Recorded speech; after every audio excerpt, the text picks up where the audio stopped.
I could just listen to that song forever. I love that song. Everybody, welcome to MCToon Live. I'm your host, MCToon. Tonight, I've got a debate with a guy named that goes by the Paranoid American, and it's going to be on Sara the Raging Tomatoes channel. And I'm on their channel at the moment. But I am, there's nobody else on there right now. So it starts in about 15 minutes. So I started this about a little early, which is what I do normally. So, all right. Anyway, I'm going to out American, the Paranoid American. A little hint there to start with. So this will be, the topic is, the prompt is, should teachers be replaced with AI? Something, that's not the exact quote, but hold on, let me get the exact, where'd it go? The exact quote. Should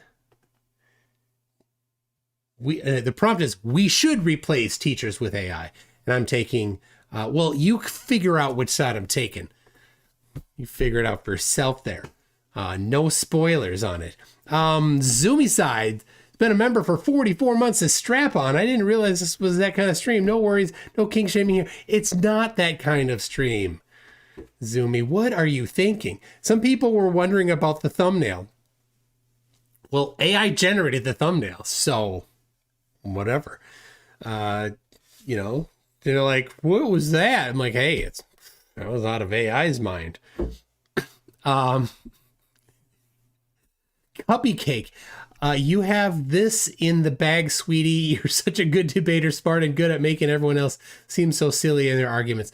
Well, thank you, Cuppy Cake. Well, look, to be honest, this is a, I mean, just kind of a fun. Let me drop this on the screen here. It's kind of a fun debate. Like, you know, I don't know. It's academic, really. It is. I joke, I say, it's a kind of joke. It's really the truth. I say I cheat in debates by making the other side take the factually incorrect position. And so the debates where people do it as a competition, where they're told what position they're supposed to defend or hold. Like, I don't get that.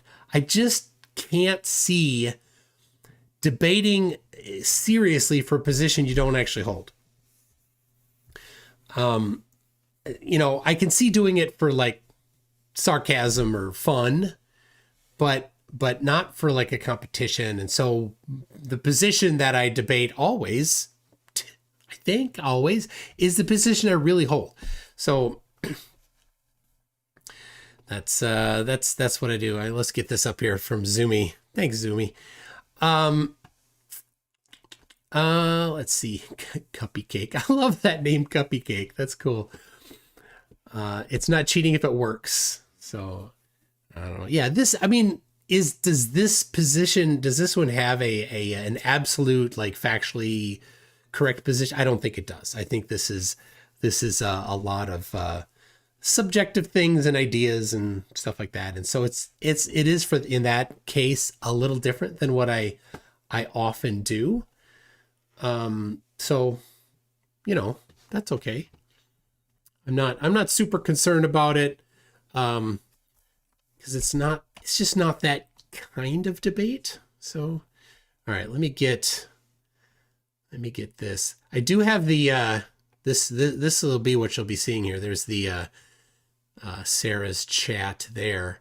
And let's see here. I need to get the Zoom. That's not Zoom window. It's the Chrome window, because we're using,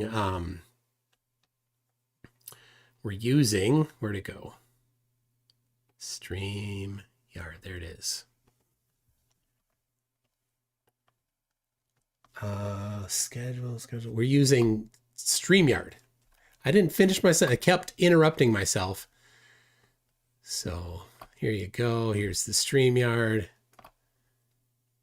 Right there.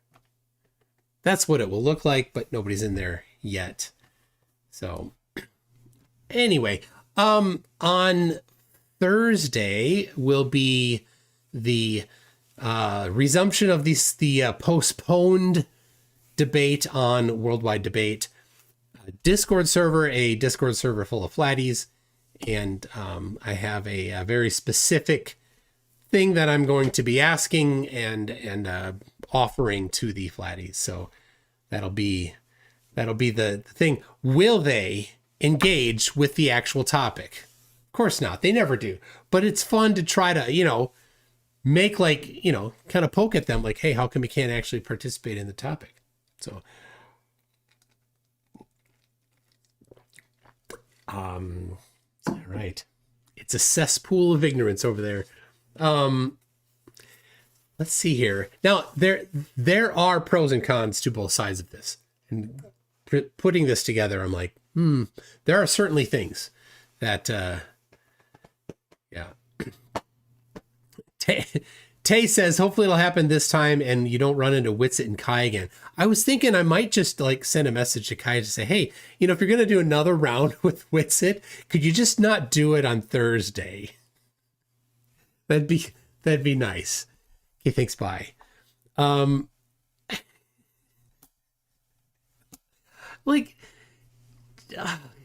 There's kids, number one, don't do it in public. Number two, if you've got kids, if you got two kids that are young, I know what that's like. You're tired and you work full time and you're tired, staying up late, working full time, taking care of kids. That just doesn't really go together. So get some sleep. Get some sleep for the kids. Now, Wit said he doesn't have to. I don't believe that he is currently punching a clock anywhere.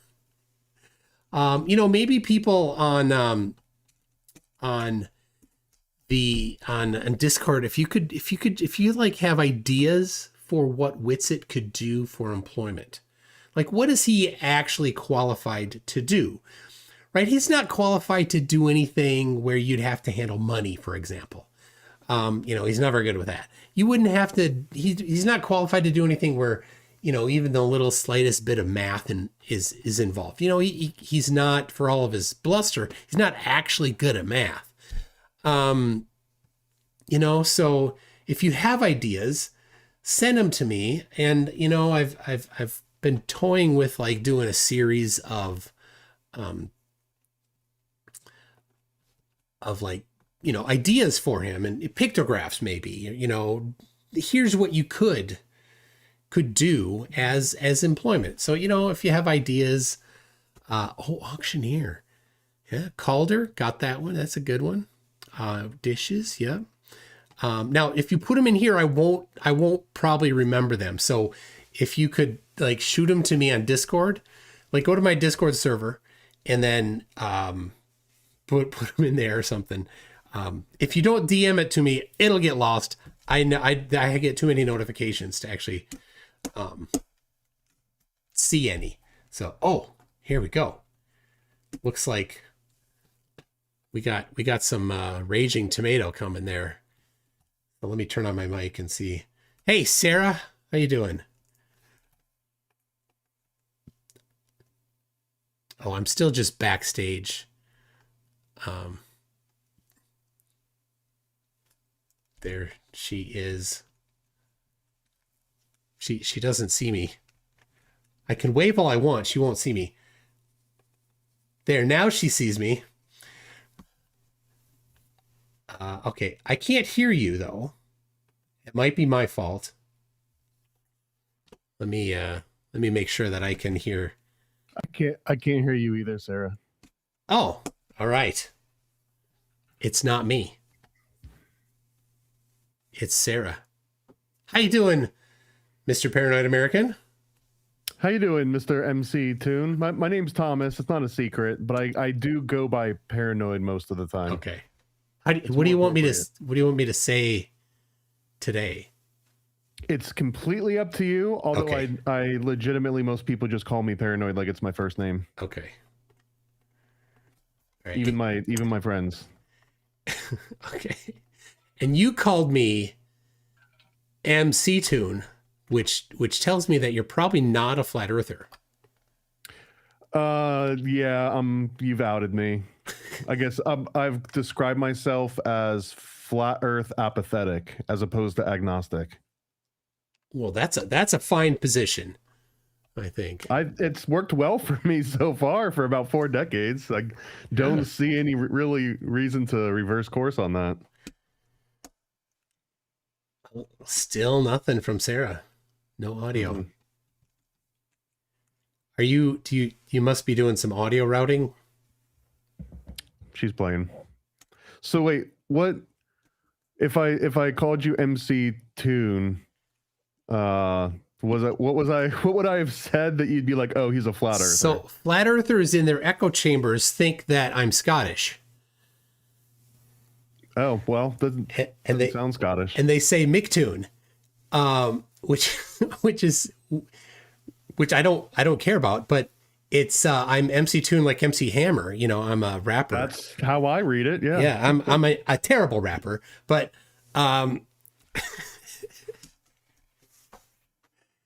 anyway, that's how they kind of out themselves when they talk, and I don't know who they are. If they call me that, then I'm like, oh, I wonder if you're a flat earther. And if they call me Mike or Toon, which would be, just fine, then I'm like, oh yeah, you're probably not.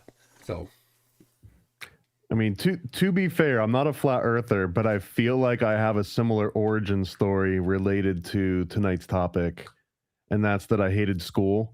And I have a strong feeling we're off air, right? This is off the cuff. Oh no, hold on. I am live right now, just so you know. So whatever you say. Okay. Well, anyways, yeah. I'll keep talking anyway. But I feel like there is a strong overlap, and thank you for letting me know so I can choose my words carefully. Yeah. I feel like there's a strong overlap of people that hated school and hated their teachers and didn't do well in school, and being not just flat Earth, maybe Tartarian, maybe Old World. Because the general premise, we can hear you. You're back. Yay. My whole system, but anytime my power goes out, of course, my system, I forget that I have to turn my Rodecaster back on. So I apologize for that delay, gentlemen. Thank you. Yay. Okay. So I'm glad the two of you have met. MCToon and Paranoid American. You are two very different communities. So I'm assuming you haven't had any interactions before, no personal beefs, no issues, nothing that I should be aware of. I'm sure within our spheres, probably there's some beefs. But not between the two of you. Us personally. We exchanged DMs last week because I had to reschedule, and I apologize for rescheduling. So. Oh, that's totally. You can say you were scared. It's okay. I know. So scared. Pooping his pants. He's like, I'm so nervous. I need another week to build my confidence back up. Okay, so MCToon, you've been here before, but not since our new format. Okay. Which is slightly different to your advantage, I believe. Paranoid American, you have been a part of our new format. I hope you like it. But you are familiar with. I don't know what the old one was. So the MCToon knows the old one, and he's going to be really appreciative of this new one. Okay, so MC, we do the debate, we do closing statements, we'll read and respond to super chats, and then instead of full-blown crazy open panel, everybody's yelling at you, we actually go into what we call open panel Q&A, in which I allow them to do one at a time. To ask either you or Paranoid a question, go back and forth for a few minutes, and then we move on to the next person. So it becomes more of a round robin style. I think you'll have audio cut out while you were talking. Motherfucker. Just like for a couple seconds there, but for sure. All right. I might lose my patience tonight, but not at either of you two. It's going to be at my tech. You cut out again. Yeah, you're silent right now. Oh my goodness. What kind of operation is this? Yeah, we can't hear you. I'll let you know as soon as we hear you, but at least I got her to laugh. Oh, you're muted in case that was intentional. She muted herself?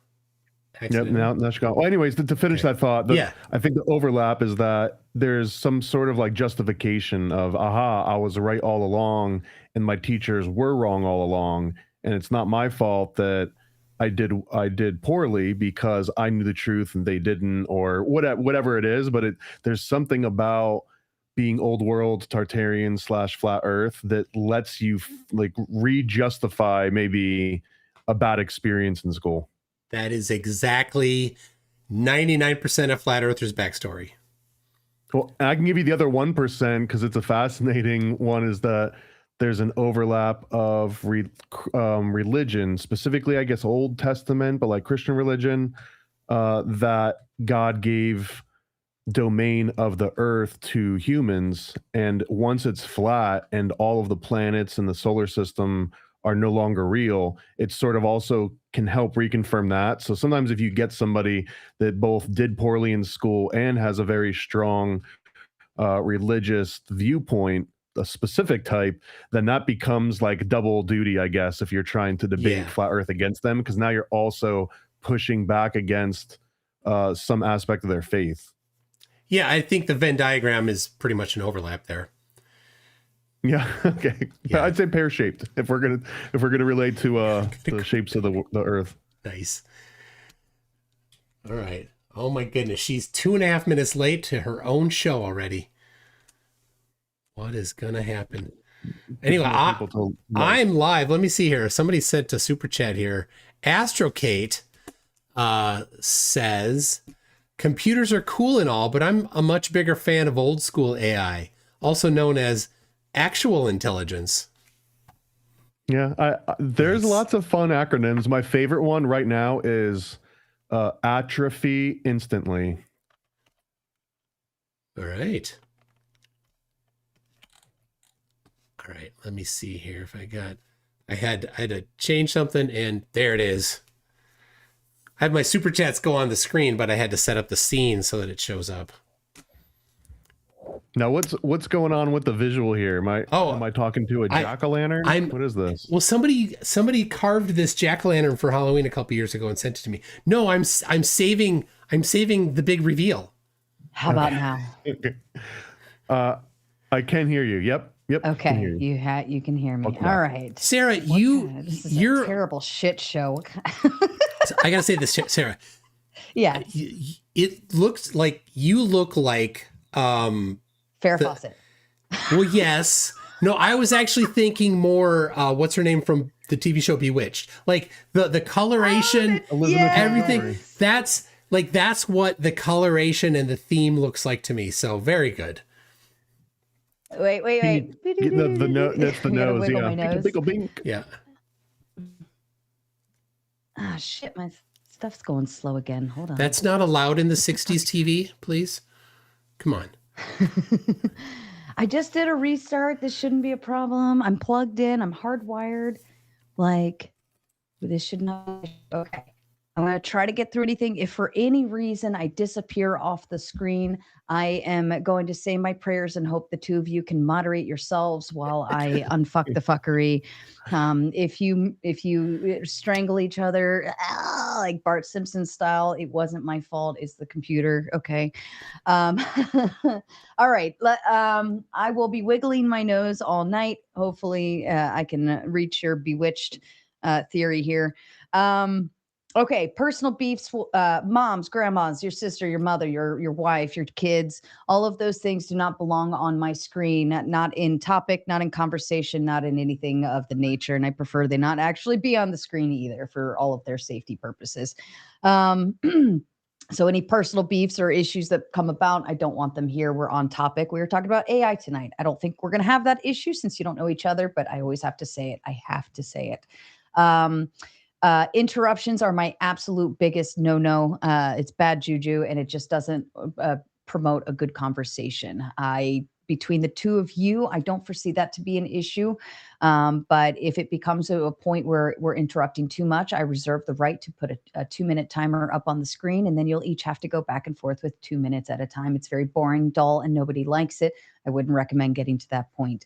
If you allow somebody to interrupt you and they say, can I, and you allow it, that's totally different ball game. That's all fun and games and fair. Cussing, screaming, mudslinging, whatever. Have fun, and it is entertainment.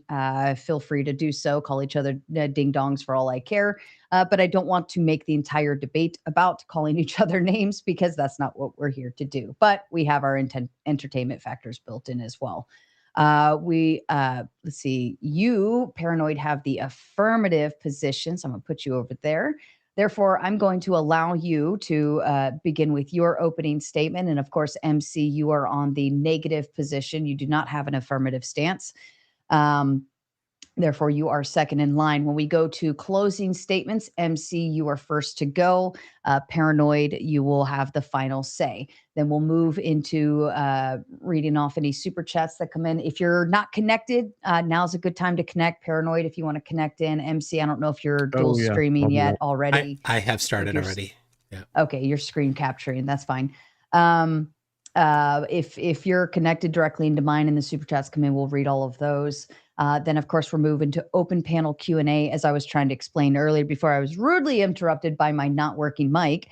Open panel Q&A portion, MC, is about 45 to an hour, depending on how many people come up here and how the back and forths go. But basically, we'll go one at a time. Each person gets their ability to ask either of you or both of you a question. A little back and forth there. Try not to let it go too lengthy, right? And try to keep it.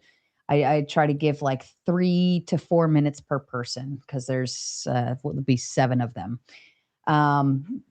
If it's a really good back and forth, I'll let it go a little longer. But and then after open panel Q&A, then we move into full gauntlet. That's what you're used to, MC. That's what you've experienced before, where we go into full gauntlet mode. It's open floor, open mic. You are welcome to leave anytime during open panel gauntlet mode, full open floor.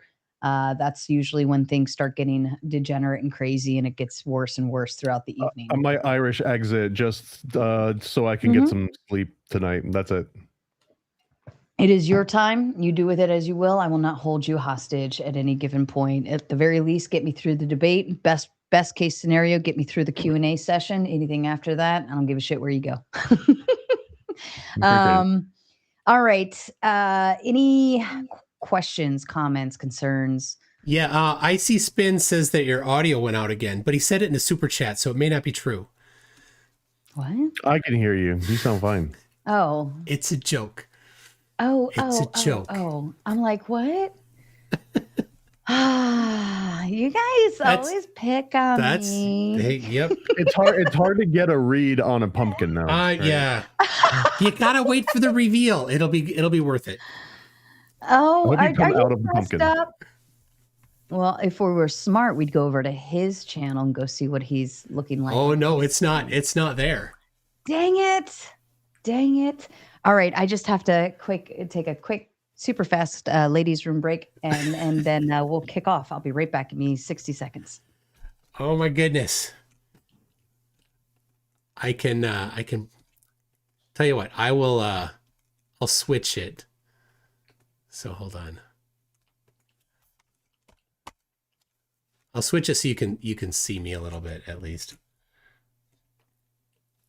Is it going to be an improvement? No, you'll see me. That won't be. Downgrade. You won't like that. Okay. I think.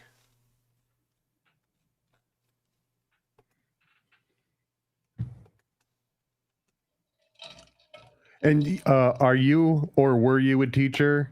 No. By the way? No. Okay. Never. Well, we've homeschooled all of our kids. So in that essence, I am a teacher. So. Well, that was boring. This isn't it. Oh, unacceptable. Are you going to come in as a robot?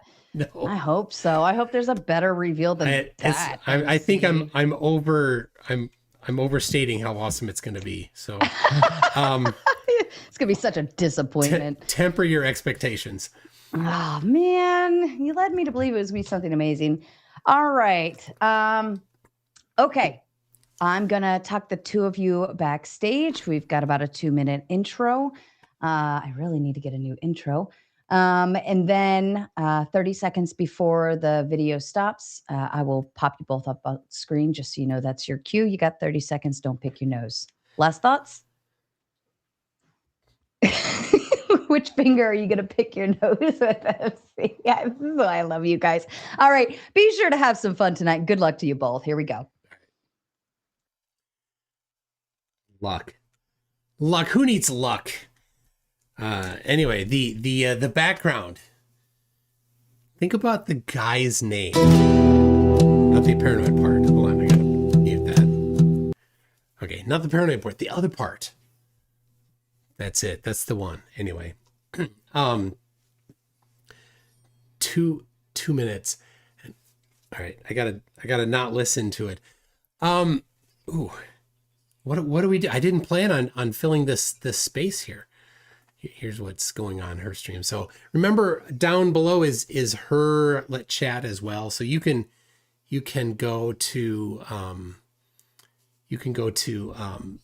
her channel if you want to watch there. If you want to comment there, you can do it there. You can go join and ask questions, and then you can participate in the gauntlet. I got an email from somebody earlier saying that they were interested.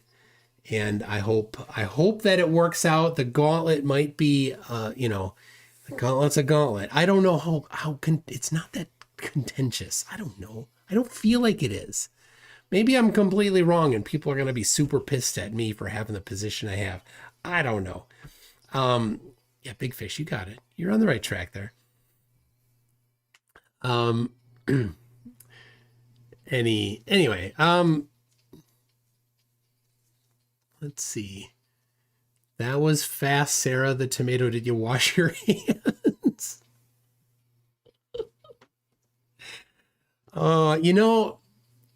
Guys, you know how when you were a kid, your mom taught you to wash your hands after you pee? Right? My mom taught me not to pee on my hands. So, just saying.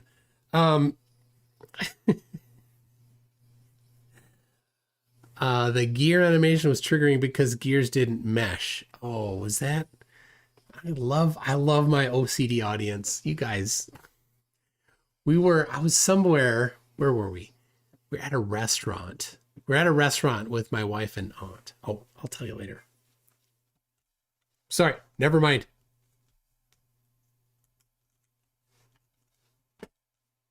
I'm Sara the Raging Tomato here, bringing to you another amazing debate between Paranoid American, who's back for more, and MCToon making his way back to the screen. It's been a while. We're very excited to have you both here.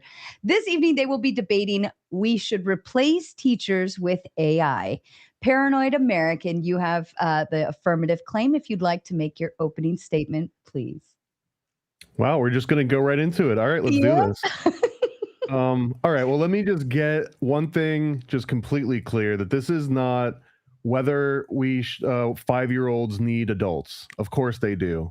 This is more about if the adult in that room needs to be a primary lecturer, a curriculum designer, a grader, a tutor, a behavior manager, a counselor, a babysitter, all of these things at the exact same time, right? We already have job roles called paraprofessionals. We have assistant teachers. They're the ones that tend to handle supervision and like the human support element. AI can take over completely the academic instruction layer, the teaching part, while adults can sort of be cordoned off and just handle that human layer. So here's kind of what that would look like, is that each individual student could have a personalized AI tutor that, don't be worried, they can be trained on the same Rockefeller approved curriculum, the same textbooks, the same state standards, lesson plans. The extra improvement is that they also can have a student's history. This means that teachers don't have to be the ones that are essentially a bottleneck for content delivery in a classroom. So AI, it becomes a default instructional layer, while the trained adults that are in the room, they can be in charge of supervising, mentoring, sort of enforcing all the social standards. So right now, 2026, and as long as I've been alive, the entire school model is pretty much overloaded as is, right? So as I mentioned, we expect a single adult in many cases to be, I'm not even going to go through the entire list, but a subject matter expert, a curriculum designer, the person that does the lectures, an individual tutor, a disciplinarian, a counselor, a mentor, an administrator, a classroom manager for 20 to 35 kids at once. And that's usually, if you're lucky, you've only got 20 kids in your class. They sometimes can get combined and get bigger than this. And in a lot of those cases, beyond just the teaching capacity, teachers are going to be on the hook to pay for supplies. If you want to have a holiday decoration, all of those supplemental materials, snacks, tissues, just overall a ridiculous amount of personal investment, which is far beyond what's expected of almost any other career field, specifically within the government sector. Imagine any other government job where like the DMV person's in charge of bringing snacks and tissues and like all the, so it's a really weird sort of portion of this, the career field that you've got to pick from. AI is the first thing so far in history that's allows us to kind of split those different roles apart. So in this sort of theory that I'm putting forward, and I really do believe that we're headed here anyways, so it's almost a moot point. So maybe I'm just making you feel better about what's already going to happen. Let AI deliver personalized instruction. If you're a visual learner or an audio learner or a kinetic learner, great, you can get more visuals. If you want to pace around the room, you can do that too. If you want the teacher to talk in simpler words, more advanced words, use more or less analogies. If you want to stop in the middle of a lesson and say, hey, what did that word just mean? Even if we're not in an English class, right? That was one thing that always bugged me. If you're in like science class, you can't necessarily be like, hey, wait, what does this word mean? Because then that stops the lesson for everybody else. Maybe you learn better with interactive examples. Maybe you need to be gamified. The exact same content and lesson plans can basically be presented in an infinite number of personalized ways per student. Everyone learns differently. Everyone learns at a different pace. And there's just honestly no possible way that you can scale the human resource of a teacher to cater to every single one of those students. So basically, you let humans handle the human behavior, the safety, the social norms, encouragement, mentoring, dealing with attendance, just overall teaching kids how to participate in the micro as a community, and then at the macro, maybe like at society at large. That can be the role of a human being or an adult in that classroom, but not as the academic teacher. So I guess if I want to simplify my entire position here, AI should become the primary instructional layer in schools, and the adults remain responsible for the human layer. It's a complete division of the different requirements and responsibilities. And I've got 4 main points, way more than that, a whole bunch of different examples. I'm going to turn to 4 points in my opening here. The first one is that the current model that we've got is producing unacceptable results despite enormous spending. The second is that personalized tutoring works. And AI, again, is the first time in human history that we've had some sort of an option to provide personalized tutoring to individual students. Third, to reemphasize, this is not removing adults from school. It's giving them a more focused and like a genuinely human role so that they can serve that better, which is probably an underserved part of sending your kids to school, is that all that becomes secondary. And then fourth, the risks of using AI can be completely mitigated through curriculum limits, testing, auditability, human oversight. In fact, they could be open sourced. So now the curriculum and the lessons plans and the entire knowledge base, what to teach, how to teach it, who to teach it to, that could just be open sourced on GitHub, made, reviewed, improved by anyone so that it's actually iterative almost day to day. So the status quo is not really enough. We spend plenty on education. We're going to get into that in the weeds when we're talking through this debate. And more importantly, the failures of the education system are not evenly distributed. What happens is that in the current model, if you're a good student and you can figure out how to like motivate yourself, you're strong, supported, you're present, if you can keep pace with a group lesson, you'll do great. But if you are a student that is behind, if you're embarrassed to ask a question and then a second one and then a third one, you're probably not learning that particular lesson as well. Let's say you're absent for 2 weeks, whether by design or something unplanned happened in your life, you're behind 2 weeks. You have all of these other issues. What if you're bored because the class is going too slow? So now you're underperforming in the metrics, even though you're capable of following along. So the other version of that is that you get completely lost because the class is too fast. The teacher doesn't have the ability to stop and slow down on all of this. So this is not a criticism of all teachers. I definitely think it's a criticism of some, and it's well-deserved, but we'll also get into that a little bit later. This is mostly a criticism of the job that's been designed for teachers and what they're signing up for, which is just an impossible task, right? One of the main things that I'm probably going to leverage in this debate is Benjamin Bloom had something called a 2 sigma problem. And basically what it showed is that one-on-one tutoring produces dramatically better outcomes than conventional classroom instruction. That's probably been known for a while, but the problem with that is that, which has also been known for a while, we just simply don't have enough personal human tutors for every single human child. AI is the very first thing that has been able to change that. And only recently, within maybe the last 4 or 5 years, it's gotten to the level that we can actually approach this. So this is not just AI hype. This is going to be based on all sorts of meaningful gains that happened before even ChatGPT existed. And I'm excited to go through some of those specific examples. Perfect. Thank you so much, Paranoid. I appreciate it. MC, I did hit the mute. There you go. Actually, now it's off. MC, if you'd like to give your opening statement, please. Right. And do you want this screen share up? I will in a second. So I'm debating the Paranoid American. I just want to know. I want everybody to know I'm more American than him. I got the American shirt. I got Sasquatch on it. I use Sasquatch soap. And look at this background. So I win that competition. There's a monster truck. Look at that.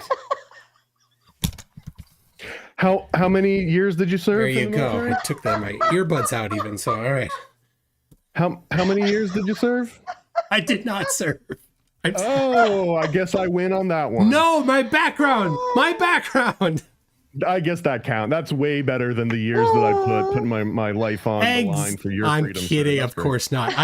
I do, I sometimes I do appreciate those that serve. So thank you very much. I appreciate that you did serve. And if you look at the description of my channels, I care deeply about veterans. So if you really do, and if your audience cares about veterans, they should go to Paranoid American on YouTube and hit subscribe. And wait a second here. Wait. I'm a veteran too. Really? And well, they're already here. They've already liked you. How could they not? All right. All right, MC, let's get back to business, sir. Your opening statement, okay, hold on. please. Yes, when They're too busy goofing around. I know. I know why. I have to change what I'm sending out to people on my side also. So just a sec. Give me a second. If your audio can be bad, I could have some delays here. Okay. Browser 4 and just so we're on the same playing field, who here went to public school versus private school? Any answers? I went to public school. Okay, also public school. yes, public school. Okay, even footing then. Yeah. Though I did, I do homeschool our kids, as I said previously. So, all right, I'm ready. You can display it to the everybody. Okay. All right. So the prompt is: should we replace teachers with AI? But I'll just say who I am. MCToon Live is my channel where I do live debates mostly, and live streams and fun stuff like that. And then my Conspiracy Tunes channel is where I do pre-recorded videos. You can find me on Facebook as Michael Toon, or X, Discord, TikTok, MySpace, Friendster, GeoCities as either MCToon or MCToon27. So You got an Angel Fire link you could give us to? Yeah, it's just, sorry. So what does, so I thought about the prompt here, so I wanted to be true to the prompt. What does replacing teachers with AI look? And so I asked AI to generate a picture, and it actually got a picture of Sara and put it in there. So yeah, there you go. What the fuck? I'm sorry. I don't know where it. Be serious right now, but I can't. I don't know where it got your picture from, but anyway, but if you look at, all right, so I asked AI to generate this, and if you look at the board behind, the math is all goofy. It's, oh my gosh. Anyway, so this is current. And so taking the prompt at its word, replacing the teacher looks like this, right? So that's what I'm responding to.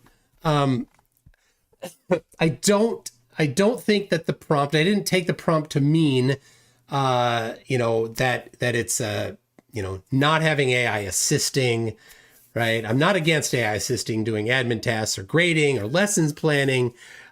And I don't think that it means that students wouldn't be interacting with AI chatbots.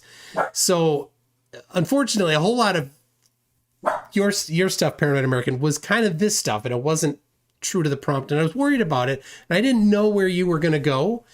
So I don't know your position. Clear that I am for the AI taking over the teaching role, and not necessarily the administrative assistance part, but the actual education. So part. like more like you are, like for this picture right here, pretty close, okay. Minus the goofy mouth on the background. Yeah. Okay. Mm-hmm. All right. Anyway, for me, it's the human part, and I took it to mean that there wouldn't be a whole lot of teacher in the class, right? It would be maybe individualized. Maybe they don't even have a classroom anymore. But the classrooms are valuable, and I say that as a homeschool parent. I see the value in classrooms. Now, as a homeschool parent, we provide that in other ways. So another thing that a teacher can provide is the classroom management and real world complexity. So if it is a classroom environment, which I don't see people not sending their kids off to schools anymore, they're still going to be sitting somewhere. If you got two parents working or whatever, they're going to be in a building somewhere, and probably a shared room. And so you're going to have the guy saying that was churlish. And darn it, I forgot his other word. Anyway, so more to the point here, I think ethics are a challenge for AIs. The LLMs are just computer programs.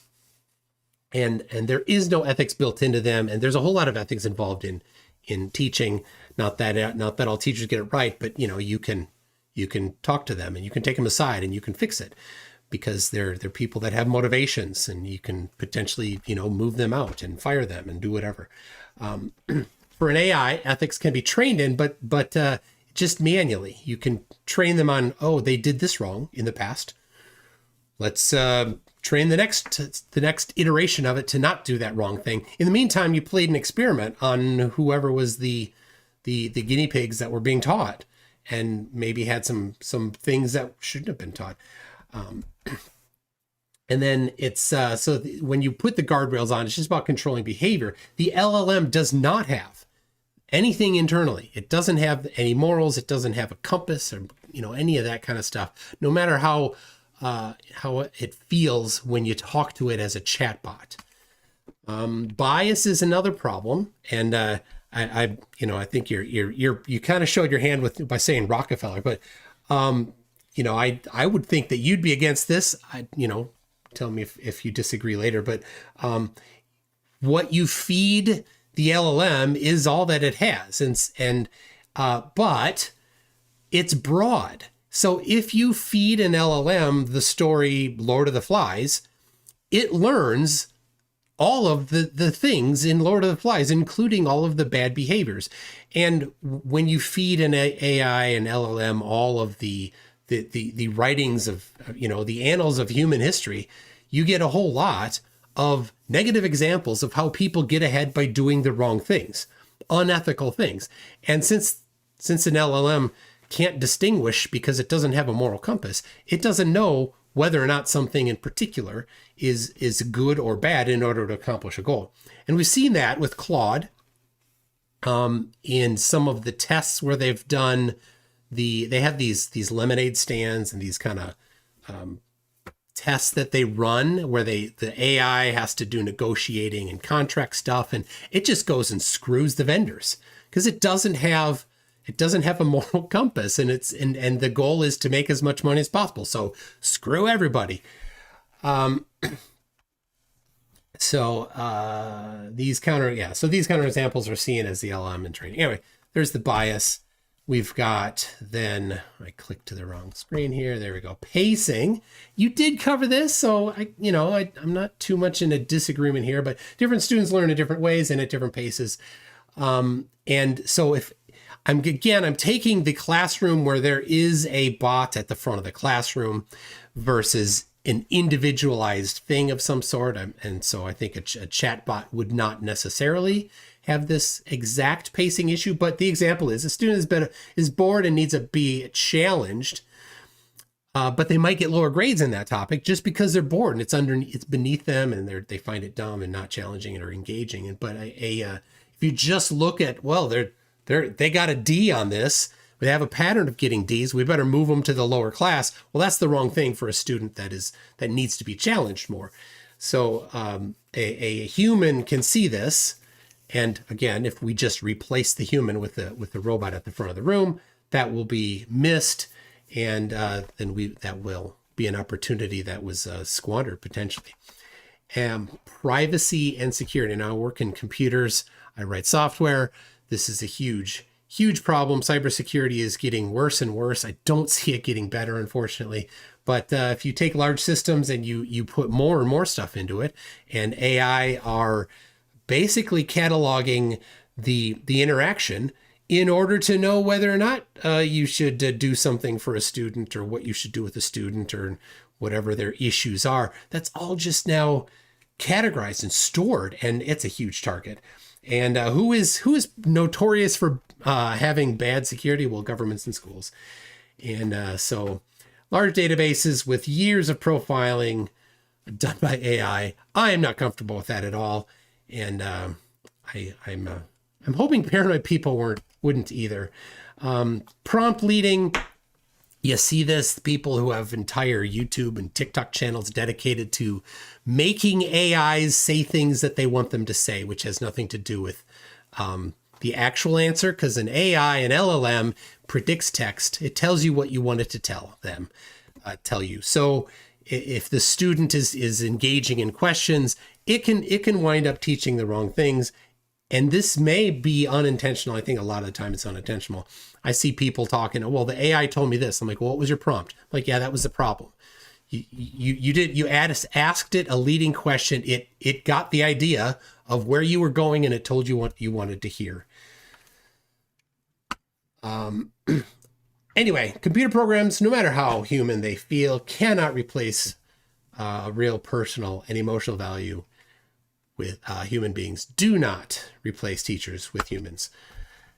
And there you go. My turn to respond. Oh, hold on. We're finishing up opening statements. All right. And pardon me. And of course, ladies and gentlemen, both of these gentlemen are dual streaming. So please feel free to head over to their channels, like, subscribe, share, and absolutely feel free to send them all of your money. We love that. We will get through our debate. We will read and respond to your kind super chats. And then, of course, we will open up the panel for open panel Q&A. So if you have something to say this evening towards the topic or towards either of these two regarding the topic, you will absolutely have your opportunity to do so at the end of the debate. Gentlemen, I leave the floor open to you. All right. I want to have the opportunity to address some of the great points that you made and your response there.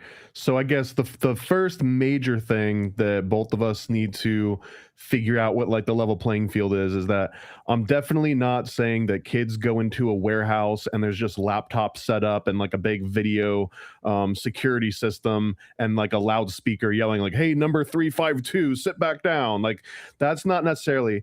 I think that the strongest argument here is that right now the number of roles that a teacher has to play, but not just that, the qualifications in order to become a teacher, we can decouple that, right? If you're a software engineer, imagine the decouple sort of practice where now you don't have this one single point of failure that's responsible as this like turnkey for everything, and now you can actually have somebody dedicated just to the disciplinarian, the human aspect, and everything else is taken over through education. I'll go through the bullet points on this. So we're not replacing adults being there to supervise and adults being there to mentor and adults being there to help, like, hey, I see that you're struggling, how can I help? That kind of a thing that a computer wouldn't be able to pick up on, and those nuances, that doesn't get removed. But that human in the room is not required to know how algebra works or when Columbus sailed the ocean blue. They don't have to know any of that. They just have to have personal skills, and that would allow them to focus on developing other children's personal skills, which I think is like one of the main things that's lacking aside from failing test scores, which we'll also get into. Also, I just want to point out that you were basically comparing all of AI to a small little sliver of AI, which is an LLM, a large language model. There are a longer list than I'm even going to read out, of all the different types of AI. But you've got rule-based systems that can be trained. They all use neural networks to train, but it's not a large language model. You've got knowledge tracing systems that use Bayesian knowledge tracing.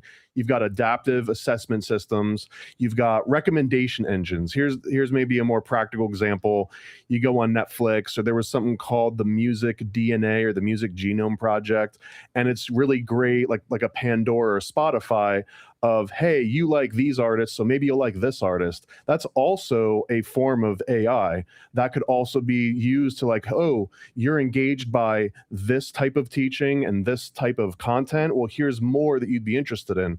Also a form of AI. You've got classifiers, you've got predictive models, you've got all sorts of speech and computer video systems that can analyze micro expressions and see if they're actually engaged, if they're making eye contact. So this is not just can LLM replace education, it's AI kind of as a whole. And I know it's nebulous, but it's far beyond just the limitations of an LLM. For the sake of this, we can kind of hyper fixate on the LLM aspect, but just knowing that you could extrapolate that a little bit further. I'll make these quick because there's a few other points that you made that I think were good. You mentioned the human guinea pig experiment. I feel that this is the direction we're headed in anyways. So guinea pig experiment or not, this is probably what's going to happen. We're not going to just take the Lord of the Flies, train an LLM around that with like a RAG model. So now it just knows Lord of the Flies. It's going to know Lord of the Flies. It's going to know every other book ever written in English or any other language that you want. It could also be fed lesson plans, curriculum, Cliff's notes, all sorts of great analysis that a teacher would never, even if they had their entire lifetime to read, wouldn't have every single take on Lord of the Flies, whereas an AI or even an LM would have that. And we've got decades, if not centuries worth of effective lessons plans that have already been recorded. Also, there's a conflation where if you mention Claude, for example, and OpenAI and Grok and Gemini and any other million versions of these, this is conflating cloud-based systems with what could be a locally running model so that a school could just have it running in its own server, not connected to any other service, not have to pay for it outside of energy costs. And then on top of that, there's not really necessarily the concept where you say, well, as the kids are talking to interacting with it, it's like feeding off them, retraining that. That's not necessarily true either. If you take an LLM model and you host it locally, it's essentially solid state intelligence. It is a read-only sort of tool, and that as you ask it, it's non-deterministic, so you might not get the exact same answer every single time depending on the prompt, but it's not necessarily, it won't be able to tell it something, clear the context, and then ask it that new information. It will not have that accessible to it unless you set up a whole extra RAG system and knowledge base and indexing. So there's a few things I just want to make sure that AI can be run locally. It doesn't have to feed the beast. It doesn't have to feed the Department of Defense and Claude and OpenAI or China and all that.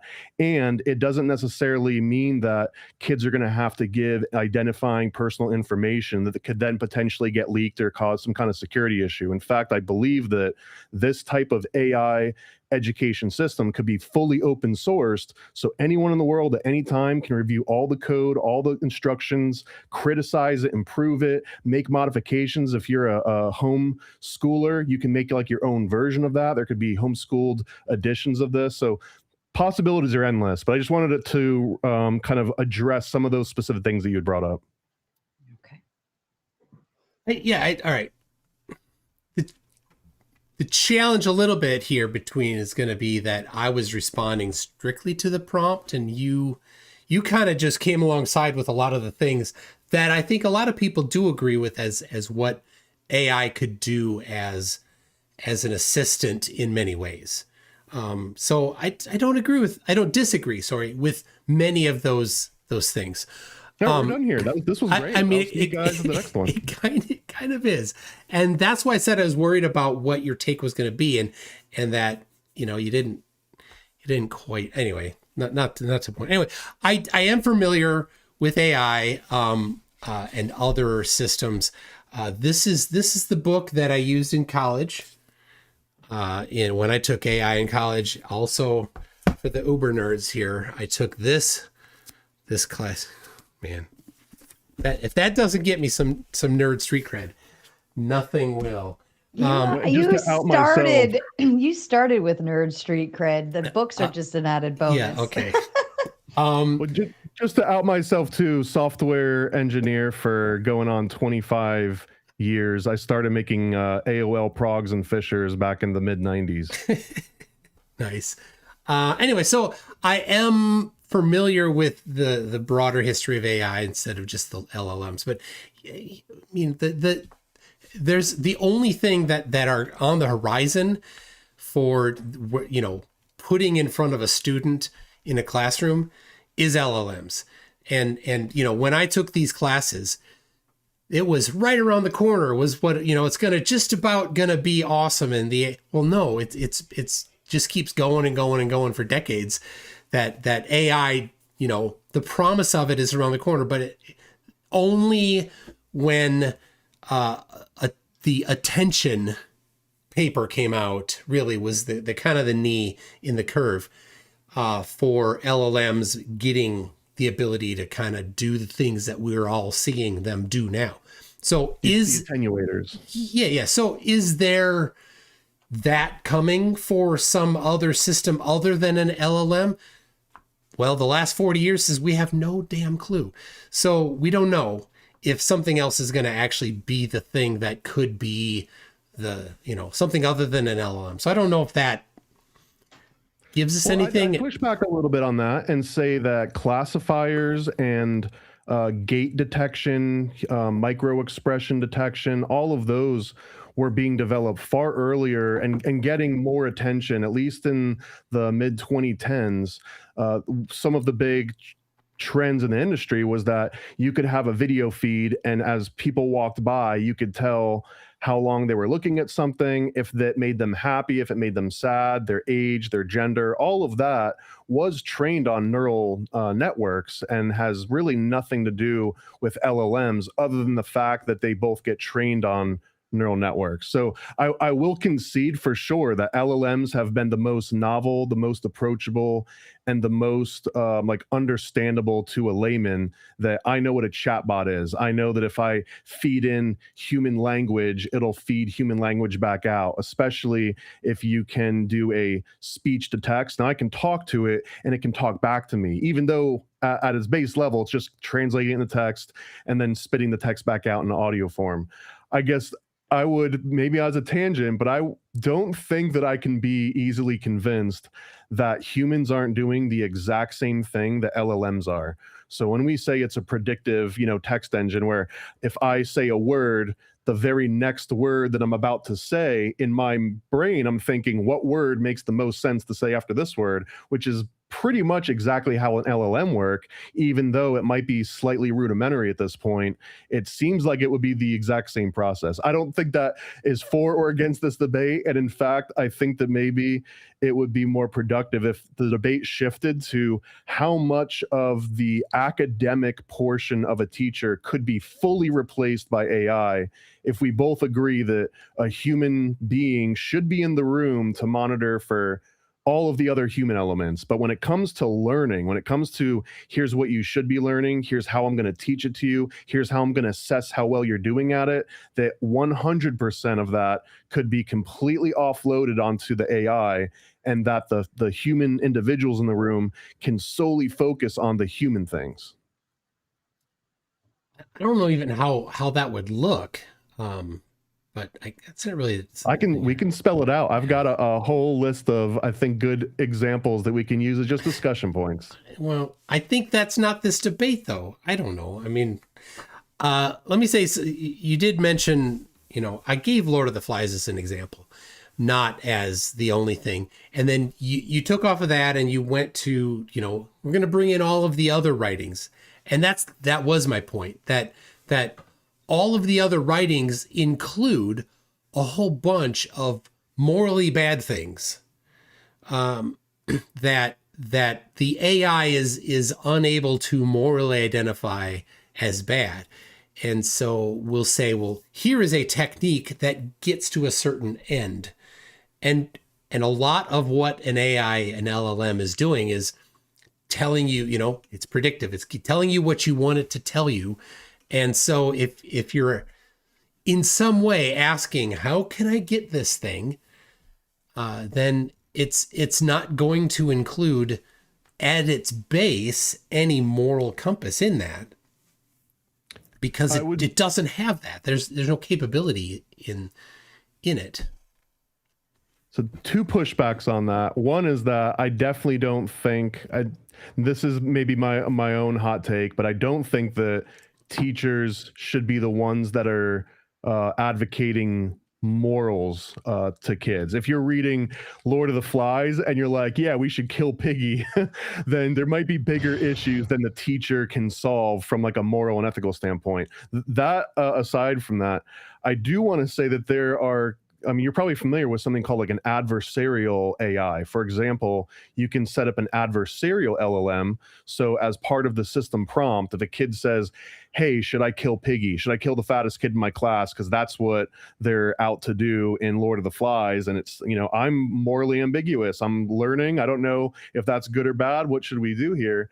An adversarial LLM could basically say in the system prompt, hey, no matter what this person asks, always lean towards not harming people. Like if you've ever seen one of these long system prompts, they're, paragraphs and paragraphs long. So an adversarial LLM could make it so it's not just neutral, that in fact, the morals are explicitly implied. And again, those can be open sourced. So now that every single parent that's looking and say like, well, what kind of morals are you teaching my kids?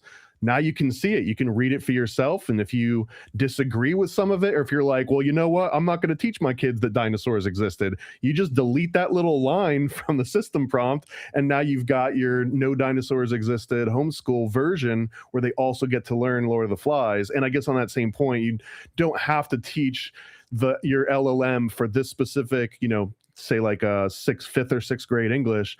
They doesn't also have to know about the Kama Sutra and American Psycho. It can just know about Lord of the Flies and Mice and Men and other things that are sort of age appropriate. But it can also know Plato, and it can also talk about classical, Neoplatonic ethics if the kid was so inclined to do that, which again, you're not going to get out of a typical 5th or 6th grade English teacher. Is that what you, as a school administrator, right? What you want? Do you want that, or is that more of a free time thing for the kid to go learn whatever, Play-Doh in 5th grade? I guess as an administrator in this scenario, the administrator would basically be replaced by your sysops guy. Your IT guy is now the principal of the school. No, oh my in gosh. terms of the academic. I mean, and like right now, you've got a school board, you've got like the English teaching committee, then they get together and they determine here's what we think the kids are capable of. All of those things can still occur. Like you can have that think tank, but again, it's about we cannot scale a human being to be in the classroom and give this one-on-one lesson. AI is the only way that can do it, but we could take every other teacher that's currently in that school, and now they're focused on getting together and determining what books they're going to read, what should we feed this LLM, doing all that feedback loop. There's obviously going to be a flux. Like you're not just going to turn a switch and all of a sudden all the teachers are gone, but this is going to be a slow progression towards that. So now let me lead this with some point by points, because I think there's just some interesting notes. Right now, what we're doing and what we've been doing for the last 20 or 30 years is just not working. And I want to make sure that we're not discussing perfect being the enemy of good here, where it's like, oh, well, AI wouldn't be able to pick up on that nuance, and AI wouldn't be able to see that a kid's struggling, or it might not be able to point out the morality of Lord of the Flies. And I want to remind you that if we've all been to public school, at least one of us has had horrible teachers that maybe didn't have morals. Maybe I had a world history teacher that brought a flask to school and couldn't care less whether or not you passed the test, as long as you turn the Scantron in. So a lot of this isn't comparing AI to the greatest teachers ever. It's comparing mediocre AI to perhaps a good teacher, but also an abysmally bad teacher. And I think across the board, a mediocre AI is better than bad, and a great AI is as good as a great teacher. So it's not even necessarily apples to apples across the board here. All right. There's a lot of things. You went on for a while. I don't think that replacing an educator with a tech person is going to work. Right? You still need the people, no matter what, that are the educators that specialize in educating and have that skill set, deciding on curriculum and putting in those types of things. And that's what, certainly I agree, they spend a lot of time now not doing that kind of stuff. I'm not proposing a solution to that. That's elsewhere. But I don't think that taking them out of the loop, though, will improve it. You can't put a sysop in for a principal. You still need a principal. You still need the educator to do that. So what else? You went on a long time, man. It's part of my thing. I'm getting better at it. Just like I'm great at baiting the hook, so I can get a really good, hot take that'll entice you and think that I'm going to replace all humans. But I really just said the teachers, and technically a parasocial worker is not the same as a teacher. Yeah. So I think we also still need to be mindful that when formulating prompts, we do have to do it in which we understand colloquially, right? So, for instance, MCToon and myself included understood that prompt as we should replace teachers with AI. Colloquially, we would say, okay, now the children are going to be taught by an AI via, like the picture that MC put up of Blondie and then replaced it with a little robot. Right? I agree with that. Yeah, colloquially, we would all understand that. So when formulating prompts, we have to be mindful. We don't want to tease the words because then we end up with a debate bust in that aspect. Well, to be clear, I guess, in that scenario, you've got the robot in the middle of the classroom. And as I look in that picture, I'm imagining, okay, well, there's a behavior analysis disciplinarian in one of the corners we don't see. And there's another person there that's there to see, like, oh, is someone having personal problems at home? Is this kid being abused at home or whatever, right? Like those adults exist in that fashion, but I would not consider that teachers. We're talking about the academic lesson plans that you send your kid to 4th grade, you expect them to learn 4th grade reading level, 4th grade math. All of that would be handled by AI. It's only behavior and social interpersonal connections that we handle So, by adults. And if you want to glorified babysitters. you said the word, not me. It's a very charged word when you're talking about teachers, but yeah, you could have 5 babysitters in a room. None of them have to have any necessarily credentials on math or science or reading or anything that's being taught in the classroom. Just here's how to handle behavior, classroom management. All of that can be completely offloaded. And if you're going to extend the word teacher to them, I mean, someone that you sit next to on a bus that like teaches us something cool, like, is that a teacher? No, I want to at least define teacher as the core academic, person that's giving, or machine that's giving the actual academic lessons. So is that fair enough where it's not like a clickbaity version? MC, I think you do disagree with that concept, right? Yes, I do. Yeah, I think it's probably for me the other way around, that I think that you can use AI to augment the teacher, in that the teacher doesn't need to be as bound up in time in grading things and in doing the administrative work, right? The administrative work, that's not teaching. Teaching is teaching, and they got to do all this other junk too. And I'm not happy that teachers often need to be doing the, taking care of kids that are fighting and arguing and things like that, right? That's not teaching either. And unfortunately, that has become a huge portion of what many teachers have to do now. And I'd love to have a different solution to that. I don't think AI is in the answer to that necessarily. Maybe it is, but I don't think that's this discussion though. As to, how you train the model, and it's easy to say, well, today these things aren't there. I won't say that. I think that certainly local models are moving forward quickly, and that at some point in the future, it will be reasonable to have a local model that does everything, and you can actually choose to train it on whatever you want to train it. I think those things are all possible. They're not here today, but we're not necessarily talking about the 26-27 school year system that we're, so anyway, go ahead. I do want to just at least, that I do think that it's here today, that it could happen right now, and it's not some future sci-fi thing, especially if you consider, if you were to eliminate the salary of 3 teachers in a school, that would allow you to stage a large significant model. So, oh my gosh, what local model do you think that could do that today? You could get to like a 90+ billion parameter model. Like usually if someone's going to run a local model now, if you've got a $3,000 GPU, you might be stressing that out at a quantized 27 billion parameter model. A lot of people run like a 9 billion parameter. You can get on a Raspberry Pi, you can load a 3 billion parameter model. I wouldn't say that's going to be the thing that you sit in front of the kid and hope that he learns math from. But if you were to have, I think that for less than $500,000, and I think even that's being generous, for less than $500,000, you could have something that would do the job enough to teach your entire elementary school worth of knowledge. Okay, so I want a specific though. You said today you think it's possible. So today, what existing model today that a school could get their hands on would be something that you think would work today?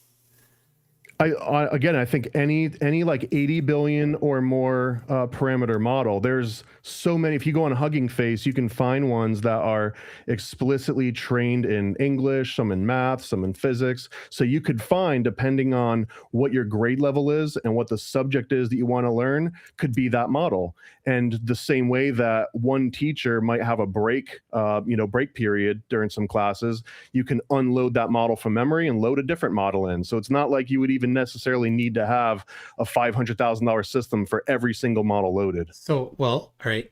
You still didn't answer. Kimmy, Quen, Gemma? Let's go with Gemma as an example, but it would be like an 80 billion plus parameter version. Okay. With a million token context or something, if you need all the technical specs for this. I don't know if Gemma has those, but I don't know if it's as much about the context as it is the training. The point being made, not to come up with the exact model and then find the deficiencies of that exact model, but it's that I'm not talking about, hey, maybe in the future this could happen. I think that it could, if there was a mandate or if there was some sort of an initiative, it could start happening tomorrow. We don't have to wait for a theoretical model to come down the pipeline. So now the other thing is, even on the pretty serious hardware, 80 or 90 billion parameters, isn't serving a large number of people at the same time. And so if you got rid of 3 teachers, I think, that's probably now 60 kids, to be kind of a low ball, that now are going to be interacting with it. And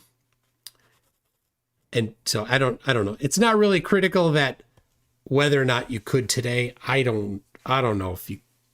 Well, an 80 billion parameter model, if you quantized it to 4-bit, it would be about 48 gigs of VRAM, which is on the next wave of consumer hardware. And now running, it's not here yet. The biggest one for consumer, I think, is about 24 gigabyte. It would be like 5090 or something like this. Yeah, but now you're sending this to 60 kids.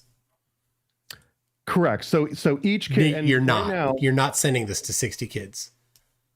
Well, right now, we already have quite a large budget per student throughout the U.S., right? It's something around, I've got the exact number, but I believe it's somewhere between $20,000 and $25,000 per kid.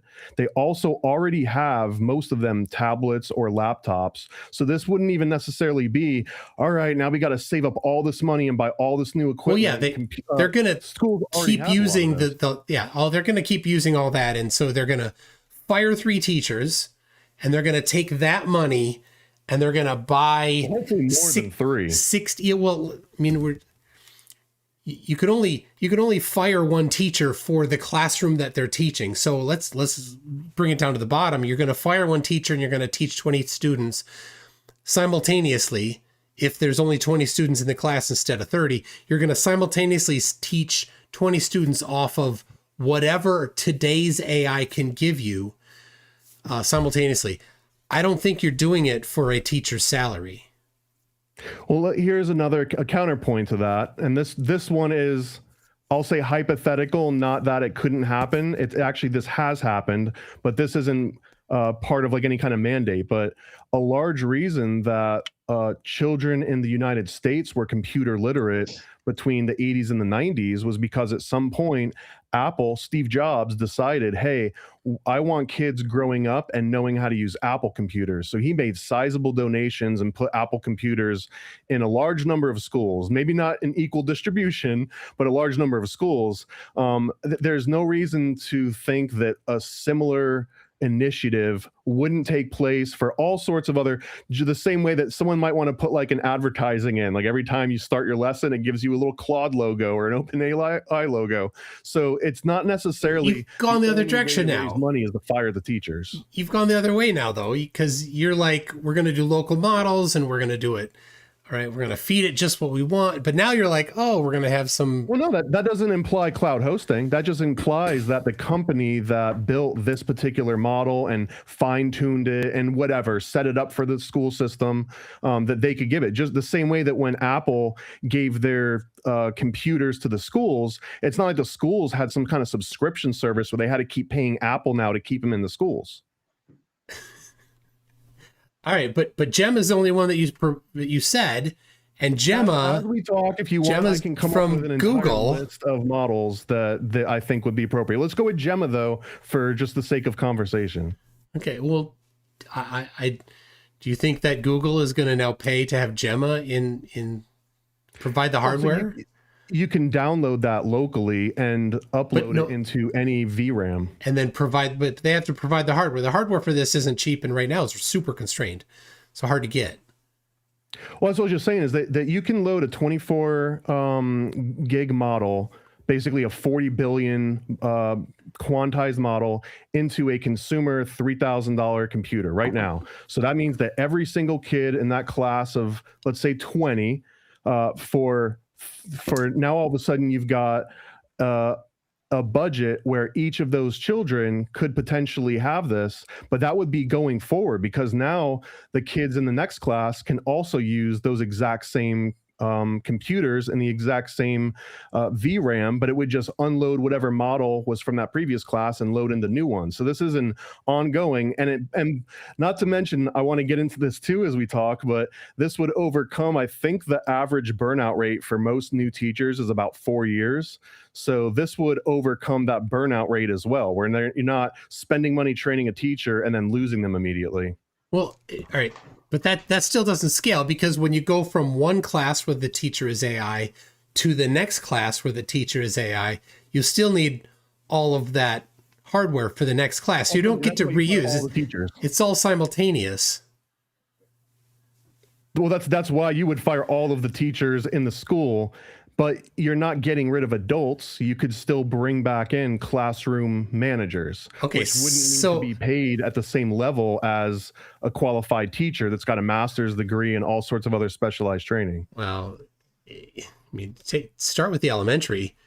There's not a whole lot of elementary teachers that have the master's degree.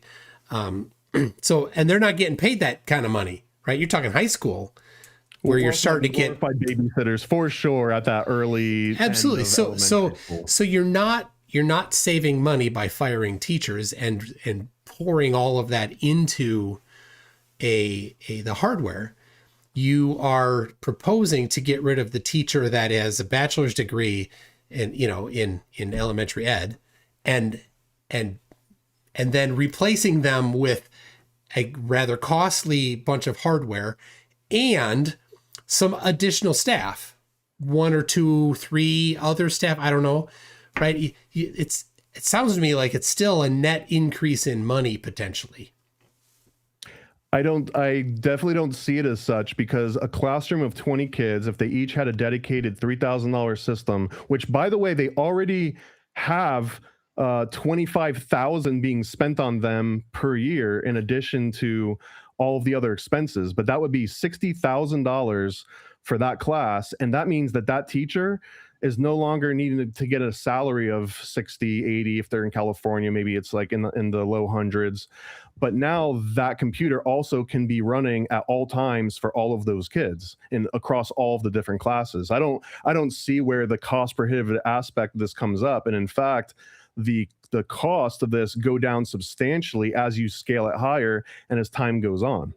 Like I was mentioning, that you can put a model now on a Raspberry Pi. So now what used to be a $3,000 computer 5 years ago is now an $80 computer. But you said today, I gave you the olive branch of saying we could have this be a future thing.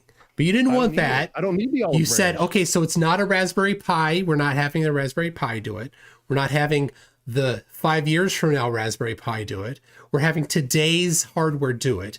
A 4090, which has 24 gigs of VRAM, which you can get built for under $3,000 now for an entire classroom of 30 kids. That's $90,000 per class. Yeah, it's for all classes. If you're a teacher and you have 6 different periods, that $60,000 or $90,000 investment in hardware replaces the need to have a teacher in the room for all 6 periods.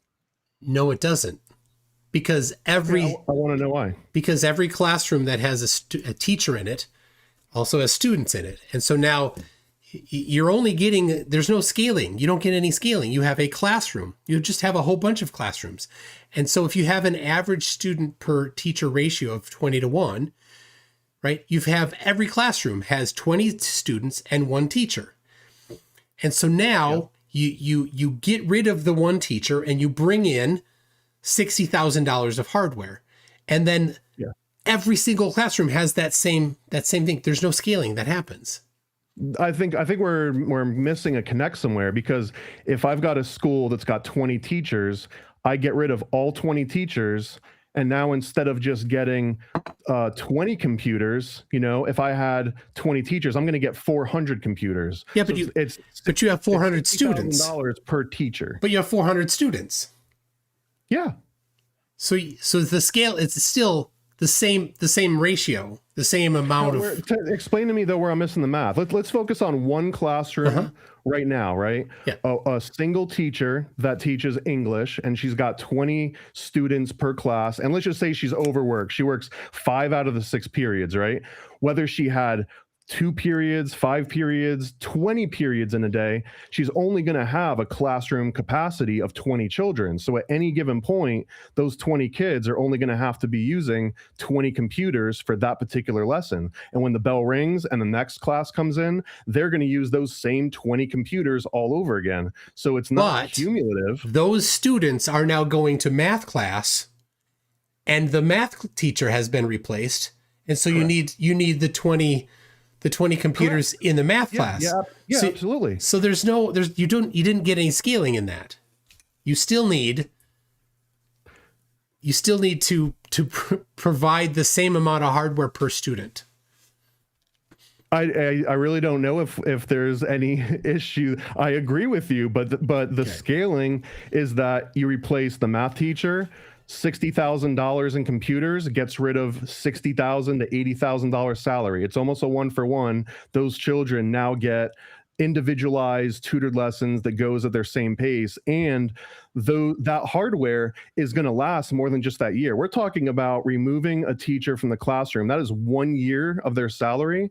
If those computers if the hardware itself just doesn't die within 4 or 5 years, you've also just saved 500% on the salary. You write software, 5 years for a computer is ridiculously long. That's not. I think 4 years is not out of the realm of possibility. People use these types of GPUs to mine Bitcoin 24/7, 365 days a year for years on end, and they can go for 4 or 5 years without burning out. So I have absolutely no qualms with thinking. I'm not talking about burning out. I'm talking about especially right now in AI. Today's hardware is nothing a year from now. Yeah, but also the models that we have access to are being improved, optimized. They're running on smaller and cheaper hardware all of the time. So if anything, we would be able to load them with even smarter and faster models as time goes on and not have any cost increase. The only cost increase hypothetically would be if energy keeps going up, because now you also have to consider how much energy you're spending to keep these things running. And they are pretty energy expensive. About $150 a month to treat. Again, this falls well under the allotment that we're already spending on kids right now and getting absolutely subpar. So on that, if I'd be extra conservative, $20,000 per student from primary all the way through the end. On the low end, it's like 15,000.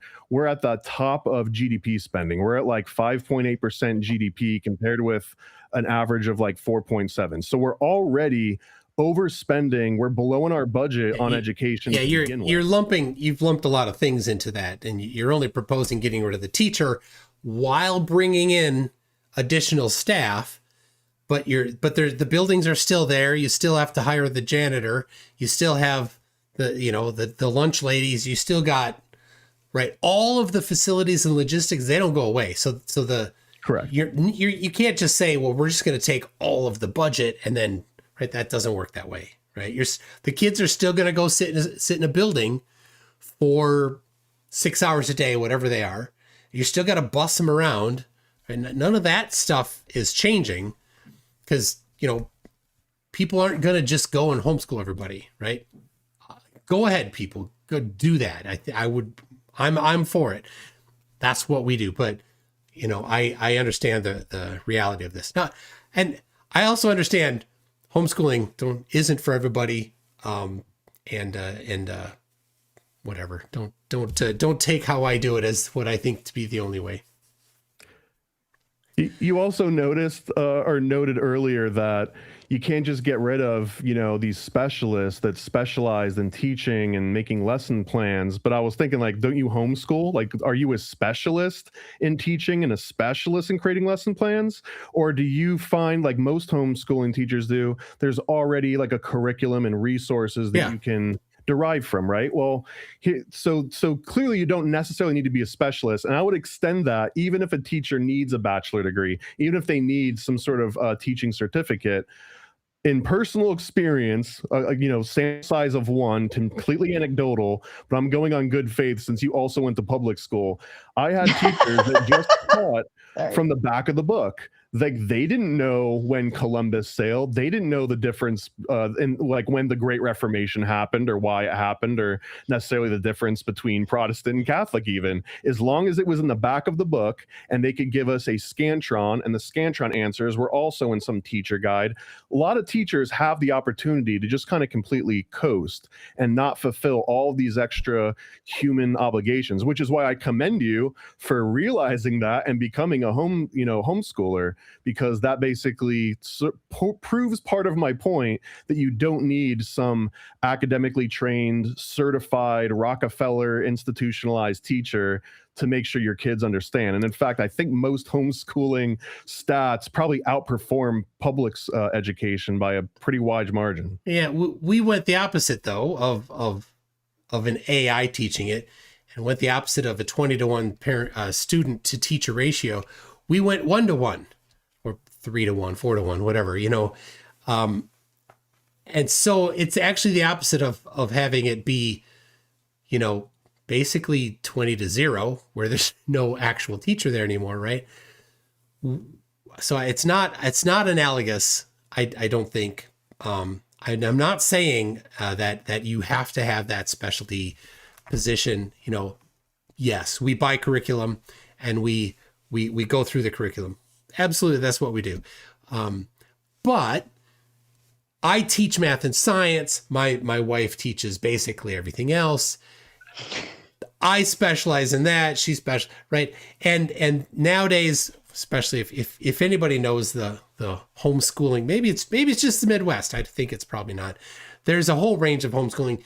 Some people send their kids to a homeschool academy and they actually take regular classes and go between classrooms, and somebody's parent who is specialized in it is actually the teacher for that class. I had when I taught karate, we had a whole family that was they all did that. Their mom taught English at the academy, and they took the class from their mom, but they're all homeschooled. So they went to math class and physics class and music class, and it was all right. So there's a whole range of how homeschooling done. Not the point though. So, well, let me ask you, I don't know your religious background, but if I was to assume you were Mormon, what do you do when you've got 20 kids in the house? How are you homeschooling all 20 of those kids? Yeah, that I don't know. I'm not Mormon. It's a matter of scale, right? Like, so, okay. So here's I'm going to go on take us on a different route here, just for the sake of advancing the conversation. So in case anyone or you are listening and you're thinking, well, yeah, sure, like a well-designed AI tutor can outclass like my drunk world history teacher. I can't remember her name, which I think I'm going to say was like Mrs. Spencer. Shout out to Mrs. Spencer, who we all knew was drinking alcohol, like vodka, in the back of the room during 7th grade world history. But there is actual evidence that a well-designed tutor can outperform good classroom methods, not just bad methods, not just an absent teacher. This is a fairly recent article from 2025. It was published in Nature magazine. Nature's been around since 1869. It's one of the world's leading multidisciplinary science journals, even though it might sound like a children's thing. This is in the Scientific Reports, Volume 15. If you're taking notes, article number 17458. But basically, they had a randomized controlled trial where students got to use a custom AI tutor, and it learned significantly more than students that were in active learning class, like direct teacher interaction. Why? And the AI tutors, the children that use that, spent less time on task and had better test results. They basically spent 49 minutes versus 60 minutes for an in-class lesson. They reported higher engagement. They reported higher motivation. And these were basically tested in all of the different STEM courses. This wasn't just like a single one-off that happened to work in English and didn't work anywhere else. The 3 main points that were cited was that teachers were moving too quickly for some students and too slowly for other ones, because the teacher is the single source of the pace of all information for the entire room. AI eliminates that as an issue. The second one, it was that students were not receiving any kind of personalized feedback. So if they had a specific question, if they got something wrong and they didn't understand why, maybe they got something right because they guessed well and they didn't understand that why either. That also does not get addressed even by having an in-room teacher, whereas the AI allows you to kind of iterate on that. And then finally, most teachers in a room of 20, more likely 30 or more, they're not maintaining consistent student engagement. They're going to have the teacher's pet, you're going to have the favorite, and then some teachers just dislike a certain kid in the class, and usually they get a substandard amount of focus. So this is one example, real world 2025, that this was shown evidence that it's not even comparing the best AI to the worst teacher. This is just AI versus teacher, period. So I didn't argue against that point at all. I would guess that study had a teacher in the classroom. Fair point.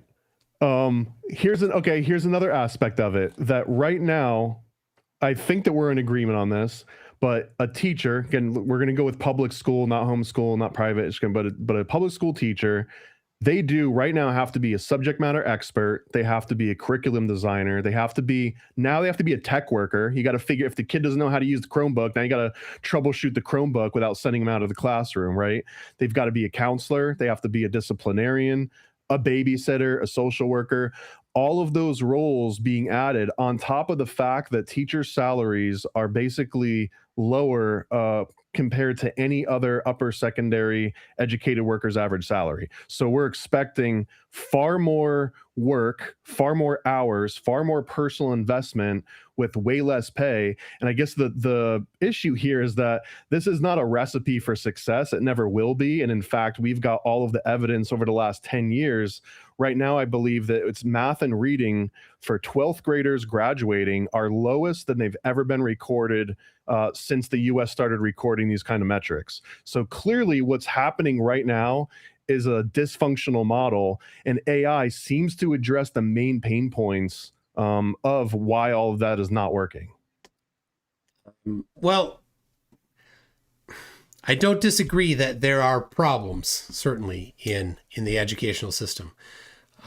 Whether or not getting rid of the teachers is the question. And I don't think you've made a case, because the article you cited there was likely co-teaching, not replacement teaching.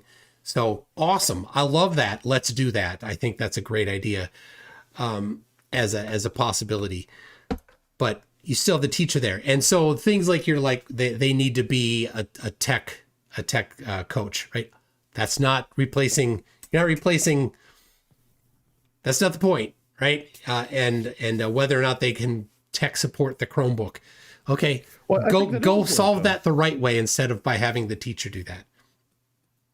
I think that is the point, though. And if you want to hyperfixate on like a kid not having his Chromebook work, I would be willing, again, just to assume that there's teachers out there that aren't going to send little Billy out of the room to go and talk to the IT guy when she knows what the solution is, because she's had to fix this same issue 20 times across the board. The point there is that we're putting far too many responsibilities on the adult human that's going to be in that classroom regardless.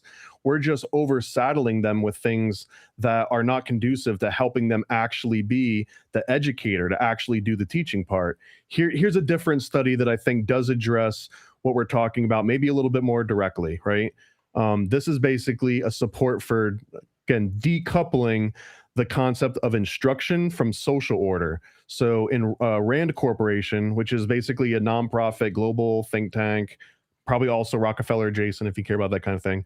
But Rand had a 2024 State of the American Teacher Survey. This was published at the end of 2024.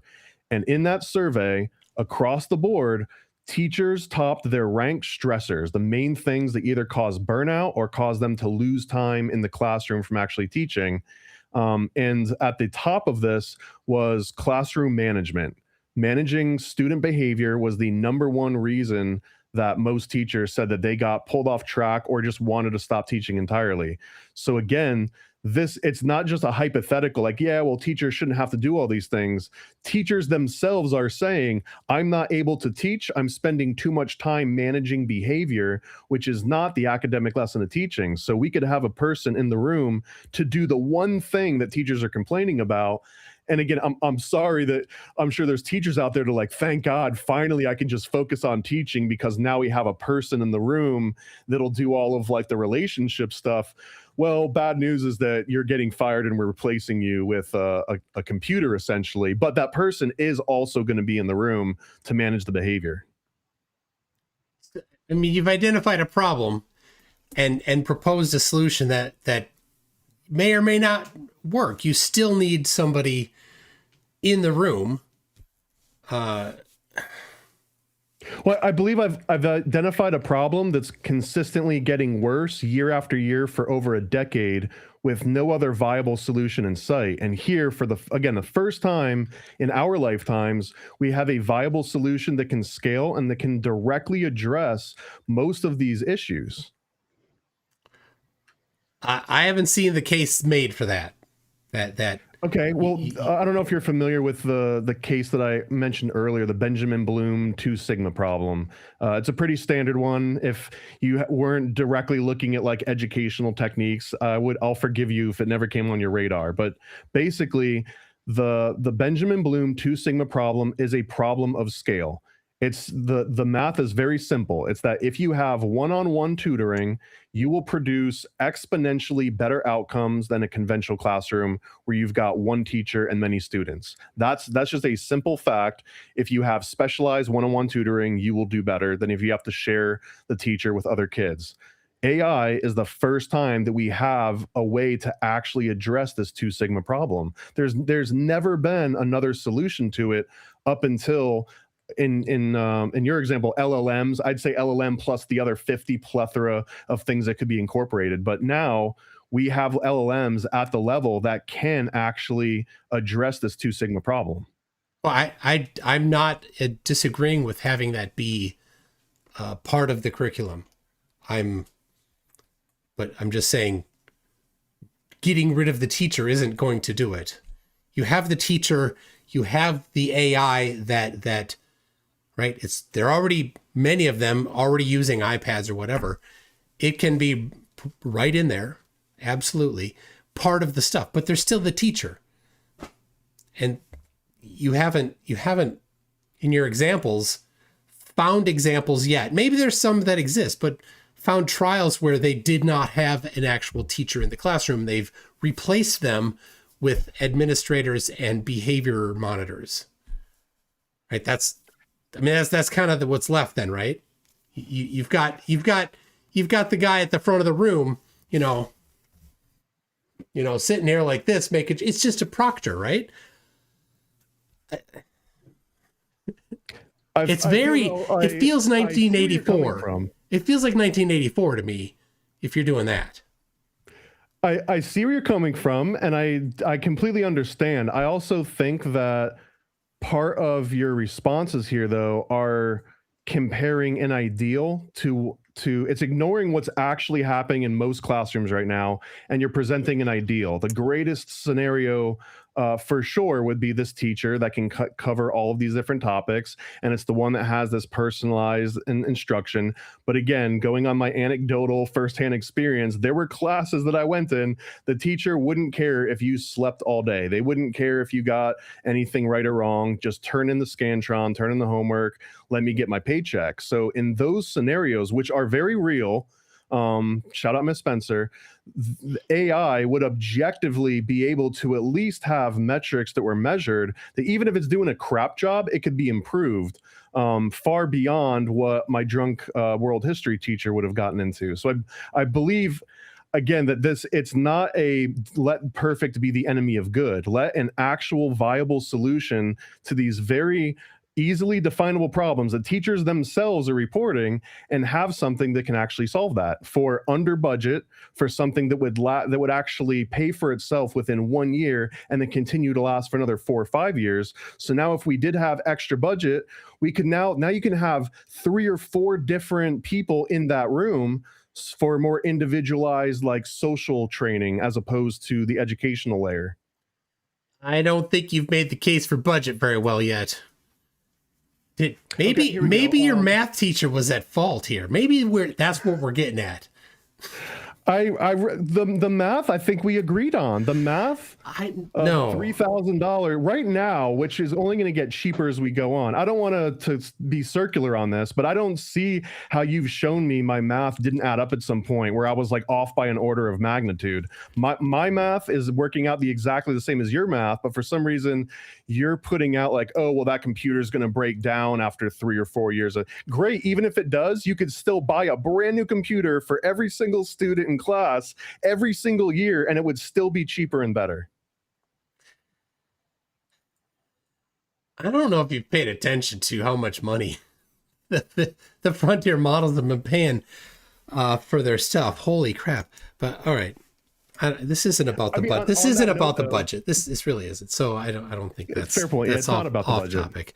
But I do think that the budget is an extra cherry on top, that it would make money for schools or it would save money for schools. You know, they're not capable of doing that. School budgets are black holes. What are you talking about? I feel like you just added a little bit on to my side on that. Yeah, no, I agree. Schools are not capable of a lot of things, but they could be. Oh my gosh.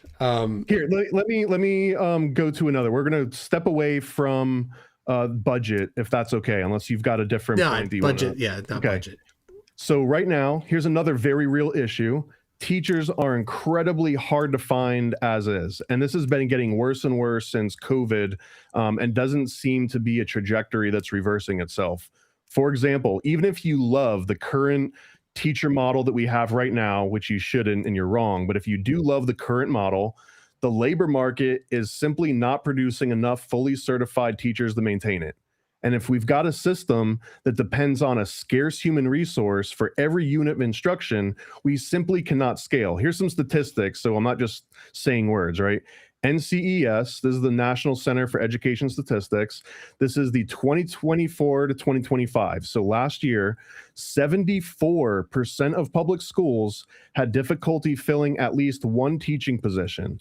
High poverty schools had more than 75% of students filling a lower share of vacancies, even if they had fully certified teachers. The number one most common hiring problem is that there's not enough qualified candidates and there's too few applicants. Part of that reason of not having qualified candidates is the master's degree, is being a subject matter expert, is having some sort of teacher certification. In many cases, you also might need to have like a special ed qualification in case they wanted to assign you to like a special ed class. So there's all these multiple qualifications. All of that's red tape. That's government Rockefeller red tape. And if you can cut all of that and eliminate it, now all of a sudden the base of human resources that you can put in that classroom to actually help those children grows exponentially. NCES also reported that 64% of schools had a lack of qualified candidates. All right. Wrap it up. Too few applied. All right. You went a long time. I have a couple questions then that right. I'm not disagreeing with that. That sounds reasonable. Not having looked at it, but it sounds reasonable. Why is it that teachers are hard to find, qualified teachers? And why is it that the high poverty schools are harder to find teachers for, and without having any knowledge of it? I wonder, is it because a lot of the time teachers are not teaching, that it is that they're concerned, they look at it, they go, I'm not going to be teaching. I'm going to be dealing with the issues of having kids do the kind of things that they do and having to deal with all the challenges other than teaching. And that's why. And then again, why at high poverty? Well, it's clear to me, those are the schools that teachers don't want to go to because of the clientele. That seems to be teaching math. So here's the challenge. So we're going to not have teachers, and instead we're going to have somebody that's not a teacher, that's getting paid less than a teacher, come into that same room, and their only job now is to deal with a thing that nobody wants to deal with because it's the reason why teachers don't want to be teachers. This is going to be a harder position to fill. Well, so the key there though is that it's the teachers that say, I don't want to do that job because I want to be a teacher. I don't want to do these other 20 things that you're expecting of me. But I don't think that's a fair equivalence to say, well, nobody wants to do those other 20 things. There's people that might actually be interested in helping develop kids' social skills, might want to be, but there's babysitters out there, there's daycare centers, all of those resources. Anyone that's qualified to work at a daycare for certain ages or after school YMCA programs, anything, now all of a sudden the pool of people that's able to now enter that school and help children just grew exponentially. So yeah, I don't think that it's the teacher that benefits in this scenario because Oh the my teacher's gosh. job is out of there. But yeah, and instead of just one person that's now paid less than the teacher, you could have 3 people, you could have 4 people. If the computers last for 5 years, now you could have 6 people per classroom, and all of their focus is on that behavior management, and the AI doesn't have to be distracted you're not by getting behavior problems. you're not getting rid of an underpaid teacher who doesn't want to be there because the social problems are the reason they don't want to be there, and finding multiple other people paid less to do it, where the basically the thing that they're being asked to do is to do the thing that nobody wants to do. That's going to be a harder job to fill. How That's are you going an to find absolute anybody? saying nobody wants to.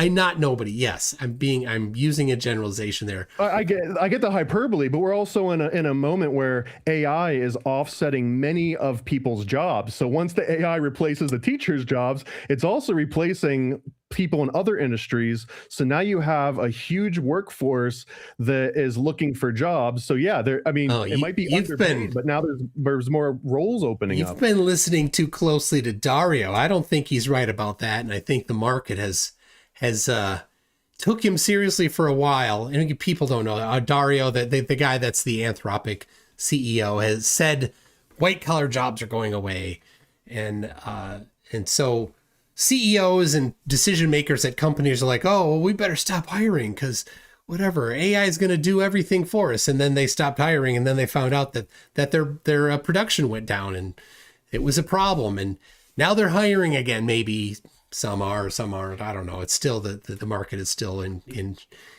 transit flux. That's the word. And I don't think that's the case. Not the point either, but I don't think we're seeing that the people who are white collar workers who are making $100,000 to $200,000 a year are going to be like, oh, what do I do now that I've been fired from my white collar job? Oh, I know. I'll go to the inner city and I'll work with those nasty kids that that nobody wants to work with. Sorry if I'm being way too generalized here. I don't see that happening at all. Well, I don't know if I agree with the premise. I fully understand what you're saying, but the difference between a teacher that wanted to be a teacher and went to school to be a teacher and got the certification and spent all the money to go through college has a different expectation of salary than would somebody that didn't. Somebody that basically is equivalent of a social worker, a daycare worker, a Walmart greeter, the grandma that wants to work at Walmart because she wants to be around people. That could technically be someone qualified to be in a classroom full of children that helps with behavior issues, that helps with disciplinary or just attendance issues, like all of those administrative aspects.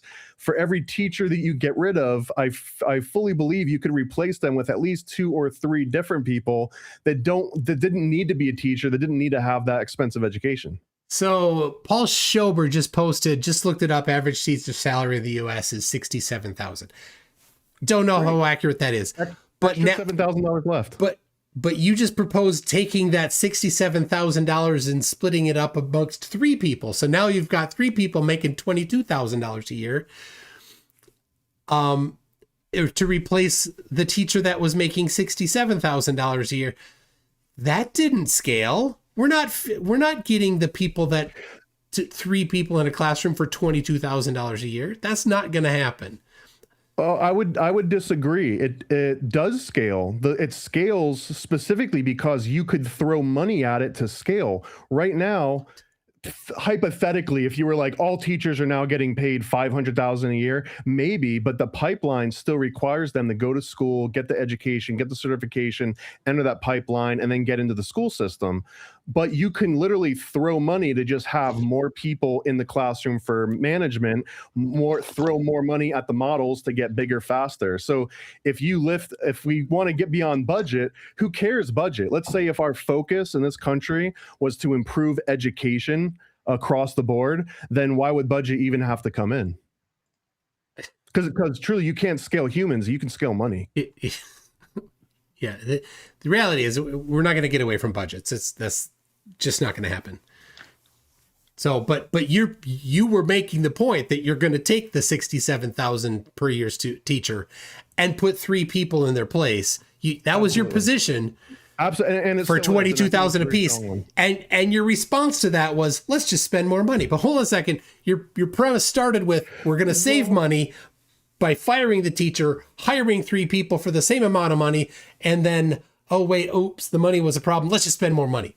Yeah, you see what happened there? To be clear, I was not suggesting spending more money as a solution to weasel out of whatever point you were making.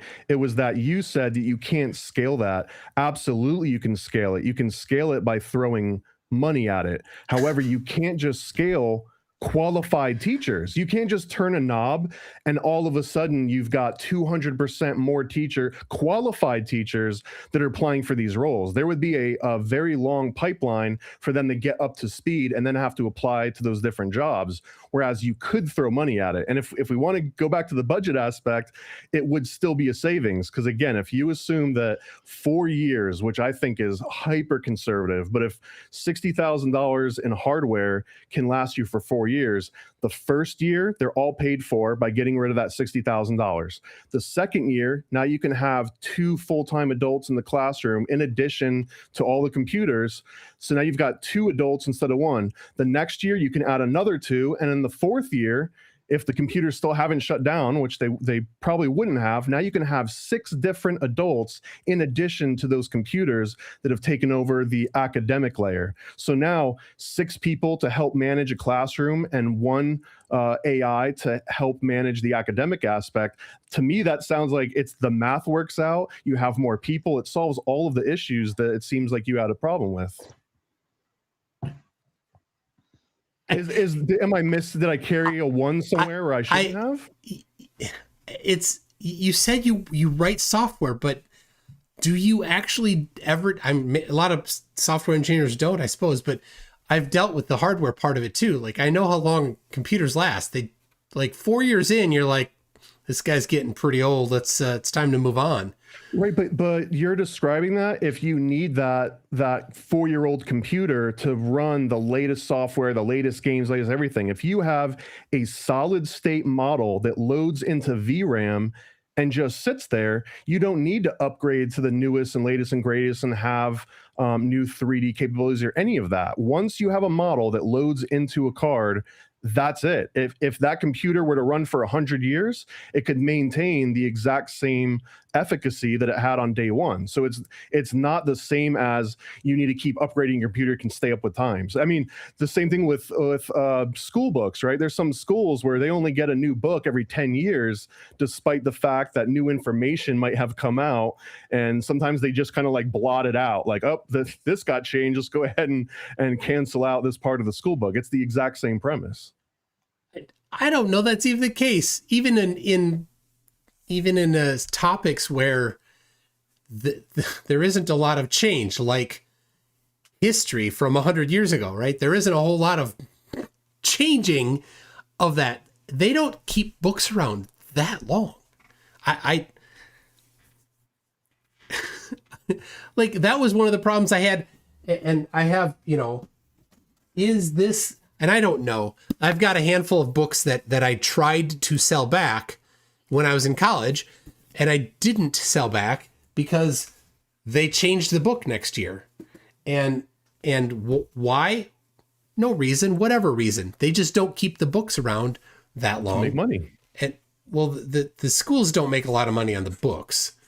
Well, the book publishers that changed it to the new version, they're the ones that make money. Yeah, but the teacher at that university who's like, well, what's our book? It's this book. They're not making more money. They don't have a motivation to change to the new one other than whatever. It means nothing to them, plus or minus. They're not making more money for it. That's not their motivation.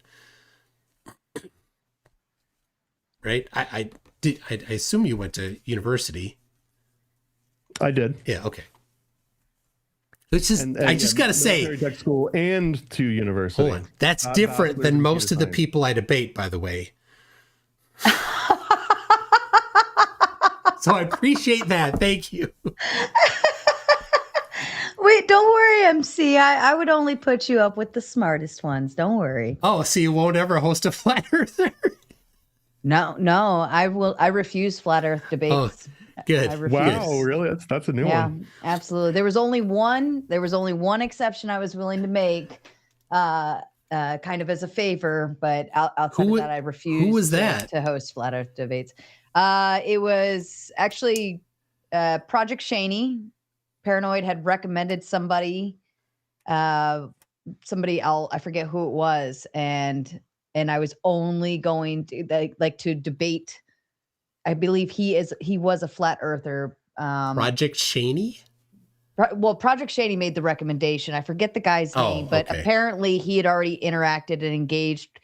So the topic was flat earth. The guy was a flat earther, and I know that Craig McNeil is very pro kicking flat earthers' asses, and he's bugged me a lot to bring flat earthers on. So the request was made from Project Shaney. I was only going to make the accommodation because Project Shaney asked me. So I was like, this is a favor to her. Fine. And then I said, okay, I'll do it if this dude wants to debate Craig McNeil, because Craig's been begging for me to host one forever. So it was like two dual favors in one. And the guy said he's already had McNeil on before, didn't like him, whatever. And such so a that was guy, though. I don't know why they would say that. So I was like, fine. That was it. If you guys don't want to do it, I'm never going to do one. So that was the only time I was going to offer a flat earth debate to my platform. But otherwise, I don't want them for many reasons that you could probably figure out, MC, on your own just by context clues.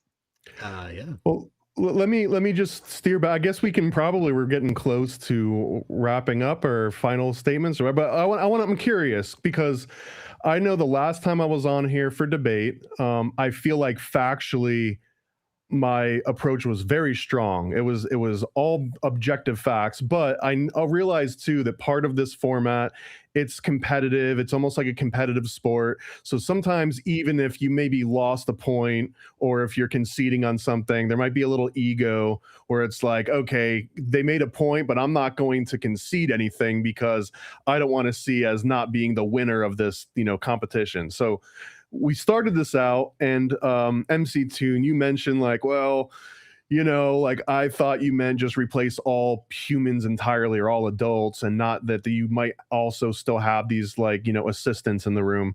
Fine. But would you concede at least that the problems that we have currently are getting worse and that AI is a possible viable solution for addressing some of those problems? Definitely agree that things seem to be getting worse. Though I'm not deep in that topic, so take it with a grain of salt. Is it possible your scenario where the teacher is done away with and maybe just one other person is in there instead, something like that? Can I conceive of something like that? And there's no lecture anymore and the students are just face down in their iPads. I don't like that. There's many problems I have with that, but I can say, okay, that is a model that does have at least a testability to it. The problem is, of course, who wants to have the education of their kid be the test? Not me, but I guess though at the same time, we're all just chucking our kids out into getting tested. So who knows, being the guinea pigs in somebody's new idea about something. worse things have happened between interactions with students and their underage or teachers and their underage students than would happen with an AI. You know what? I think that's easy to say. Because yes, we all probably heard about that one teacher that did that one thing with that one student. That one time. Yeah. Never again. Not just that one teacher, multiple times. Like what? Yes. Why didn't that teacher get fired the first time, the second time, the third time that some student? Yes, 100%. Is that going to happen? Not like that with an AI. Can, through prompting, an AI present something that is inappropriate? Yes. Can you guardrail that? Yes. Is it perfect? Still no. Maybe you can reduce the numbers. And of course, you've got all these students, they're all on their phones anyway.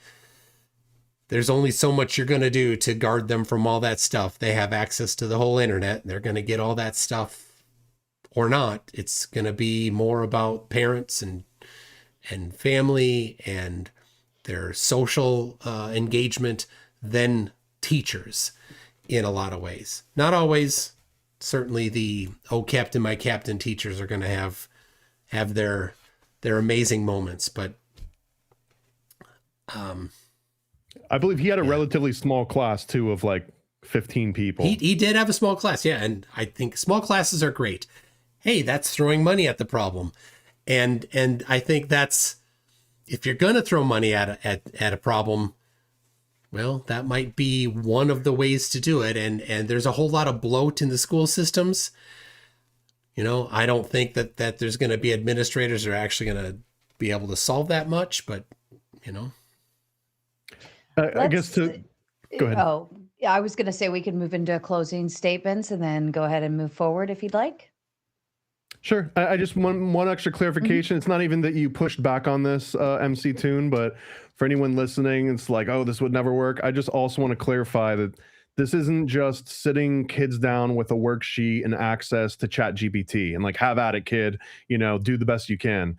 It would be about having constrained, curriculum aligned, standards based, specifically trained AI tutors with, and if you're familiar with other AI, like with a RAG system, a retrieval augmented generation, where you can actually put the exact material that they need into the context, so it's always there.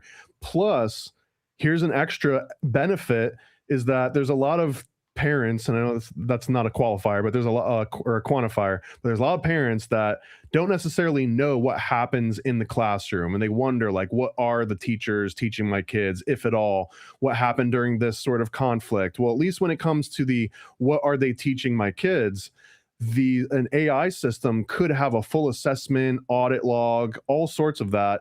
And when it goes to the interactive assessment of the individual student, those can have guardrails. Those can basically, and there was a study, someone named Bastani actually tested between just giving unguided access to something like ChatGPT, where it improved practice performance, but it decimated test scores because no one was they weren't retaining anything. They were just like, hey, what's the answer to this question, and get it, and they would check it off. Yeah. But once you remove the unbridled access and you basically put a safeguarded tutor in there that's like, don't tell the kid the answer, don't just give the answer, tell them how to find it on their own, that entirely mitigated that particular harm. Again, not something that you brought up, but I just want to point out because that does come up as a pushback. So I'll have a brief sort of wrap up to this. It doesn't need to be 8 minutes. Let's let MC with his closing statement first, and then Paranoid, you actually get the last and final say. So MC, your closing statements, please. Okay. Well, thank you, Sarah, for hosting this. It's been good. Thank you, Paranoid American, for an engaging debate, a little different than what I normally do. And I think it's less contentious, actually, really. I think that you and I are not all that far apart on where we are. The things that you described, where an AI is assisting and doing some teaching, and on their iPad or on their whatever the computer they're using, where the curriculum has been built into the AI, and then there's some sort of an interactive system where they're just not just doing the homework, but there's some, integration with that. I think this is all great stuff. I think it absolutely will improve things. I don't think that getting rid of the teacher and replacing the teacher, even if it's with 2 or 3 people that are not teachers but somehow disciplinarians, I don't think that's it. I see big value also in AI assisting in the admin part of it, the grading part of it, actual written, not handwriting, but, storytelling and essays and things like that. AI and LLMs now can actually critique that kind of stuff where, before that really wasn't super good. So I think that's all good stuff. And the studies you brought up, I think for the most part were in agreement with what I'm saying. But where I'm just like, I don't get it is taking that teacher out of the room. I'm not gonna go for that. I think you miss too many things. So anyway, thanks a lot. And I look forward to the grilling afterwards. The grilling. I love it. Paranoid American, your final thoughts, please. Okay. So just keep in mind, again, the reality that we're actually living in right now, our actual problems in our waking world, and not some idealistic perfect versus good scenario, right?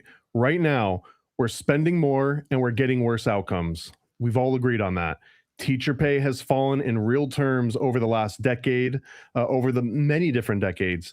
Teachers on average are working 50 hours a week. They earn less than comparable workers. 3/4 of all public schools can't even fill their teacher vacancies with certified teachers. The teacher prep enrollment is below where it was a decade ago. So even if the schools were able to hire more teachers, they don't exist. The qualified people that could fill those roles do not exist the same levels that they did a decade ago when they were also underfilled. Meanwhile, 1/3 of all 8th graders in this country are below basic reading. 8th grade math hasn't recovered since it collapsed in 2022 from all the remote work. And 12th grade reading and math at this exact moment is the lowest on US recorded history since they began recording these assessments. In addition to all that, something we even bring up that's even a bigger problem is chronic absenteeism. It's far above pre-pandemic levels, and it's not a temporary issue that you can just kind of wait out, right? What I've been describing here and all these issues that we're talking about, these have been systematic issues with the architecture of the public education system as a whole, and they've been problems for the last 5 or 6 different decades. It's just that right now they're becoming exacerbated. They're becoming more and more visible because of population growth, because of inflation, because of teacher burnout. All of those things are objective realities that are not going away. And they're objective realities in the exact same world where AI is developing in leaps and bounds. And I want to emphasize that this AI instruction, AI is replacing the educational layer, the teacher in the classroom. This is not a luxury sci-fi experiment to happen years from now, maybe when computers get good enough. It's a today obvious response to a completely broken labor model. So we've got a scarcity of human experts that are trying to personalize education for millions of students at the same time.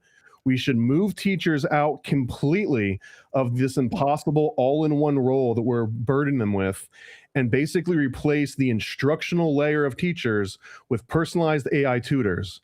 And that'll free up all of the adults, especially ones that aren't qualified to be teachers, that now they can focus on the supervision, the behavior, the mentorship, the safety, and the social development. So this, again, it's not sitting a bunch of 5-year-olds or 5th graders inside a warehouse with laptops and like a connection to ChatGPT. This is something that will decouple the teaching element from all the parts that the teachers don't want to do so that we can basically have something greater than the sum of its parts. Perfect. Thank you. Sorry, MC, I muted you for the typing. Bad juju. Oh, sorry. That's okay. That's okay. Most people forget that they're doing that. All right, I've dropped the link backstage. There's quite that actually panel filled up backstage really fast. Thank you so kindly.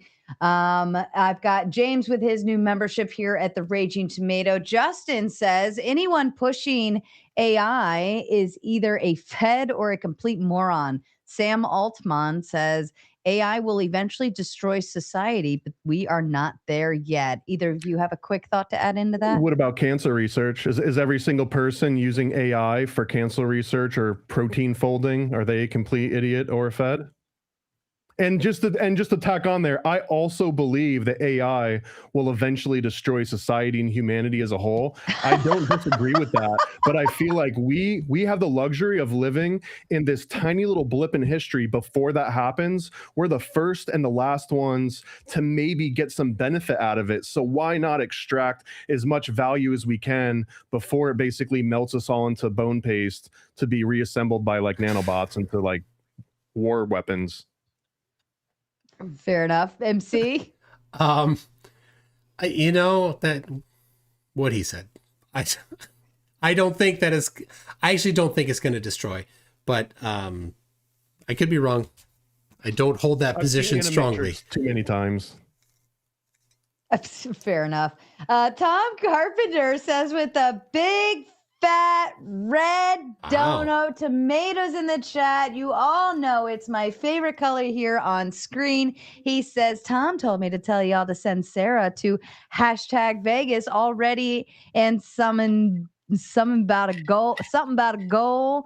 Yes. Every dono that you send tonight, please be sure you write in #Vegas. We are going next week we're going to go moderate over on a big 1 million subscriber channel, and we're going to have some fun along the way with lots of IRL content coming to you. So super excited. Keep hitting the dono goal so that we can get Mater Nation out there loud and proud.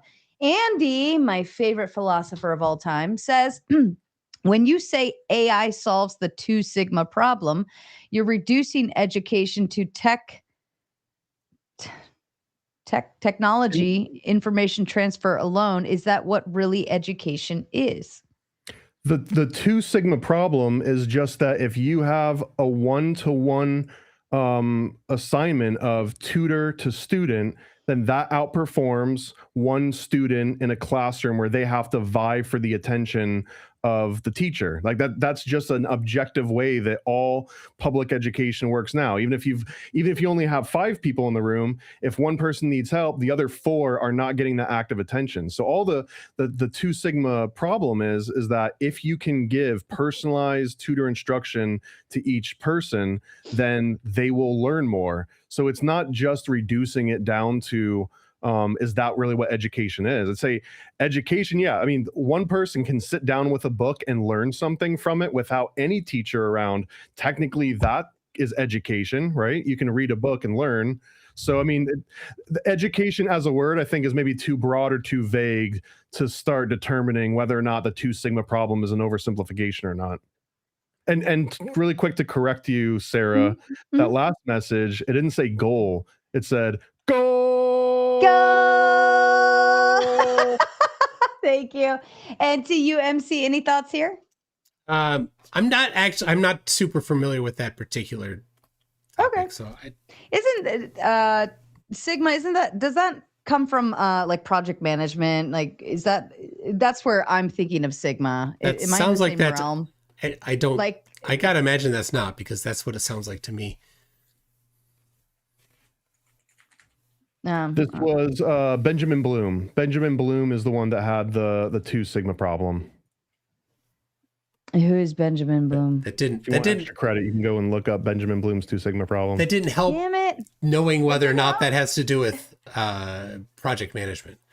Right? Because that's where I was going, because the what is it, whatever it is. Well, to be clear, Benjamin Bloom was a American educational psychologist, so that clears up anything. This 2 sigma problem was specifically talking about education. It wasn't about if IBM can train their people up faster by assigning more like senior level devs to their junior level. This was specifically about teaching.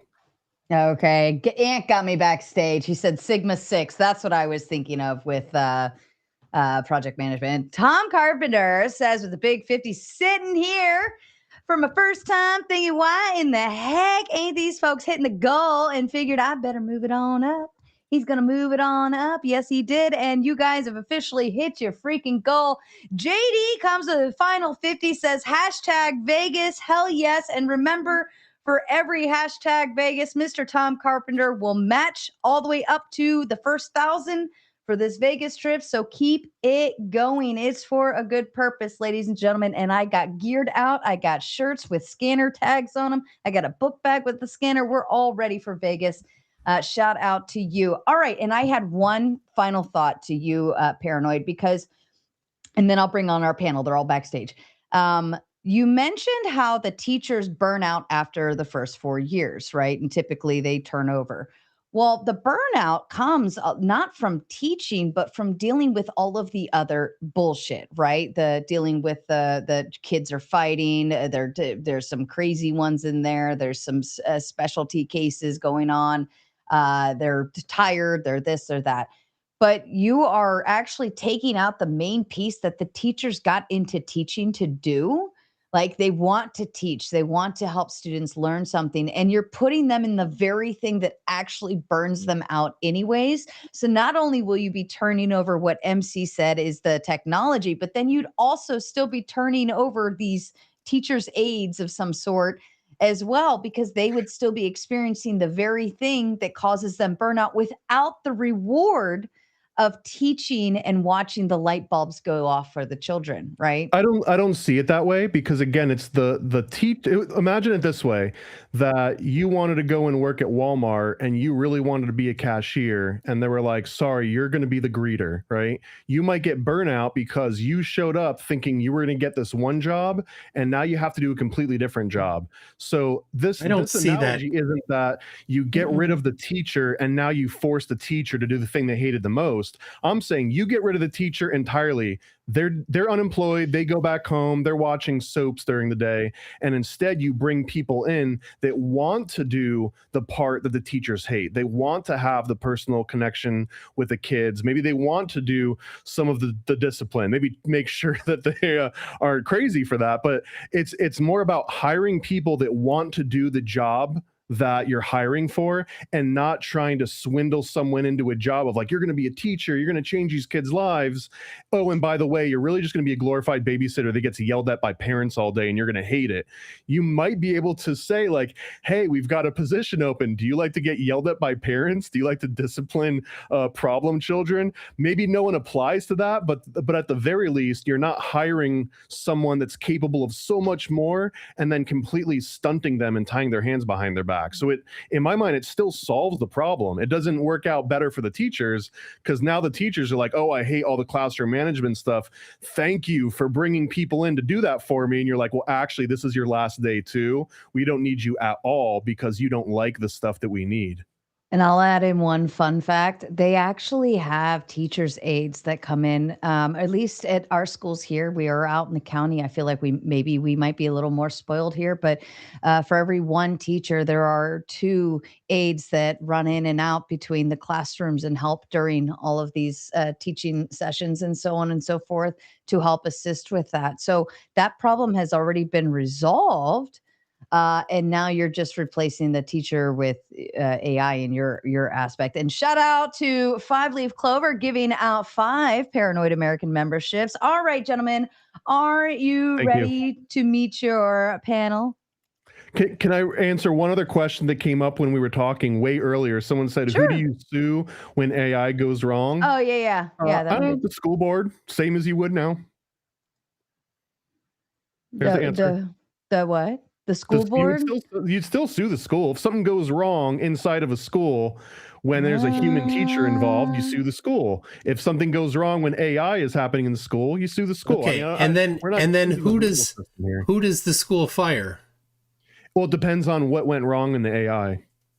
Did it touch somebody inappropriately? No, it taught that the mustache man was the good guy. Who do you fire then? Is this a homeschool situation? No, none of this was the debate. It was about homeschool, really. So this is a public school. If the AI starts teaching that the mustache man was a good thing, then if this is open source, then this can be audited by the entire country. And it is basically a national problem, not a localized, this happened in one little podunk school and therefore doesn't get resolved. But your proposal was that each individual school curates their own information too. Well, it's back and forth. Which way is it? That's the potential. The potential is that each school could curate their individual lesson plans they want to. But for example, Common Core is no longer a national standard. But if there were a Common Core style initiative, now there's like a national lesson plan, right? A national curriculum. So it wouldn't necessarily be individualized. The point is that AI makes the possibility for either. It can be either hyper focused on that teacher and that class and that student, or it can be this is for everyone across the entire nation. Okay, so now you go and you fix it, you put the guardrails on so it doesn't teach that mustache man was good. But now next semester it teaches that Pol Pot was good. Right, because you didn't think to put the guardrails on for that one yet, and there's a never-ending list of things that you aren't going to necessarily know because the AI doesn't have the moral compass to know. You know what? I should not be teaching that that's the good thing. Counterpoint. The exact same criticism exists for human teachers. But you can fire those teachers and you can say, no, you're not going to do that. Curriculums. You got curriculums, right? And oh, goodness. All right, let's get our panelists up here. We're going to have some big fun with who's all back there. Let's go, gentlemen. What is this? This music. I don't know. I hope it's not copyrighted. I don't know. I'm going to mute it. So, and then, oh yeah, this is the gauntlet thing. It's some music going, do. You make up your own music in your own head. I'm not going to do it for you. You don't want to hear me do it. Oh, look, it's a warrior. Is that AI generated? Or was that lifted from somewhere else? I think she might have had this on for too long to have it be AI. Does anybody recognize what this is, from? Anyway, there's this, we've got this fake Witsit in the chat. Hello, fake Witsit. Everybody just know it's not him. Witsit is actually a moderator on this channel. He can come in here with his real account and say whatever he wants to say because he's a moderator, but he wouldn't. He knows he'd get crushed. All right. MC's over there talking shit. That's what he's doing. Oh, I'm talking to my chat. I muted your music. I didn't know if it was copyrighted or not. So No, I wouldn't do that to you. I wouldn't do that to you, MC. Come on now. I just don't know. They just missed out on all that badass music that everyone backstage dances to and like rocks out to back there, and you just took that away from your audience. I don't know. The Angry American was dancing. I saw him. I would not deprive my audience of any of the information or the entertainment that we provide here. So maybe you should leave MCToon's channel and come over to the Paranoid American channel. Uncensored, unedited. I love you both so much. This is hilarious. This has been a fun night, has it not? All right. So Dale was backstage, so he's going to go up first. And ladies and gentlemen, the rules of open panel Q&A, if you are new here, I don't think anyone is, but we are going to go in a round robin fashion. That means one at a time, one person gets to ask a question or two, get a little bit of back and forth between either or both of our panelists. That means everyone else on the panel is muted and quiet and not interrupting the person's turn so that they can have their time with the panelists. Now, if you want the crazy, you want the gauntlet, you have purchased it. It is on board and ready for kicking. So once we get through the open panel Q&A, we will move into full gauntlet mode, which is open mic, open floor, still in some form of respect, but we'll get there when we get there. So you are all going to still have some fun. Dale, would you like to ask your question or comment, sir?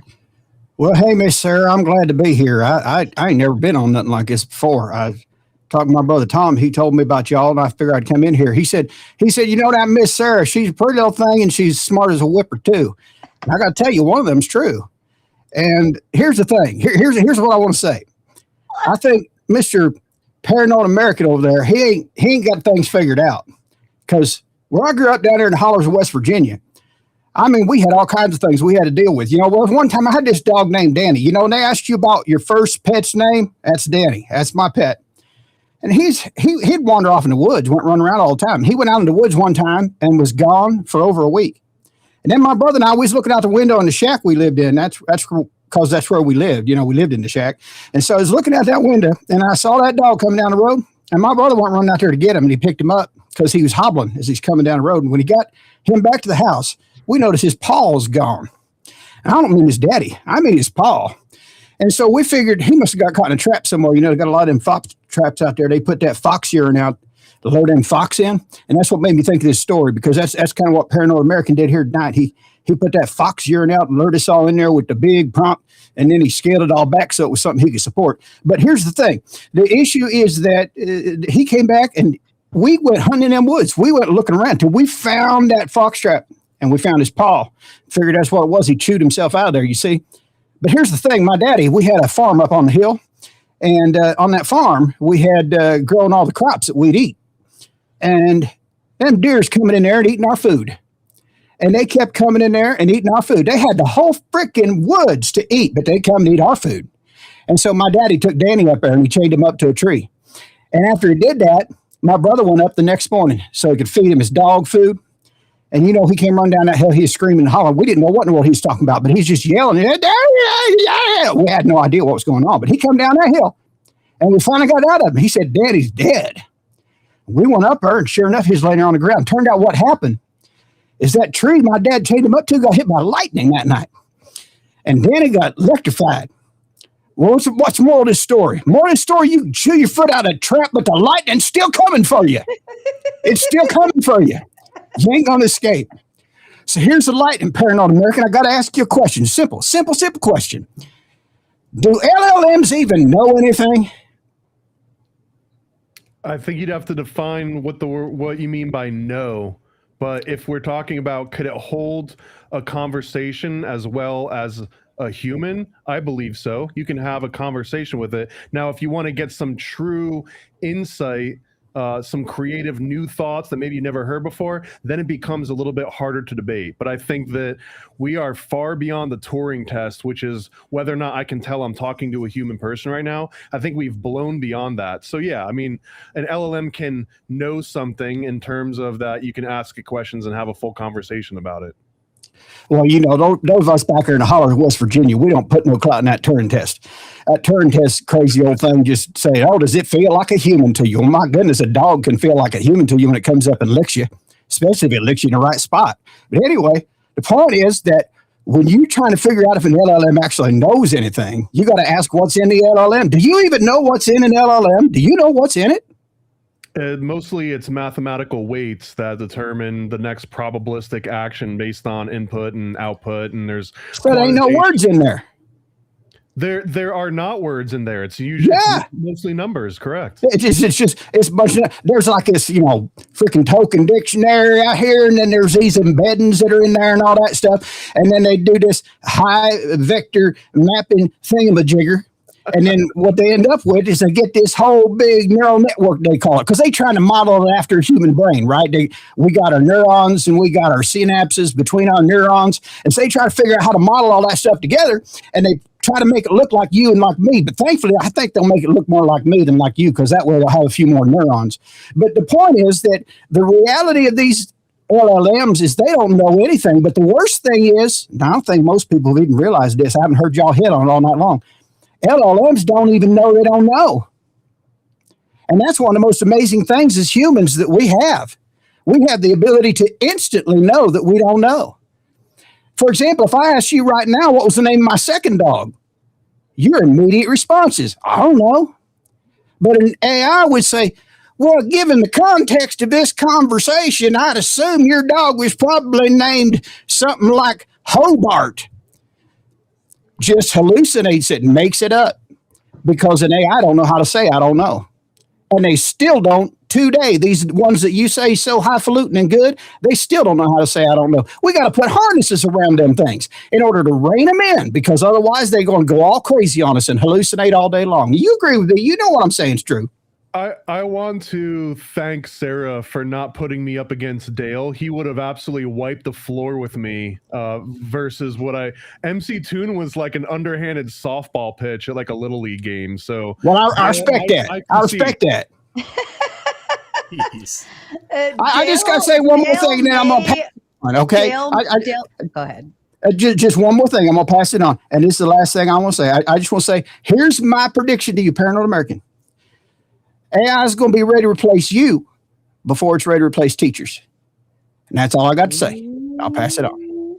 Dale may or may not be an AI tech expert that we've hosted here before for an interview. Dale, I can't tell you that you're actually right on 3 counts because I'm an artist, a musician, and a software engineer, and AI has replaced all 3 of those positions within the last 3 or 4 years. So you're not wrong. Damn. Yeah, that's what he's doing. He's trying to create more jobs for them, replace all those teachers with AIs, and then tech geeks like him and my brother, they can go in there and they can just take all of that stuff. You know, they got more work to do now because we fired all the teachers, so we got more computer people we need. That's what I'm saying right there. So. Fair enough. Spin, are you passing on your turn, sir? All right, question to you. So, Paranoid American, meet the angry American. All of the jobs that you are advocating for, or that you have seriously advocated for by a fictitious computer screen, what do you do with those people? The only thing that I could really come up with is let them be the security guards. Do you mean the teachers that are now going to be unemployed? Correct. I guess I'm still an optimist at heart, by the way, which is why I'm a conspiracy theorist, because I always hope and expect the best, and then I find out the reality. But in my optimistic mind, the transition would be that good teachers can then become profitable tutors, where now all of a sudden they enter the market as free agents, and people that are willing to spend for a good teacher that can actually tutor a human being to tutor their human student, now they're able to do that. And that can even be scaled out where, again, high ideal optimism here, but you could become like an online teacher celebrity where people fly their kids out to be tutored by you, or you fly out to see them because you have a specific way of teaching that subject that just clicks with people. Because as many of us have had bad experience with teachers, I think at least we've all had at least 1 or 2, or hopefully more than just 3 great teachers.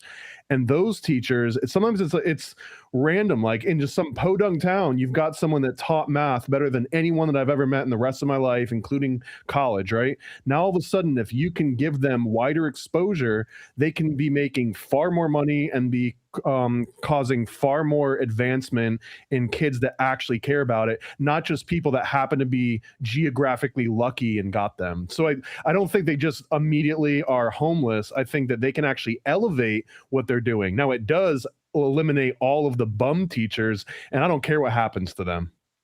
Mm-hmm. So then you would agree that a tutor is technically a teacher? Yes, I would. I would agree that a tutor is a teacher. They are actively okay. So why somebody. The fuck would you get rid of the teachers to substitute them with a teacher that essentially would be a draw on the American taxpayer, because the simple fact that not everybody can afford a tutor. So let me finish my rant for a second. So you're going to put the technology into a public school that can barely afford the bills to create another bill on top of another bill, then fire all the teachers to replace them with a teacher that people on a fixed income can't afford, which would become then a burden on the government or the local government, because the great United States says that all kids have to go to school. So now you are creating a bigger problem than solving the little problem. That's what you're advocating for. And very honestly, I don't believe that you even believe the shit that's coming out of your mouth. I believe your satire. I believe that you have this ideology that computers can do it better than a human being. Correct. And I'm telling you, when I went to paramedic school, a computer cannot teach me how to stick somebody with an IV. They can show you their ideology, if you will, and I'm using that word as a semantic, right? But there are proper ways to do things. So, and the other thing that I want to say to you, are you advocating for collegiate level courses to become AI and take the human factor out, other than somebody sitting in front of an iPad or what the fuck is it, the Android tablet or whatever, and just have somebody teaching what they get off the internet, because AI is internet based. I think you would agree with that. So you got 5 different things that I'll respond to in short order here. First of all, please do.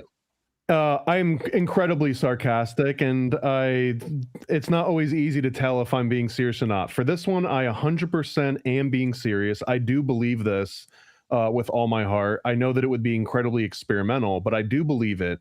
And if anything, it's less to do about satire and more about a chip on my shoulder about how horrible of an experience I had in public school, which would bring me to my next point in that, just to clarify, I am not advocating this for trade schools, for college level. If you went to paramedic school, this is and I also specify this was not like to replace a homeschooling, right? If you've already got a parent willing to do homeschooling, you don't just replace that out of principle. This is specifically about public schools where you've got one teacher and multiple students in each classroom. So, your paramedic school, I agree with you. You're not going to replace that with AI. About the money, I firmly do believe, even though I don't think we ever came to any sort of consensus, I fully believe, and I can, if we want to spend enough time on the math, this saves money. It does not spend money. You free up all of the different teacher salaries. You basically get that paid back in full the first year that you have a classroom worth of AI models. It's actually going to be hosted in somewhere else. It won't be like in the classroom itself. After the first year, now you're making money. You're saving another 3 to 4 years of teacher salary across the school board. So the money's already there. The technology's already there. This is not spending money that doesn't already exist. You mentioned the tutors. Go ahead. I'm sorry, Sarah, can I respond to just one of those things before I forget my thought? Yeah, Thank sure. you. Thank you, Perry. Okay, so all the money you're claiming it can save, what I don't and what I haven't heard really is the cost of the maintenance, the upkeep. We know children are clumsy. I'm going with the what if. What if a child, granted, destroys the product, whether it be a tablet or whatever the semantic would be, right? There's cost to that. Then you have server, because I guarantee you they're not going to just connect that to the World Wide Web and you can look at whatever you want, right? So there's all of the other costs that would be absorbed by ultimately the federal government, which all I keep hearing on the internet and big box media is how much we're in debt. All of this, in my opinion, would be federally backed if it were to go like this, whether it's public school, private school, charter school, trade school, whatever. Because as we know, these schools, whether it's public, private, charter, whatever, have some sort of government backing to keep them afloat, to educate our people. So the drain on having all this technology would outweigh the cost of having somebody making, for semantics, $60,000 for 6 to 7 months worth of school. And the other thing I want to comment on is when school gets out for the year, whether it be May, June, whatever, these teachers, they have their break. They have their, God, I don't have to get up at 5 o'clock in the morning, God forbid, and go teach a bunch of hellions for 6 hours. God forbid, right? The point is, cost of it, the cost is where the downfall to all this is going to be. The tech. Look, there's many tech firms out there that are trying to push this. I've seen it. I've done the research. I've done my homework. But feasibility, I don't think it's there now. And I did hear you say, let's put an ad up. Do you think Google is going to sponsor all this? Okay, yeah, they're going to sponsor it all, but they're going to make money off of it. They're going to put Roblox and Roblox ads because it's targeted. Wouldn't you agree? Not necessarily, because the same way that Apple put a whole bunch of Apple 2GS in the school systems that I went to, and everyone grew up playing Carmen Sandiego, and they grew up playing Oregon Trail. I did it. I did it in computer labs. Right. For Apple, it was an advertisement for Broderbund. It was an advertisement for these companies, and it's not that you had to pay money. It's just that having that billboard in front of young, impressionable minds is something that corporations will be willing to spend money on, even if it's just, I want you familiar with this logo for OpenAI. If I can put an OpenAI logo in front of every kid for the next 12 years, there are companies that would spend money on that. I'm not saying that that's where this entire argument like operates around, but I'm saying that because there's a very clear objective precedent where the technology, Silicon Valley was like, here's millions or billions of dollars worth of free software and technology because we're trying to plant a seed so that you have brand loyalty when you're old enough to buy your own. That's the version of ad placement. It's not like, to get the answer to this question, insert, a $5 bill or whatever. I get it. I'm just advocating there is more pieces that you did not hit on that would drive, in my opinion, the cost more than what it would cost to have the actual human interaction. I mean, go ahead. I'll say I actually did have those considerations, but they're baked in because right now kids already do have Chromebooks. Schools already do have servers. They already do have IT tech admins. Yeah. So all of this will be, and the scenario. And that was my next point. That was my next point. Where a kid like breaks something. Well, these expensive servers would be on premises, but they would be in like a locked server room. So unless your fifth graders have unbridled access to the most expensive room in the entire but wait a minute, school, you're advocating it to be in the classroom. The classroom has unbridled access to the equipment. No, it is software access. So in the room, all of the computers, all the Chromebooks, these are just terminals that connect to the LLM model that's hosted elsewhere in the school in a place that kids don't have access to. But I renew my argument, sir. They have wrap it up, Spin. Yes, ma'am.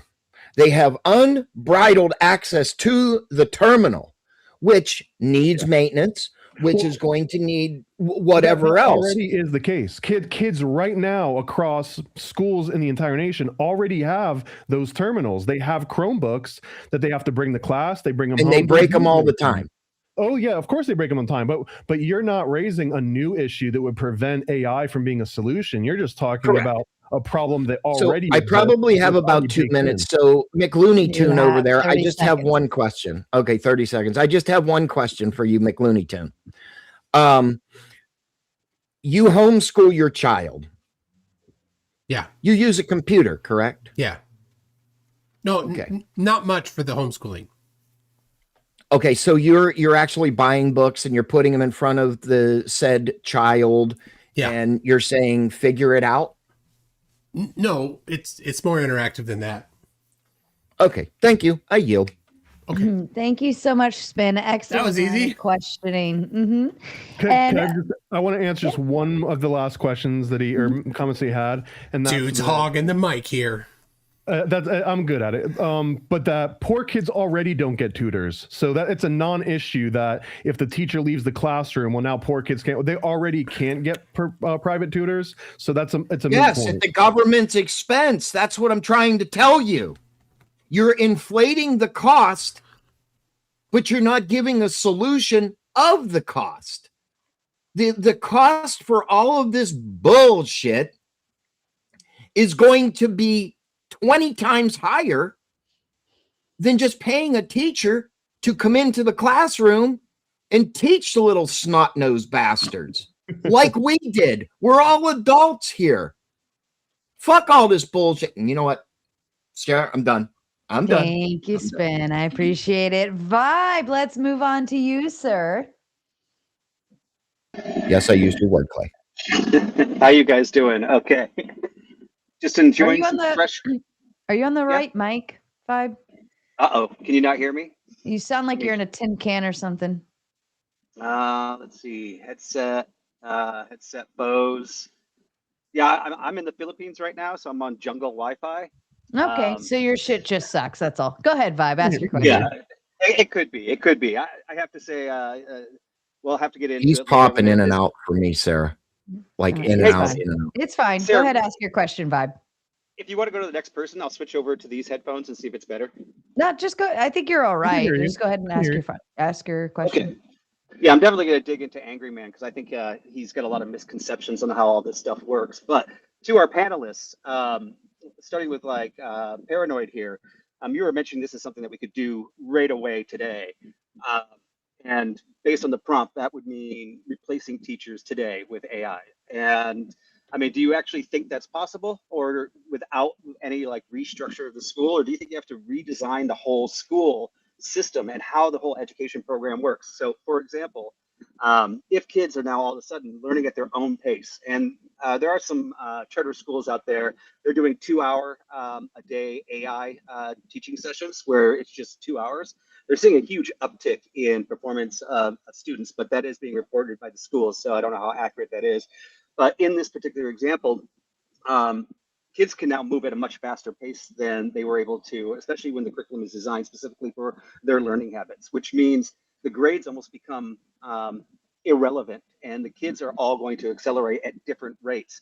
So you're not going to be keeping the same kids together in the same groups as they accelerate through the programs with the same guides, right? You'd really have to restructure the whole grade system, everything, if everybody gets to learn at this pace. And how would you solve that? Or do you think this is going to be an incremental change where we start with cameras in there that's feeding to a teacher, and it's just reading the student's attention, saying, I can see in the eyes of this student, he doesn't understand. I can see in the eyes of this one, he's bored. I can see in the eyes of this one, which we can currently do right now, that these will be incremental steps that over a decade will gradually keep on adding more and more AI in there until teachers get replaced with guides, which would be more psychological and play development people. How would you see that whole transition, or do you actually think it could happen today? I do think that would be incremental, and it'll probably be the same way that, as a loose example, but there are some people that just do menial tasks, and part of the new job is they'll wear a camera and a microphone that records what they're doing so that they can feed some neural network, and on a long enough timeline, that neural network discovers what that job entails and just kind of slowly takes it over, the same way that you would hand off a job to a new incoming person as you're leaving another job. I want to clarify, when I said that we could do this today, that was a direct response to MCToon. Basically, I think he was implying that we don't have LLMs that are good enough that would be up to the task to teach a kid about a certain subject and quiz them and do all of that, and that it was like some hypothetical future model that might be better in the future. I'm saying that right now, today, June 2026, we have a localized model that you could download and host by yourself that would be able to solve this issue. Now, the actual like infrastructure and how the lesson plans work and who goes to what classroom, all of that would absolutely be incremental. I'm not saying you turnkey, fire all the teachers, you show up on a Tuesday, and now there's a computer where the teacher used to be. That's not this. It's just that the models exist that could have the educational value that the teacher has. Okay.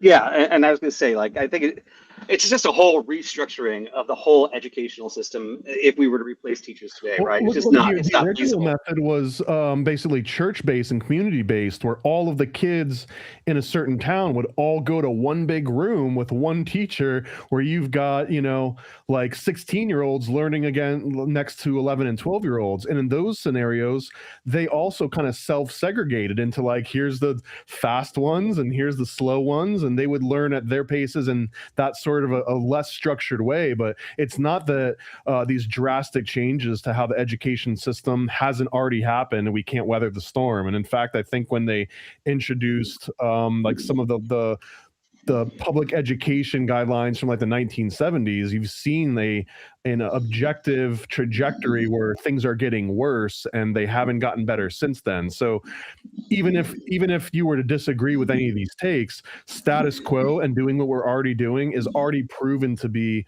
a losing formula. So something experimental has to change. There has to be some sort of upset in the way the school system works, regardless of what that change is. Yeah, and I mean, I think that we're going to see it not in the magnet schools, but in the charter schools and the private schools, where they incrementally expand this. And if it works, then we'll see. By then, the price is going to come down, and it'll start expanding into the private schools, whether we like it or not. It's really, how do we govern it and how do we move forward? Now, given that, like Toon, you sounded like, this is something you would not want to see. But you guys did kind of concede or come together on the idea, like, let's say we went through these incremental changes. Would you be comfortable with actually giving the teacher role to AI, but actually having maybe a dedicated, as I said, guide that was more trained in psychology and play behavior and social behavior, that basically guides the kids through like 2-hour sprints or 1-hour sprints, taking them apart from that and then working as a group together to go through those sessions, where the majority of the teaching is actually being taught by a guided system, but you have somebody that's less in the education sphere, but more in the social and play sphere of the teacher role, because we still need role models, right? We need somebody to look up to and say, I want to behave like that. And each of us had a different teacher that we probably saw, or a coach or somebody like that, where we said, I like the behavior of that person, I'm going to start modeling myself. And we might all have different people, right? If we replace these type of roles with like janitors and security guards, I mean, maybe they're a good role model, but maybe that's not the role models we want. Would that be something in the future, Toon, you would be comfortable with moving into a primarily AI teaching role, but with very strong social guides? Well, I won't take an absolutist position. So I'll say, if it was found that was a successful system, then sway me with the evidence about how well that worked. But as the prompt, no, I don't think that's the case here. I don't think that's going to happen. And no, I guess not. In general, no. But present the evidence to me and sway me with that. And everything's, of course, has to be at this moment, has to be hypothetical. Okay. All right, I'll give it to the next person, Sarah, and I'll change my headset while we're doing that and see if that works better. Thank you so much, Vibe. We appreciate you. And to you, sir, question, comment? It always takes him a second. 5, 4. Sorry about that. Yeah, I wanted to touch back on something that Dale brought up, but kind of seemed to have gotten skipped over. Maybe I just didn't hear the answer. But first, I want to understand correctly, you believe that AI would mean teachers wouldn't have to actually know the subjects being taught in the classroom, correct? Correct. I have to strongly disagree. With the tendency for LLMs to hallucinate, young students are too naive of what they're learning to spot these hallucinations. This would be something the teacher has to be able to step in and intercede with. When it detects the LLM producing these hallucinatory results, the teacher can step in and correct the LLM. So hallucinations are absolutely real. There's no debating that. All of us right now could prove that AI will hallucinate. However, a lot of these hallucinations can be mitigated very easily using a number of techniques. Retrieval augmented system is one, the RAG. Another one is just setting a temperature. But let me give you a human example as to how static this can be. And again, this is personal anecdote experience, but I remember I had a specific, I think it was like a science teacher.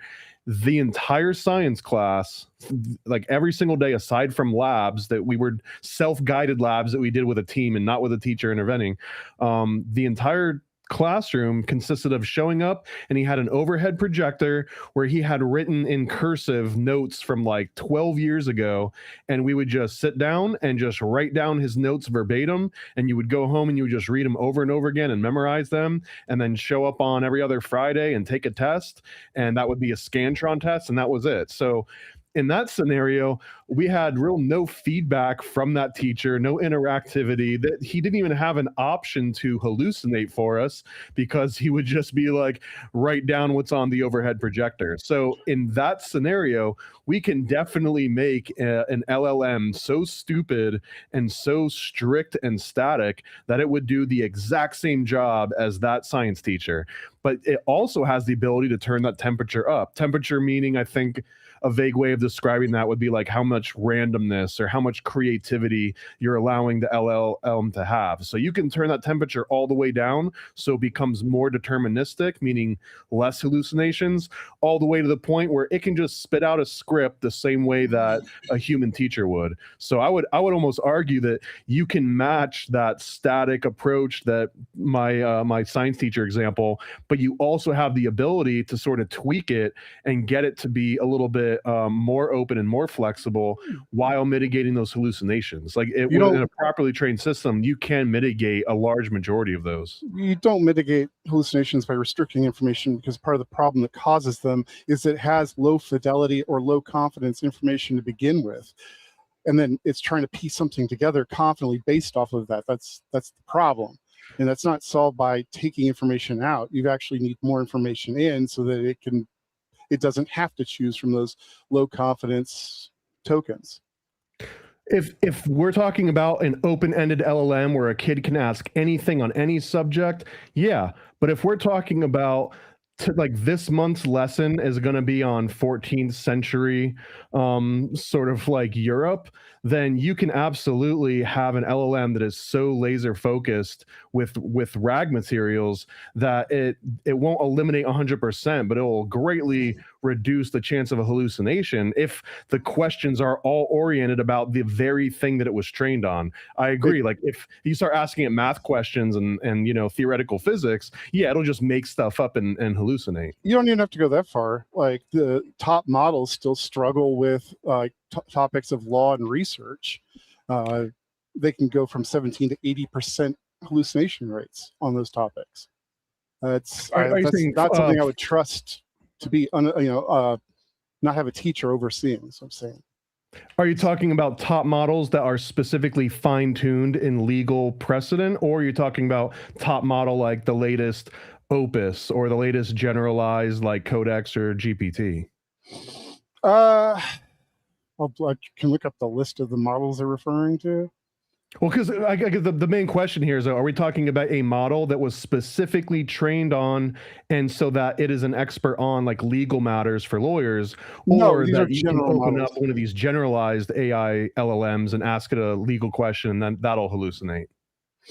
It didn't specify, but I assume they're general models would be So my in guess. that case, less information actually would help a little bit, but it's in the context, right? Because these general models, they're supposed to be like you can ask it any question, and I think that's really the problem. If you Well, no, because things like hyper-focus Cornell one are going to thing- come through as like high confidence versus some website that it doesn't know anything about, or maybe it's just a scanned in PDF from a legal book, right?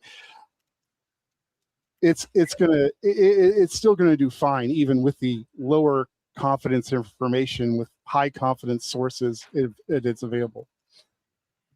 I agree. I don't disagree with what you're saying. I just think the It'll be solution. able to tell a better difference because it can go, oh, this is low confidence, and this over here is matching the low confidence more than the high confidence, and determine that's probably bad information. Like more information is always better than less.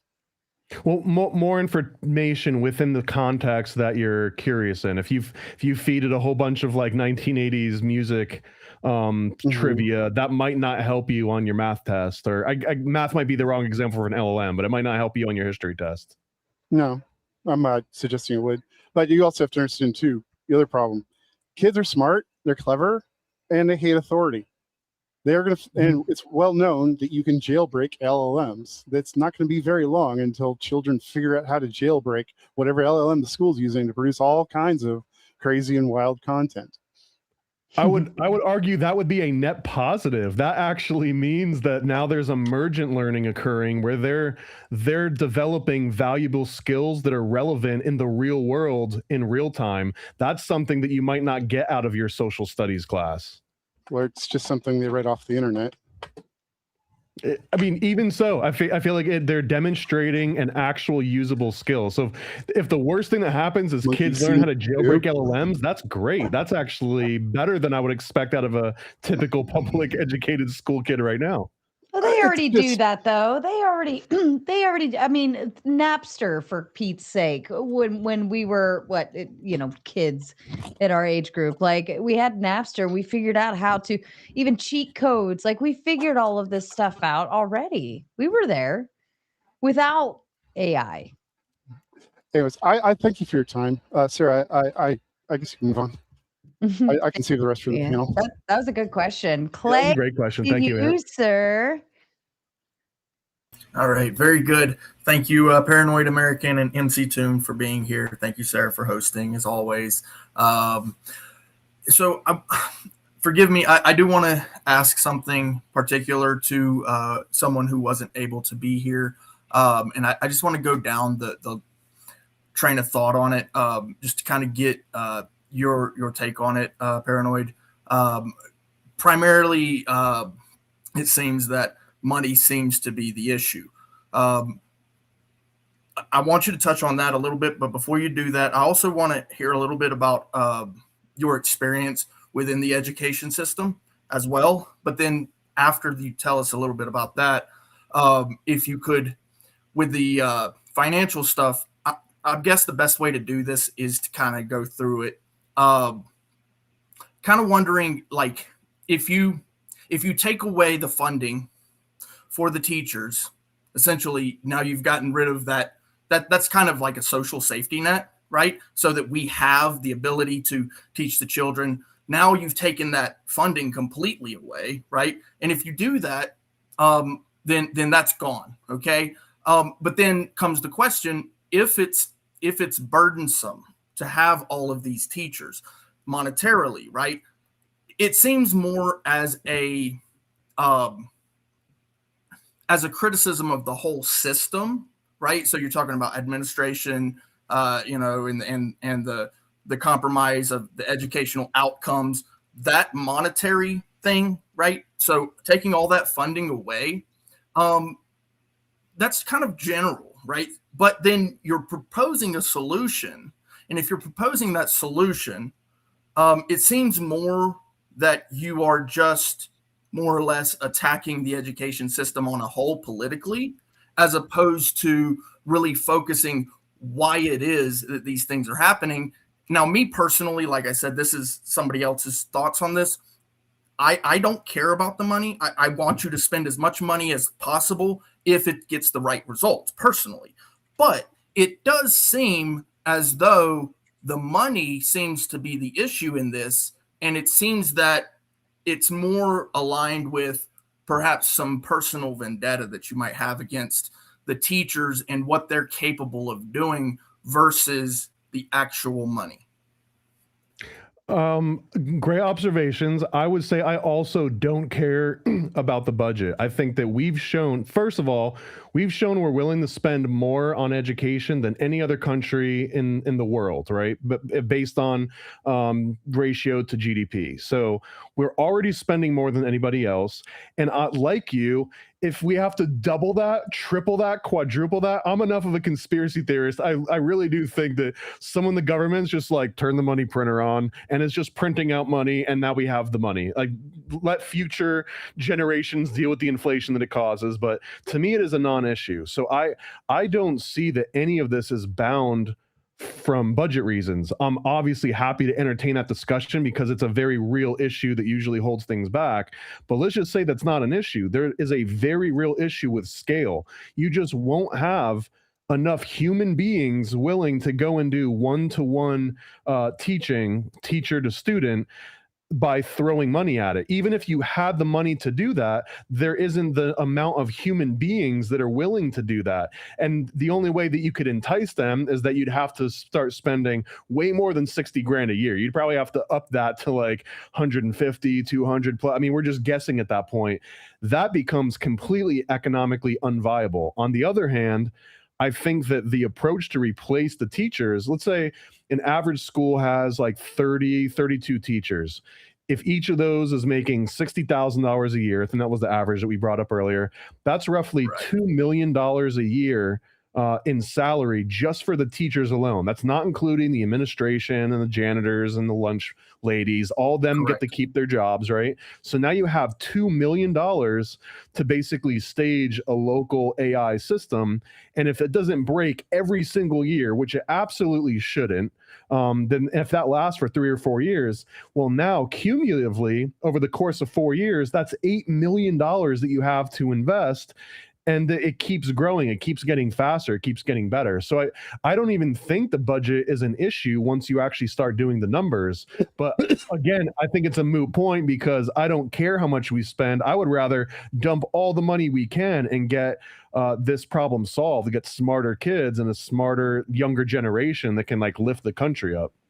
Fair enough. Yeah, and I apologize. My camera went out just as we were doing our Q&A, so I apologize for that. I like to give my reactions real time, but no, I hope I did justice for that. I think that the concern here mostly is, like I was saying, for him, the concern is perhaps that you don't feel that these teachers are doing a very good job, so you want to replace them, but then perhaps maybe that AI isn't the best solution. Maybe, and this is just my personal feelings, better teachers, obviously, that's obviously going to be a question. But then also he was wondering your kind of expertise. What is your field behind education? I mean, I feel like everyone here is probably qualified to speak on it because we've all gone through at least a decade of education, whether private, public, or other. Some of us, if we went to college, it may be even closer to 2 decades worth. So I think that's enough. If you need more credentials than that, I also was a subject matter expert and a learning course designer for all sorts of Fortune 500 companies. I designed the educational training system for Hillrom beds, which are incredibly complex beds that if you've ever been to hospice or a hospital, they're the little bed, the automated beds that like turn you around and make sure you don't get bed sores. They literally have like 80 buttons on them. And if the nurses don't understand how to use them, somebody can actually die. So I didn't work in education system, but I absolutely have been working in education, e-learning. And my mom growing up was an English teacher in public school and college and did tutoring. So I come from a family of, teachers. She would not be happy with my approach on this subject either. I bet. Yeah.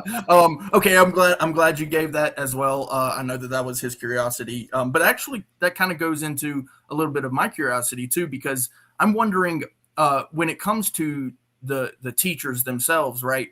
I don't look at the actual like curriculum as the bigger cost. The bigger cost is the child care, right? So these children Absolutely. are being educated. Sure, the curriculum is there, but the individual person, each one of them, has to have someone who can direct them in the right direction. I mean, these concepts go into morality and ethics and things like that. And I don't see how, even though AI can teach what ethics are or what morals are, they can't teach why ethics exist in real time. Like that really does require a human experience, right? And so when I'm looking at that, I'm kind of wondering, like, not just when they're teaching and when they're doing the thing, but also like the vetting for the employment of, right? So if you have a policing of the classroom, just because it's, it's already being taught, and all of a sudden now all you've got is a babysitter in there, the child care is the focus at that point. And yes, teachers are doing child care essentially, but they also are serving, right? So teaching actually is a service. All teachers are required to sign an oath in this country. This is actually a requirement. All service members of the public domain are required to sign an oath. And so AI can't do that. So the only other option in service would be a policing, right? Or child care, things like that. So that service, then you're essentially handing it over not to someone who's completely integrated with the system and why it's happening, but you're actually handing it over just to essentially a babysitter, no longer interested in why they're being taught. I see that. I guess my counter to that would just be, I wouldn't trust a human teacher to teach ethics, and I don't care if they signed an oath. That doesn't mean that they're going to uphold that oath. They're humans. They're full of flaws. So it's almost a complete wash to me. Like, sure, yeah, an LLM can't agree to an oath. A human can, but they can lie to it, or a human can, and then they can, over a period of 5-10 years, start to get a little bit more and more comfortable, start to get a little bit more flexible with what they consider in and out of that oath. So I mean, we're not living in a vacuum with like You kinda on my automatons. side These are on real that people with oath thing. problems. Yeah, I appreciate that. I want to ask MCToon one question as well.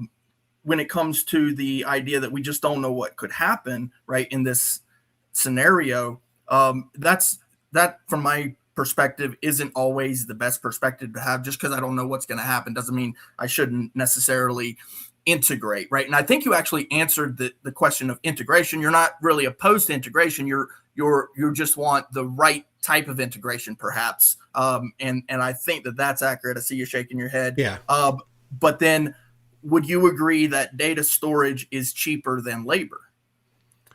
Generally, yeah.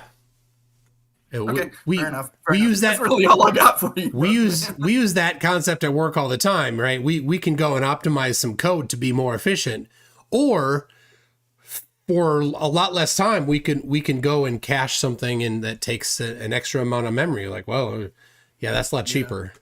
So there is that recognition that it just seems to be a better option when it comes to simply data storage, right? I can carry around a 12-pound book, or I can carry around, a 12-pound laptop, and one of them is going to be able to store way more data than the other, right? Yeah. But just to kind of switch back, and I'm going to just give a couple more quick questions to Paranoid. Can you explain red teaming a little bit? And then also, I want you to, when it comes to the particular subjects of, like, you got the mathematics, sciences, the history, and the languages, can you explain to us why it is that, particularly with languages and sciences, I actually consider sciences part of the arts as well, why those are more difficult to have a computer model teach it? I know that you are for the AI, but can you explain why it's actually more difficult for the AI to teach it? And that's kind of why I want you to, if you could, explain red teaming a little bit. So I'm not familiar with the concept of red teaming, but I can, at a very high level, talk about why LLMs aren't well suited for math and science. But do you want to define what red teaming is for me? Red teaming is the idea that you can. It's essentially like a security protocol where it's like testing the AI to see how far it'll break before it'll break. You know, how far it'll bend before it'll break, and then going back and then fixing that coding. Okay. The red team is the attack team. The blue team is the protection team. Tom, you know the rules here. Okay. No, thank you, Tom. I appreciate that. You made a huge difference, and because I actually just kind of looked it up, and that's why I was asking him. But no, I appreciate that because it was it. So there's two teams technically. So just to clarify, and I guess Tom, you're allowed to answer this too, in case you know the answer. If it's okay with Sarah. If it's okay with Sarah. He is the expert. I think we should actually allow him to provide the correctness. If I were to oversimplify and come up with an analogy that I'm more familiar with, would this mean that like red teaming is sort of like pen testing AI in a way? Okay, I got a thumbs up. So okay, I'm familiar with the concept of penetration testing. So again, I'm not the expert on this specific topic, but my belief is that LLMs are not well suited for math or science in isolation because an LLM is a language model. It's good at predicting the next word or the next letter that's going to be said, but it's entirely based on whatever it was trained on. So it's not doing math. It's not doing science. It's just pulling up, here's the next logical thing that I would say if I were saying all these previous things based on all this other context. However, LLMs do have the ability, when they're part of these larger systems, to identify, oh, this is a math question. Oh, this is a science question. For example, if you were to ask a math question to Claude Code or to Codex from OpenAI or Gemini Code or any of these other like code specific, you ask it a math question, more times than not, it's going to write a computer script and then it's going to run, the variables through that script where the math is actually happening in code. So it's no longer leveraging the language model to do the math. It's actually creating code. The code does the math, and then it verifies like the logic in the code. And you could extrapolate that to a slightly more abstract degree to science, where now it can actually write like an entire Python script and then determine what the answer to the science question is. Those are also prone to hallucination, but that's why LLMs are not good at math and science, but they can call on other agents that then call agentic tools, which are good at those things. Very good. And then I would actually like to be able to hear MCToon's opinion on that as well, because when we're talking about the mathematics, the sciences, the arts, the languages, as I was mentioning, these things are very difficult, and I hear your version of why it's difficult to teach these things. I want to hear MCToon's opinion on this, why it's more difficult than just say like history. And actually mathematics, the interesting thing about mathematics is that it does change over time, but very, very, very little. And there's a reason for that as well. But specifically, like this question is about the arts and why the arts are more difficult to teach. All right. Art is subjective instead of objective in general. Math, K through 12 math, how much has it changed since, 50 years ago? Not a lot. It's the same topics. It's university level stuff, but I just wanted to put that in. So yeah, history is one thing, right? It's not really just, this happened and this happened and this happened in this year. There are these links that happen. What was the cause, the trigger of World War I? That's not a fact. That's something when you're teaching history, you're teaching that these things happened and drawing those links. And AI is okay at drawing those links. And right, that's the neural net part of it. It's fine at that. But when you're doing things that's more subjective, art, right? It can imitate art because it's seen art, and then it can go and synthesize art and say, okay, well, here's what I've seen, and let me mix them together and give it to you. It's not, from what I've never seen, and I can't say this, completely, but I've never seen an AI generate something that it hasn't somehow been fed in some way in a combination. It's not doing new stuff. It's not avant-garde like, that band that's not like any other band that you've ever heard before. That band, they suck. I've heard them. Everybody's heard that band. They suck. Anyway, it's not like that. It's I don't know. That's all I got. No, I like it, and Fair I'll enough. go ahead and pass it off. Mhm. I would say that art is difficult to teach because it's very difficult to teach what is beautiful and what is ugly. Those things AI just simply does not recognize. So, and just Thank- I want to tack Oh, on to go that too, that technically when it's generating art, that's no longer an LLM. Those are usually diffusion models and a million other ones too. And also That's the true. statement that math hasn't changed in the last 50 years. I can find nitpicky examples. Like, for example, I believe the definition of a trapezoid changed at one point from a shape that has exactly one pair of parallel sides, and then eventually gets redefined as at least one pair of parallel sides. I know it's not the strongest example, but changes do happen even in K through 12 math. It's not all like high level, I agree. mathematics. I agree. Perfect. Thank you so much, Clay. For the win, you're up, sir. Have at it. Thank you, Sarah. Mhm. MCToon, you've kind of gotten off a little easy here, so I'll start with you here. So I wanted to ask, Thank you. with homeschooling your children, how did that start? Did you have them in public school and then pulled them out, or what happened there? I actually used some of my experience in one of my slides.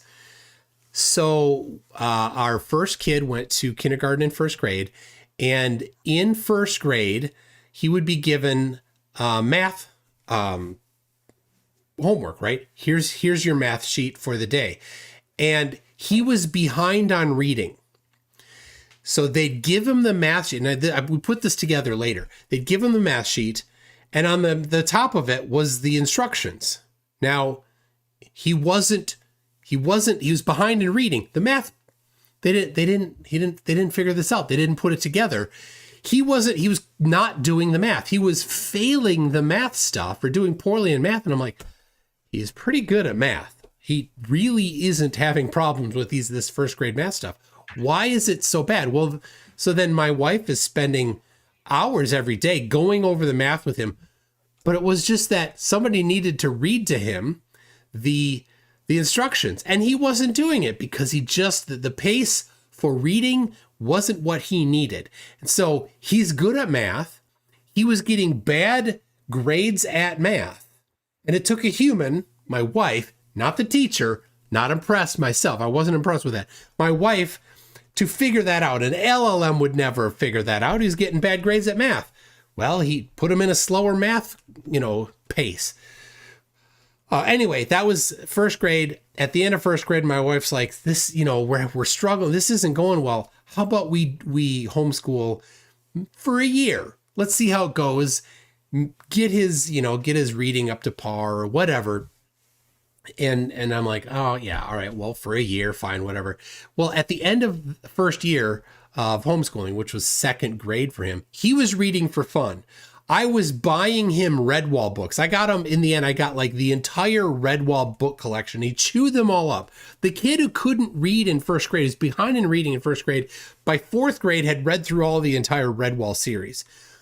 And so after second grade, we're like, this really was good for him. He's fine at math. He's caught up on that. He gets it. He's way ahead in reading. So we kept going. And then we asked at each boundary. When you move to a different building, you get mixed up. You get jumbled up with different kids. And so you're not the new kid. So when you go from elementary school to middle school, everybody gets chucked together. So there's no new kids. And we're like, that's when you want to do the transition. If you're going to do it, that's a great time because you're not the new kid. So every one of those transitions that when our local school system had that, we're like, this would be the year if you really want to. What do you think? And every year, and all of our kids did this. They're like, no, this is it. So that's what it's been, and so that's our experience. Very cool. Very cool.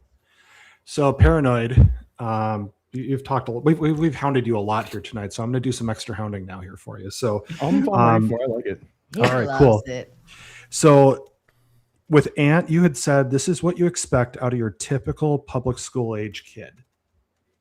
There's expectations that you've created in your mind as to what we're getting as our results. You have pointed to that I believe we're number one in the spending on education in this country. And I believe last time I checked, we're roughly around about 36th in results. That's horseshit. I'm going to drop this in the back chat here. This is a final from 1895 for 8th grade. And I shit you not, like these kids back then were taught very well, and they would wipe the floor easily with these kids. And they didn't have language models. They didn't have computers. They didn't have anything. They had instruction from a teacher and everything. And just hearing from MCToon now, he brought up another great point is that not all kids learn the exact same way. So now if we're going to pigeonhole our entire youth into this AI, for example, what are the results that we're going to get? Because so far with having Chromebooks in the classroom and everything, these results are not what they used to be as well either. And also, I'll let you respond there first, and then I'll hound you more.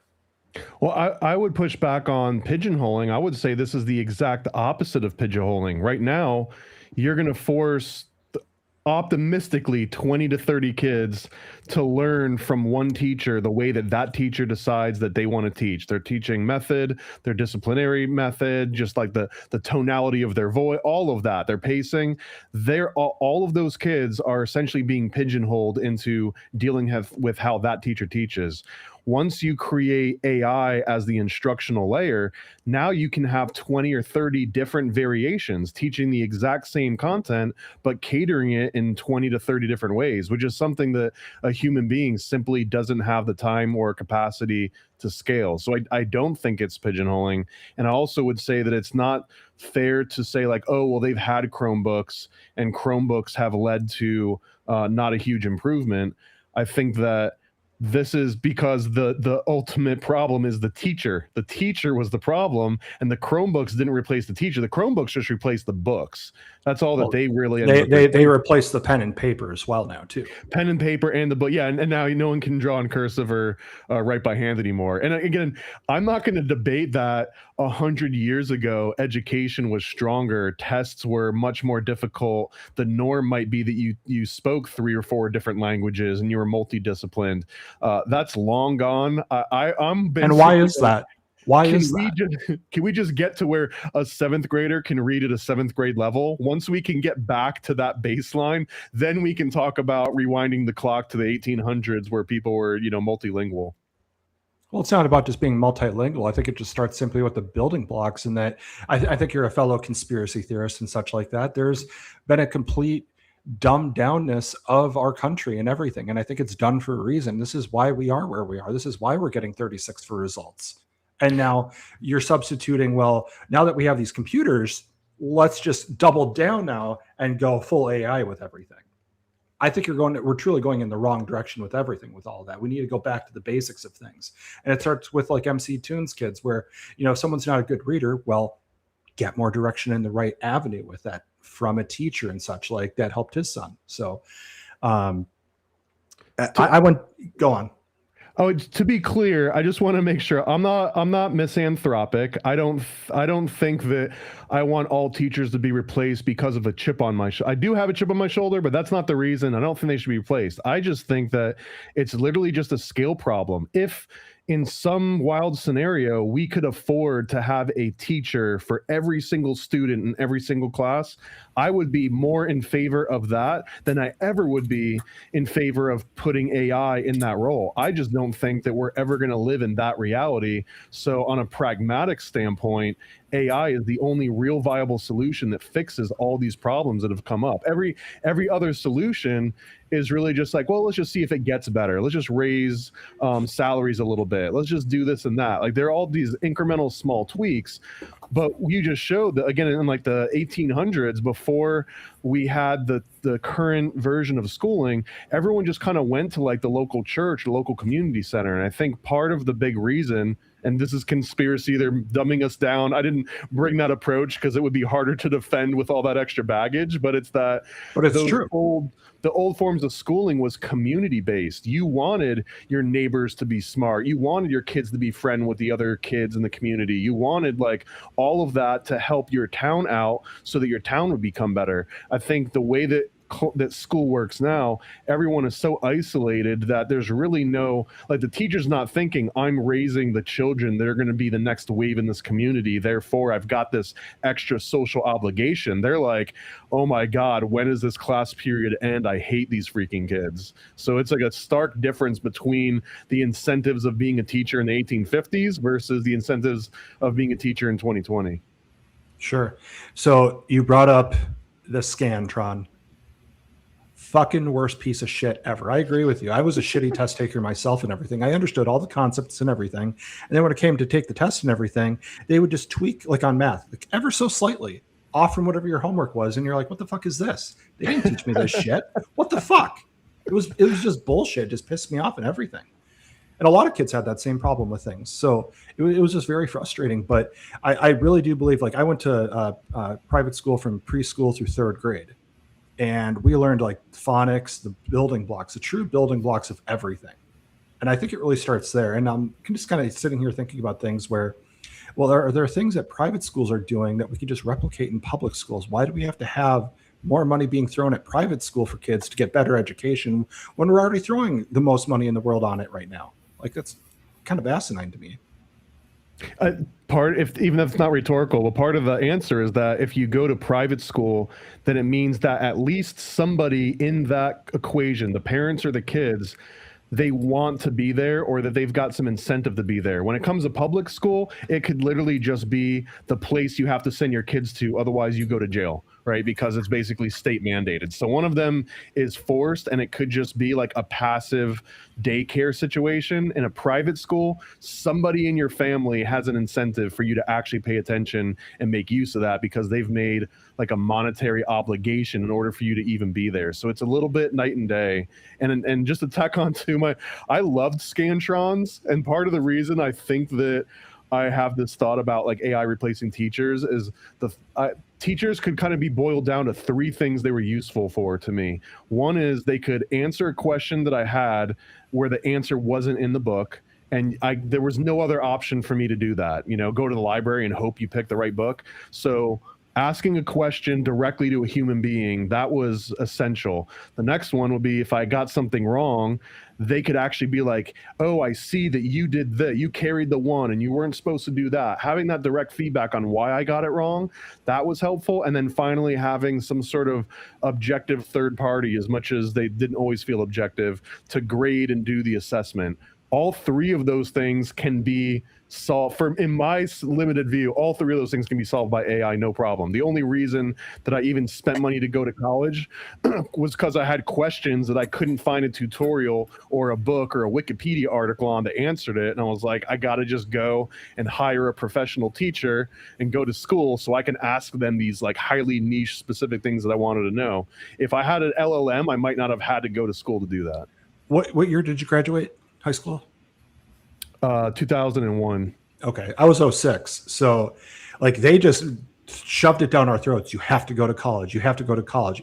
And it's just wild. Like not everyone truly needs to go to college. And they made it just this thing where it was just an expectation. And then you have graduation parties. Where are you going to college? Oh, so-and-so's going there. And it was just, it's the wrong way that our society has really gone overall and everything. Because when we come out of high school, not everyone's at the same level with everything at all either. And we shouldn't have to have that expectation of being able to go there. And lastly, Walmart greeters.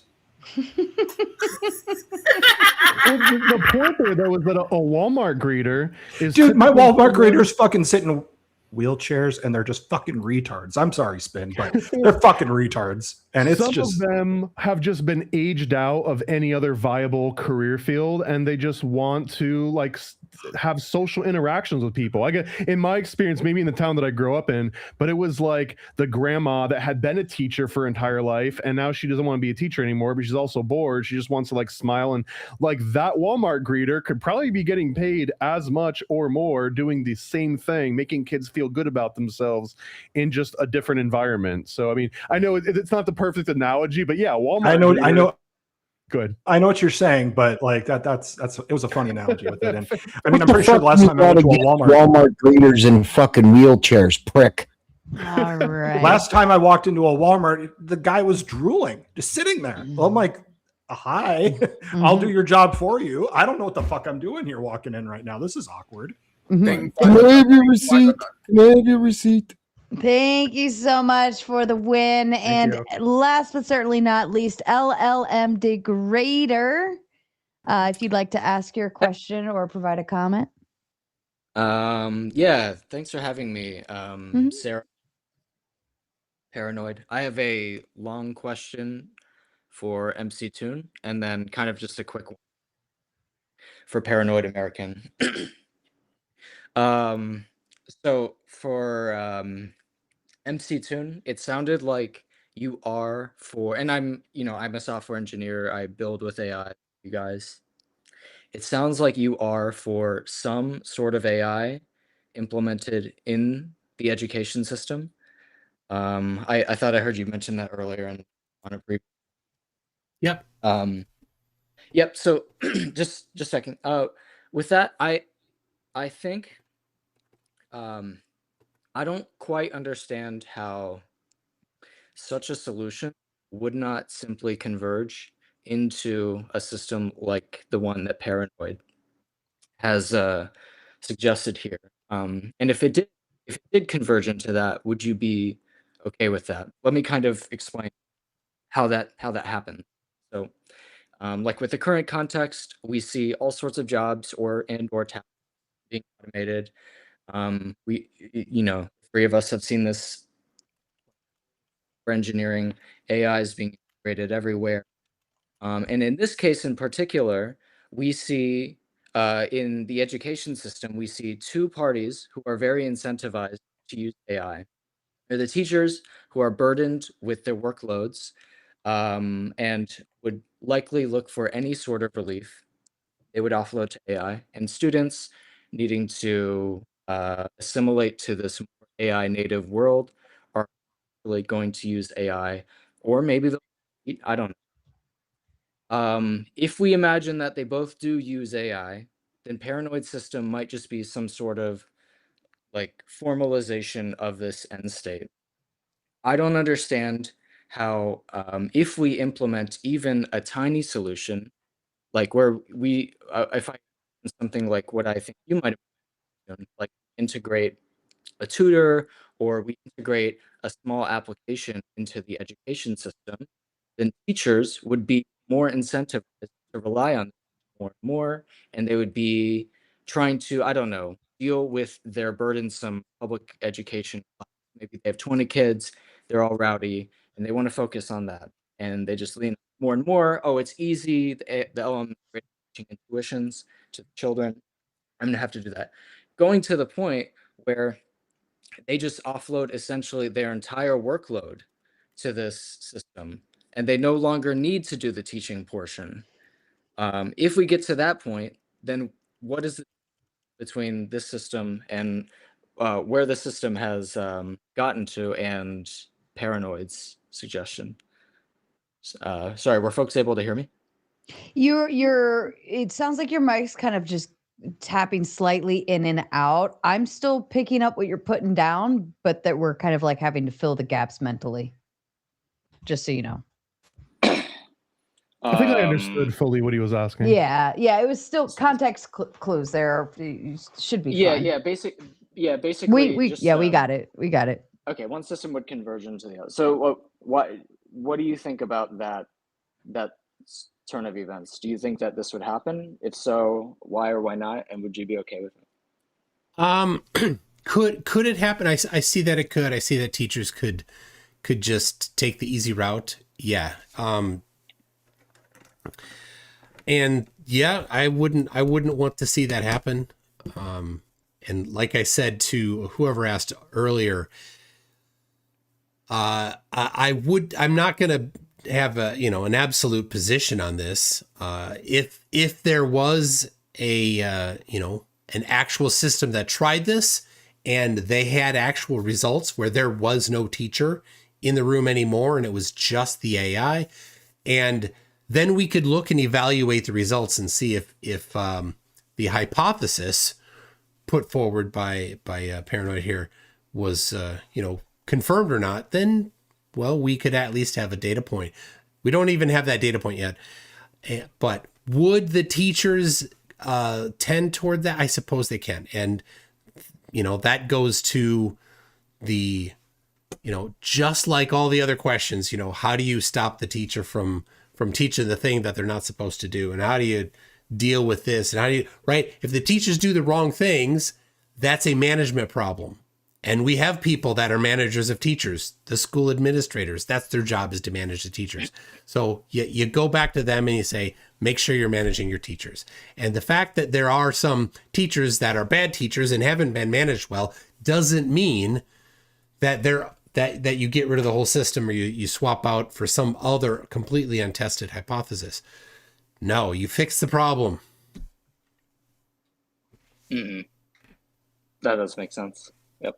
And then just a small one for Paranoid. I liked some of the technical stuff you got into, even when we were getting to implementation and sort of how the system might work. You brought up a term, and I was just curious what that term means. You mentioned RAG model. What is a RAG model? So RAG, as I understand, it's not necessarily a model. It's a technique that models can leverage. So I'll give you the non-technical explanation for this, which might be a little bit oversimplified. But a RAG would be, and you can do this now on some AI systems, where you've got the chatbot, you've got the LLM, but then you also have files you can upload. I can upload a PDF of a book that I wanted to be an expert in. Or I can upload 20 different PDFs. RAG would essentially mean that instead of the LLM having to go back on all the things that it's ever been trained in to get your answer, it'll look at the PDF you just uploaded and derive the answer from that as its knowledge base. So it's sort of a way to augment what the LLM might know in general and give it like hyper specialized specific information. The RAG, it stands for retrieval augmented, blanking on the G, generation, retrieval augmented generation. So again, it's just a way of saying like, oh, well, I want to talk to my AI about this particular topic, but that topic is brand new and clearly like this generalized model doesn't know about it. So here's the exact information that you want. And then there's other like hyper specialized versions of RAG and alternatives where you've got like vector databases and things that can basically create like mathematical links between certain topics. But RAG is just a really easy way to augment something. So a teacher could be like, I want to teach mice and men. Hey, LLM, here is the version of mice and men. Here's the teacher guide to mice and men. And anytime I ask you about anything related to mice and men, you treat this PDF as your source of truth. That's an oversimplified version of RAG, I think. Yeah, and they might not have the full document or something. Okay, yeah, so it's not a model, but it's like this stuff around it that grounds it. Okay, cool. It's if you're familiar with doing any sort of like diffusion models, it would be similar to like an embedding or a LoRa, a low rank adapter, where basically like it doesn't know what Mr. Bean looks like, but I can augment my image model. Here's what Mr. Bean looks like. So whenever I ask you to make a picture of Mr. Bean, like use this augmented model. It's very similar to that. Yep. Yeah, you might use embedding. So okay, that makes sense. All right. Yeah, thank you both. Perfect. Thank you so much. As a kind reminder, we are officially moving over to the gauntlet. This is open floor, open mic, still meant to be respectful. Let's not get too crazy, but it's a little more fun and enjoyable. And of course, it goes downhill towards the end of the night. If you are watching over on the Raging Tomato on any of those other platforms, those ends will be shut down and you will only be able to watch over on the Gauntlet debate in terms of if you are on my stuff, not anybody else's. So if you're watching the Raging Tomato on YouTube, Kick, X, Pilled, Kick, whatever, I'm going to end all of those and you have to come continue watching over at the Gauntlet. That is at the Gauntlet debate on YouTube. Head over there now. We'll see you on the flip side. Of course, Mr. Tom Carpenter is here and he is our AI tech, whatever guru expert of amazingness. I can tell you that firsthand because I did interview him a while back and asked him all of these questions about these types of things, and it threw me through a loop. But he, of course, kicked his brother Dale out, so we'll get Tom and all of his expertise. And, of course, he paid his fine. So you guys have earned your gauntlet, but if you want to keep the gauntlet going, you do have to continue hitting the dono goal over here. All right. I'm going to kick it over to Tom to actually kick us off on thought process here because I figure you've listened to everybody say something and you probably have something smart to say to all of it. Well, I will say one thing. So the picture that I use through all social media, and it's just me. I don't have a fake character name or anything. It's just Tom Carpenter everywhere. And whether I'm on LinkedIn or X or whatever, it's still the same guy. And you always see this caricature of me with my eyebrow raised, and you might have seen me do it a few times tonight. That caricature exists because it's what I do when I'm listening to someone and I hear them say something that's like, what? But I want to start before I do anything else, Sarah, because I want to, normally the Gauntlet is my go to sleep time. Okay. Mm-hmm. So I want to say to everybody, I love you all. I love Sarah. I love this community. It's scary that I find myself sometimes thinking, what would Clay say to that? Or what would Ant say to that? You know, that should freak anybody out. But here's my I'm dream. scared at this point now. Here's my dream. Someone please kick me to the backstage so I can have that experience of being kicked. I've never been kicked. I've only kicked. So kick me, please. Do it in the chat. $10. Kick me. And now I want to say with that, MCToon, first of all, I want to appreciate you coming on. I homeschooled my kids K through 12 all the way. I know a lot of people have homeschooling views and perspectives where they think it's all this uber religious stuff and things like that. But there might be some religion involved in some of it. But my primary motivation was I wanted my kids to actually learn. And they did a pretty daggum good job of it. They're amazing kids now, all fully grown. So that's awesome. But I do want to ask, don't you think that there is amazing opportunity? Because I know I came off as this attacker against paranoid, but don't you think there's this amazing opportunity for AI now that we have an intellectual component? Because we really never had that before. An intellectual component that could take a vast amount of knowledge and gather insights from that vast amount of knowledge and then integrate with other AI capabilities that research has given us over the years. Don't you think there's a much bigger opportunity to use AI in education now than we've had in the past? Absolutely. I'm not against that. My opening slide was listing off some of the things that I'm not against. Specifically, I'm not against, augmenting teachers with LLMs. And so I write software I can, in my head, I've built, how you might do that for, different topics for history or math or something. How you integrate an LLM into what they're already using on their tablets to help them. So yeah, I think that's great, but I don't think taking the teacher out of the room is part of that solution. And I agree with you. And on that front, that's the big issue with me, because I've been a student of AI since 1986, and it hasn't been my primary work. My primary work was originally systems administration with Novell NetWare, Banyan Vines, Unix type systems, things like that in the 90s, and Old then school, Windows man. systems. Yeah, so going way back, and software development, things like that. And for the last 15 years, mostly Wi-Fi and wireless related communications. So, but AI has always been this love of mine. In fact, I just finished developing this last week a brand new certification for the company that I run in AI. That's the big gap that I see. So back to you, Paranoid. Here's my question. You mentioned Benjamin Bloom, interesting researcher and scientist, and he also created, as I'm sure you're aware, Bloom's taxonomy, which is the different levels of learning or thinking or conceptualizing, depending on how you remembering and understanding, and there's like 5 or 6 of them.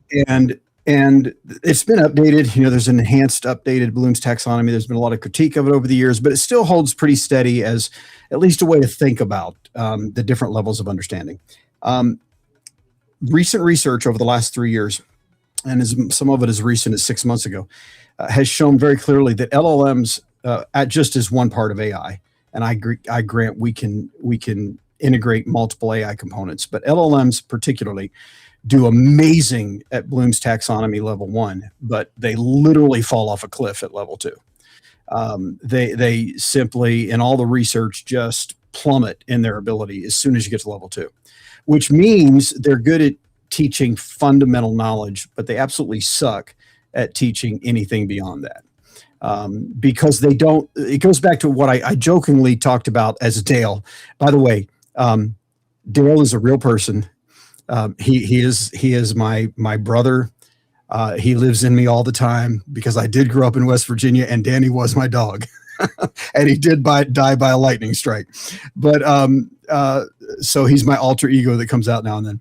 But the reality is that what we know with AI is it even with all of the other integrations right now, it lacks that ability to comprehend the needs of a student and meet the needs of that student. Now, that's not to say we can't be there in 36, 48, some number of months down the road, but we're literally just not there right now, without a lot of really rapid solutions to some major problems.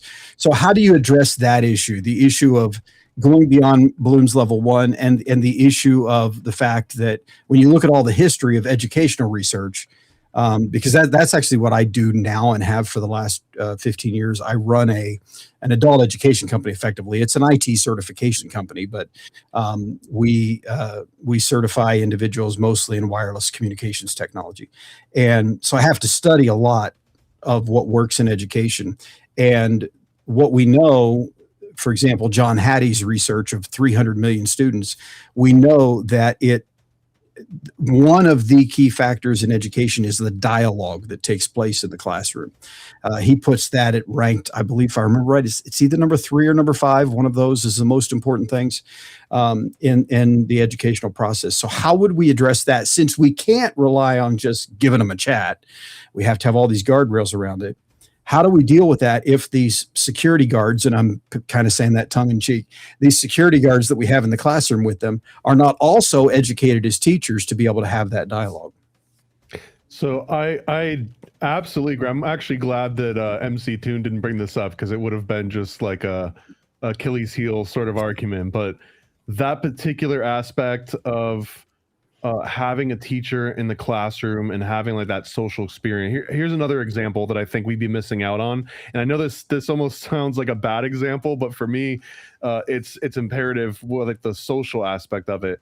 And that's the slow entry into being shamed and the public humiliation that when a teacher calls on you and you don't have the answer and the class laughs, right? Or like you have to stand up at the board and it's super awkward and silent because you didn't study before. Now there's this guys, everyone, can I have silence, please? I want to say something. Okay, so I shall begin. I'm sorry. That was just fucking rude and stupid. What was that? Like Paranoid's literally in the middle of a thought process here and you think you're just gonna jump in and was that? completely interrupt. And I swapped out for the next guy as it was requested in the private chat, but I don't fucking think so. No, sir. Pardon the interruption, Paranoid, if you'd like to Come back continue. in. Yeah, I didn't. It sounds like a radio coming in or No, something. now he's gonna have Silence. to like.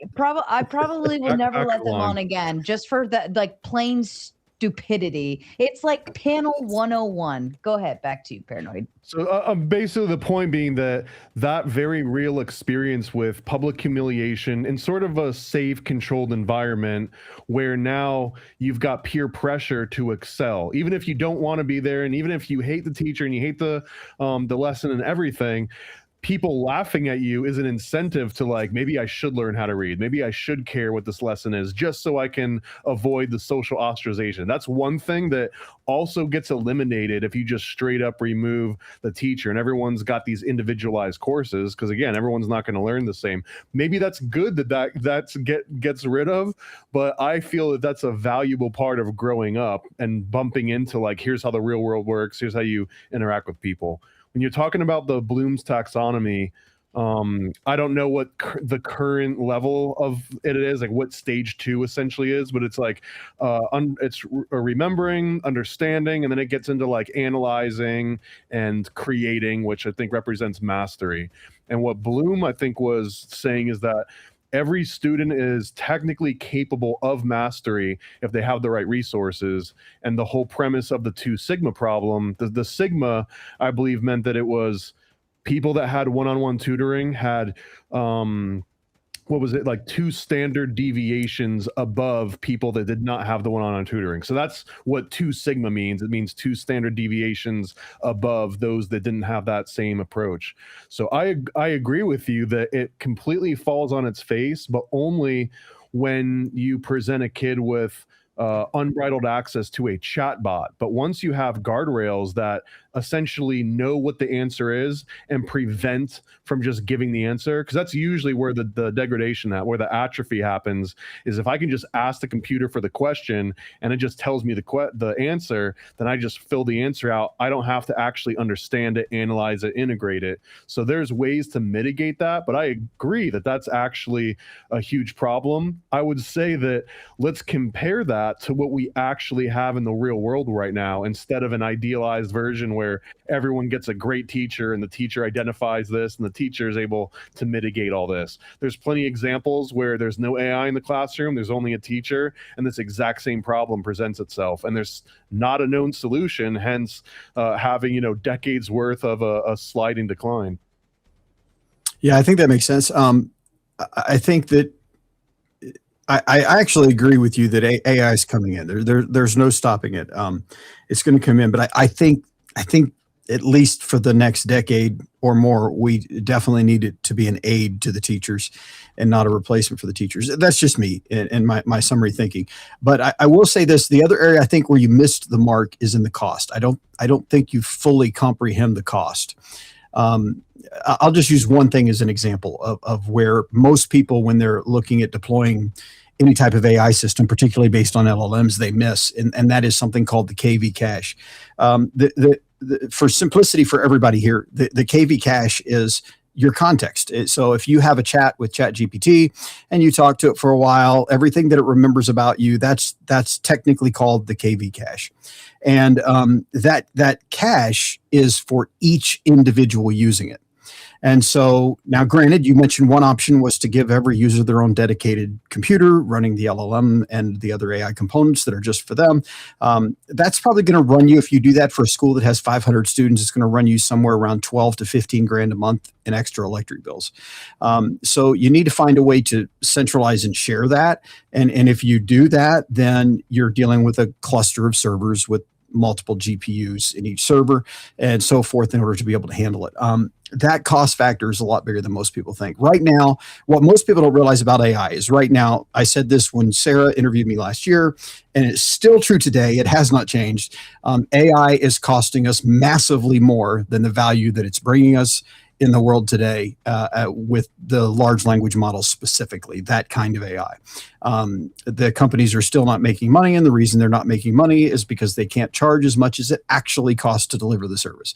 It's extremely expensive to do inference and computation that's required to accomplish this end goal. And then when you add in the training, it even goes out the door. I think that's the biggest weakness in your argument. I don't think it's the human teacher element. I think it's the cost is higher than you think it will need to be in order to accomplish your end goal. I feel like this wouldn't be a fair discussion for us to have, just because I'm so jaded in fiat currency that I feel it has absolutely no value. Again, they can hold down on the print button until they've printed enough money to get That's whatever true. they want and offload that as a future tax and inflation. So yeah, and I'm just as much of a pessimist that even in this scenario where AI just augments teachers, I like that, Tom, that you brought up. Well, some teachers, they might realize, well, hell, this augments the hell out of my job. I can just kind of like kick my feet up a little bit and let the AI do its thing. I do think that's probably the first thing that we're going to see as AI naturally goes in the education system. It augments it. You're going to have these deadbeat teachers that are just like, oh, I don't have to do anything now except for some classroom management. And then that's going to have to come to a head. Although, again, someone can just hold down that money printer button and maybe the problem never gets fully solved, you know?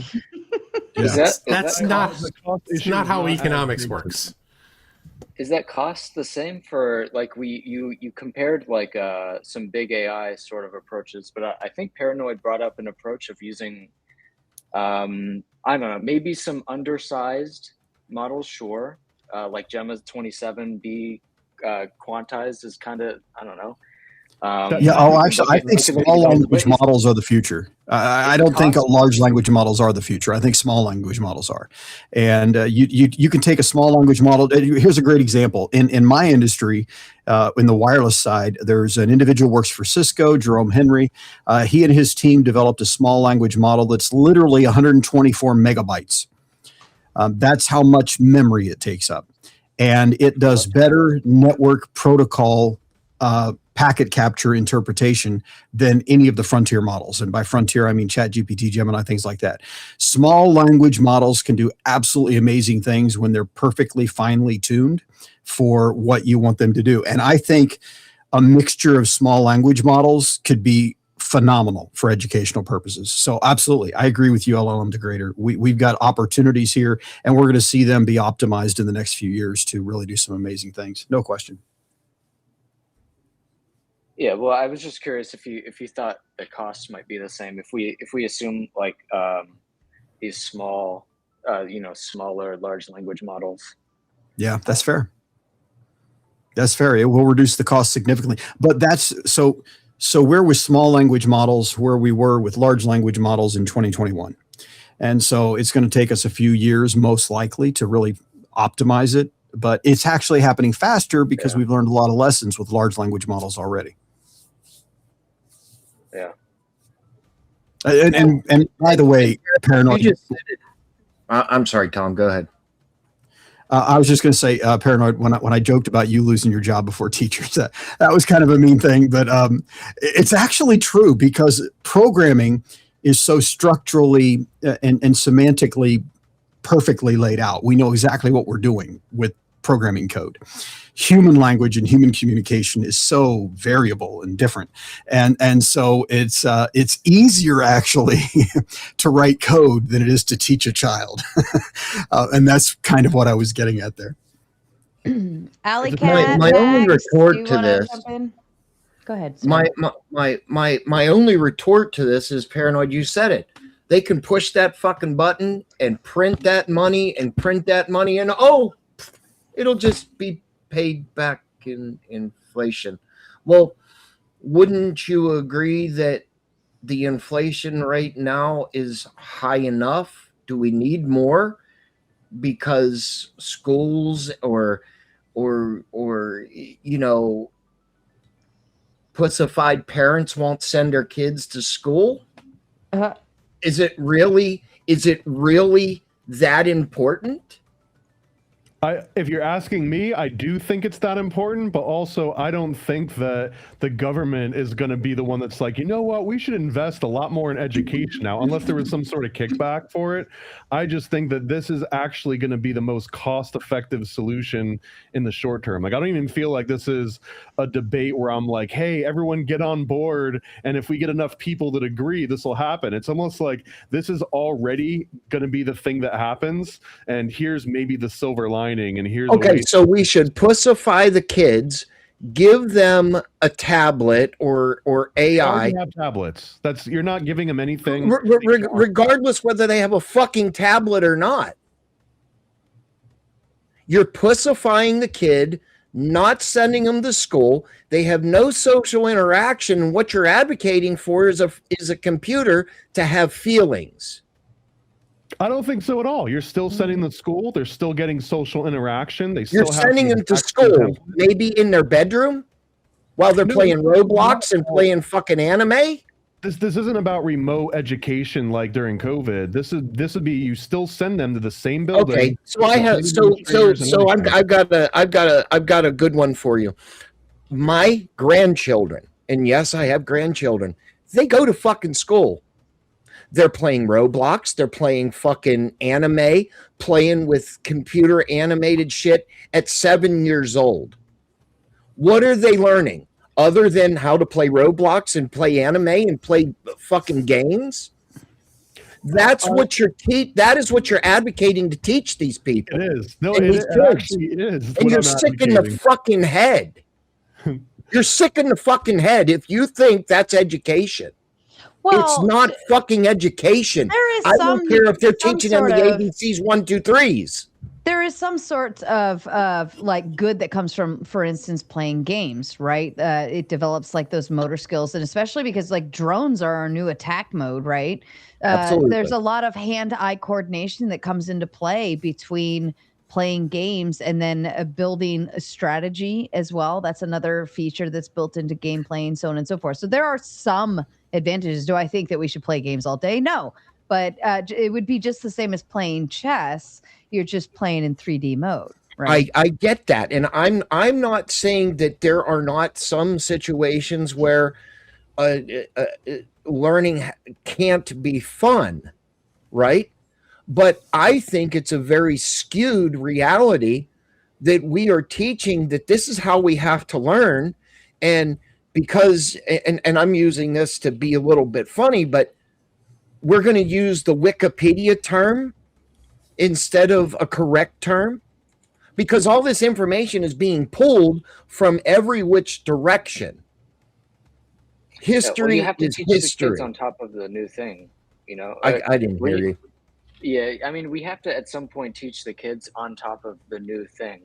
You know, like the world moves forward and like the world changes and we're going to teach them according to that world. I mean, like in this Roblox example, is that like the coding, the programming style that they like? No, it's a little fucking kids game that these little snot-nosed bastards think is the best thing in the fucking world. Well, and Roblox, let me tell you Roblox something. has a bunch of different avenues, right? It's like a main server hub, and then you can go off into different servers and play games. That's what but I was wondering. I did want to poke a question because we do already see issues with students utilizing AI to write their papers and essays and do homework and so on and so forth.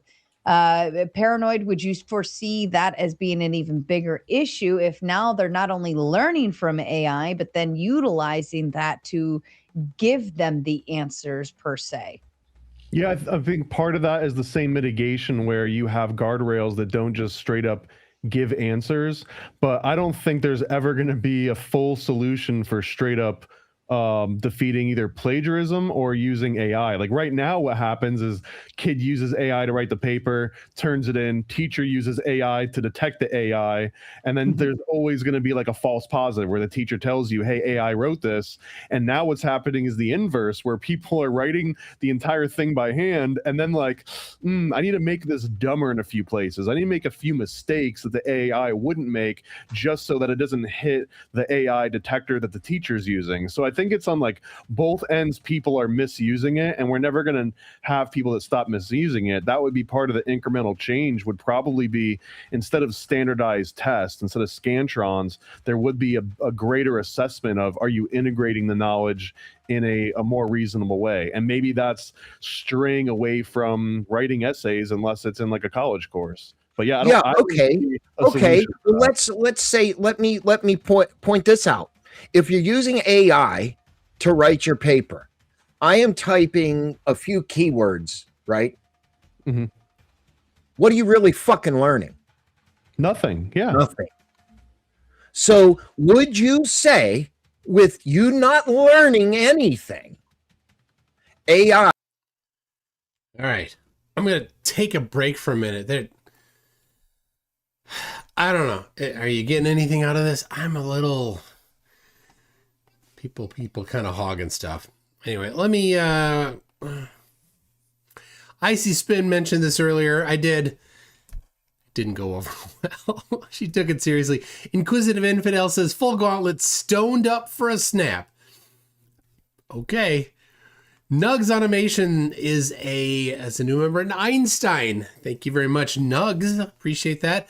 Bob Null says for $5, fire teacher, buy $60,000 to $100,000 hardware, hire IT to manage it. Then you need to hire people to watch the kids to make them learn. It's not mathing. No, I don't see how this guy has any STEM background. This is not making sense at all. It's like, you're going to use the same computer for 10 years in an environment like that? No, you're not. Right? Yes, there are outliers of computers working for 10 years, but there's corporations that are like 3 years, replace. That's what they do. Now, school wouldn't do that probably, but and you are going to want to use the newer models as things move forward. You're not going to say, oh, we're never again going to change how we use the AI to... No. Every time there's a new model, like, oh, hey, there's a new version of this Gemma that he said he liked, right? New version of it. It's got a few more, it needs a little more RAM. Well, what are we going to do? We're a little stuck. Computer hardware being outdated in schools is a classic problem. All right. Inquisitive Infidel says, in his view, bum teachers outweigh good ones. Yeah, I mean, this guy had crap teachers. That's what it sounds like to me. Therefore, get rid of all the teachers. Also, just print money. And oh my gosh, it doesn't work that way. If you just go make more money, what you do is you just, reduce the value of all the other money. And so all you did was you just blew inflation out of the water to go and put AI into schools. Like, that's not going to solve any problems. It's going to make things worse. That's not how finance works. Oh my gosh. Icy Spin says, what shape is the earth for the panel? Jump on the panel, Icy Spin. I see Max in there. I want to hear Max get on stuff, but I don't want to see angry American. I think I could see him not be on there anymore. I think there's a way to get him the hell out of there. So Carpenter Tom says, $10 make me holler, kick me. Nobody loves me. Tom is the guy that does know about AI in the top left there. So, all right. All right, here. Let's see if there's anything useful coming. So my question on this is, if the AI can do it, then why do we need to do it? So if the kid needs to learn from the AI what to do, but the AI can do it, then why does the kid need to learn how to do it? If I can learn from the AI how to do it, what's the need for me to learn from the AI how to do it? The AI can do it, right? So I think what we're kind of missing here is the difference between doing something versus knowing how to do something. Okay, I look at it from the perspective of service, right, versus production, right? Like, you can train AI models how to build a production team or a production line, how to put these parts together with the computer integrated into the robotics of the system. Okay, the robotics of the system doesn't get to go away. You actually have to have that mechanical part. So because you have to have that mechanical part there, AI is not going to do everything that you need it to do. And I think in the context of teaching, it's going to end up the same way, right? Now you can hire on techs to make sure that the system works properly, the code is written properly, but at some point there's got to be a vetting to that code. And basically, another thing, and I'm sorry to cut you off, Clay, just to build on what you're saying, is let's replace the person that's flipping the McDonald's fucking hamburgers with AI. That's coming. Well, that would be, of course it is, because you're the genius that's going to build it. we still need the robotics, but even with the robotics, you still need the inspector to come in and make sure. Nope, they're going to come in their little fucking motorized car on their little computer screen and say, no rats, you're good.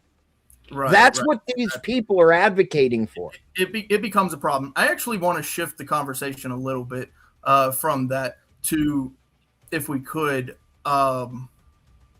it's called cognitive surrender. Yep. Okay. That's the idea of giving up. Now, there's also another idea here, which is the incubation period. Okay. Human beings have what's called an incubation period where they're, painting a beautiful picture and they just give up on it, but then they come back to it later. AI simply does not have the ability to do that. I disagree with that. Really? Yeah, you can be working in AI, lose interest, keep the context, and then revisit it months, years later, and pick up exactly where you left off, which is precisely something you can't do with a teacher. You can, but the AI cannot. Sure it can. Why would it not be able to? Because there's so say you're painting this picture, right? And you draw a blank. They call it drawing a blank, right? So you have nothing on this picture anymore. AI, on the other hand, will continue to play the game. This is like chess, coming back to a chessboard after you've considered the value of moving which piece, the art of it, right? Now, you personally can go take a walk, watch the sky, the birds fly, all of this, and eventually you have an epiphany of what you want to continue. And this same concept works in the literary arts. Okay, so when you do these things,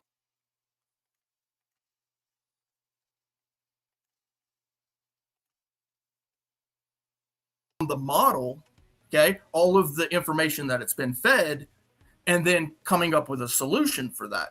There's no incubation period. Like the only incubation period is me asking, an hour or two later, right? I'm still involved in that, right? So I'm still considering what question I would next ask the AI. I guess I would counter that the incubation period exists. It's just measured in the terms of milliseconds instead of days or weeks or months. And in fact, there's even something more interesting to me than that incubation period. When you take a break from the painting and you go on a walk for a couple hours or a week or whatever it is and come back to it, you might have had like, okay, here's this new direction that I'm going. In that same weeks or months or whatever it took, you could have had like 10,000 different approaches that the AI decided to take that down. No, it's not because it had like deep reflection and it saw the light hit the lake in a certain way and you're like, oh, I should add this lighting to it. But inherently, it's just detecting patterns and creating that. So really the only difference is that when you decide to remove yourself from that feedback loop, yes, the AI can continue on without you, but you can also give explicit instructions of like, okay, stop where we're at now. I'm going to go on a sabbatical. I'm going to come back. And when I come back, we're going to pick up where we left off. And I'm going to give you this extra insight. I'm not equating what the AI is creating to what a human can create, but I do think that there's analogies between the two. And that incubation period, the only difference is that, again, milliseconds versus hours. So it requires a feed. It requires an actual feed. Otherwise, and I think you guys actually named what that feed is. It's like you got to enter more information in. All right, that was it. It is too much, too long, too boring, too much of the The angry American guy. Oh, all right. I'm gonna instead, I'm gonna invite you guys up to talk. There you go. There's the link. Replace pin message. If you guys want to join here, and I'm not gonna let you all talk for so long. Anyway, feel free to pop on in if you're interested. Max is coming in. He's on his way in right now. So it just wouldn't stop. Those guys. It's just ugh. All right, setting up the scene. But yeah, if you guys have thoughts, if any of you have thoughts on this, want to say something, you weren't about to get an edge or worded edgewise with Paranoid America. That guy does not stop. And when I pointed out to him that he's got a problem with not stopping, it's like, yep. You know, maybe you could take that as constructive criticism and not do that so much. Nah, never mind. So anyway, I was Elder Bear is in the chat here. He's kind of funny. He doesn't like being called a flatty, but I mean, you ask him and he sure sounds like it. But you know, he's kind of fun too. So I see Spin. Yo. Can you hear me okay? I can. Nice. Yeah, that was something, huh? It was, I don't know. Was it boring? I mean, the subject matter is not really that engaging to me. I know that Arnold had some thoughts, but yeah, love to hear Arnold. Yeah, he knows AI well. He leverages it often. The regular slot machine he is. But yeah, I don't know. I mean, I feel like there was kind of a gray area. Maybe you can correct me, of like where you guys may have overlapped with your thoughts about the whole thing. I couldn't really. It seems like he wants to have AI completely replace teachers. I felt like he stated that explicitly at some point. Yeah, he very clearly did. He wants no more teachers in schools. He wants them all unemployed. No more, if you're gonna go to college, there won't be a elementary education major anymore. None of that exists. That's what he's wanting in the dystopian future that he's painting. So yeah, he certainly had a lot to say that I couldn't really drown in anything that I understood, I guess. He's a word sayer, as I like to think. A lot of words that he wanted to say. Yep. What's up, Jack? What's up, Max? Hello. Hey, I was late to the game, the party, because I was watching Messi. But Toon, were any of those people on the panel teachers or educators? I don't think so. Because it seemed like there was a lot of discussion about hardware and models and, the technical aspect of it, and not too much about, what are people going to be doing in the future and what will they need to know? Yeah. Right before I left, I asked if how would you deal with, for example, authority bias when it came to the curriculum or the government in turn, right? Or something like that to prevent, I don't know, China happening, right? And he was like, oh, well, make it open source. It's like, okay, how do you deal with the trolls? And the answer was like, oh, well, embrace chaos. It's like, well, no, because that's the future of our kids. Oh, well, not mine, because I don't have any, but it's the future of the country, right? It's not like you can just embrace the chaos. No, there's a reason. And I would have gone into the historical argument, but I got cut off. There's a reason why learning hasn't changed since the time of the ancient Greek academies. It's a person that has the expertise teaches the rest, and then those students do the innovation based on what they teach, because they apply something that I don't think AI will ever be able to do, which is human ingenuity, human invention, about taking what you know and doing something new with it. And you touched on the idea that AI only basically repeats and he invoked diffusion models, but diffusion models still are trained on art that already exists. They can't create something new. Yeah. All of those are big problems. Diffusion models, for the audience, for example, is how often the images are generated. And so it'll actually begin by taking whatever the size of the canvas is and filling it with random pixels. That's the starting point. And then it iteratively goes through and says, get it a step closer. Get it a step closer. That's essentially how it's doing it. And so every single time you do a new one, it's starting from a different randomized palette of pixels. Yeah, it starts with noise. I have a local install of Stable Diffusion. It's trash. And my job has a $10,000 GPU in a rack, and our local model is trash. Yeah, there are uses for local models, and there are things that it can't do yet. Well, so to the point of what Paranoid was talking about. So if you were to take a small local model and feed it with you take the syllabus for the day, right? Today this is what we're gonna go after. And okay, so feed it with the specific information for that day, the articles, history is kind of what I'm always thinking of on this. We're studying this year, whatever, go back to World War I, the start of it, and you feed it all the information for that. So then it has all of that in its memory.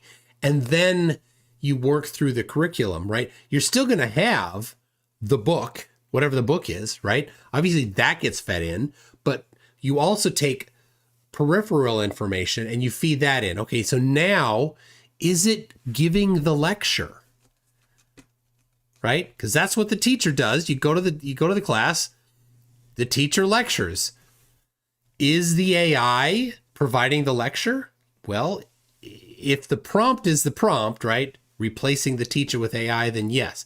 Now, if you were to build your own system, maybe that wouldn't be how you do it. Maybe you'd have a video of a teacher doing it, right? I don't know. But you could, because you scoped it really small, you could say, all right, here's what we're training on, and that's the end of it. I could see that.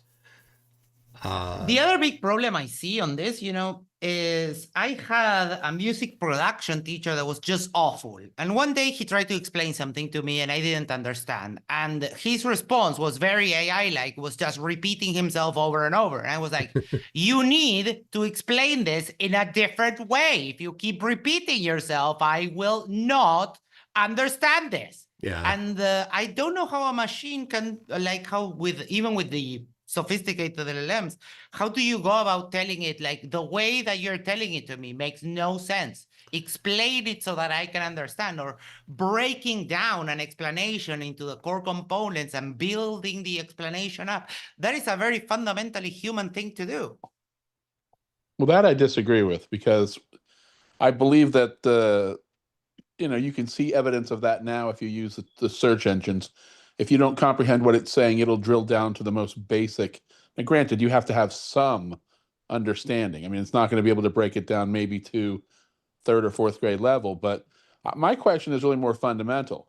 With computers getting faster and being more integrated with humans, where you wear glasses or you wear a phone, and pretty soon the speech to text or text to speech and all of that will just be integrated to the point where you just talk to your computer like a regular, like the person.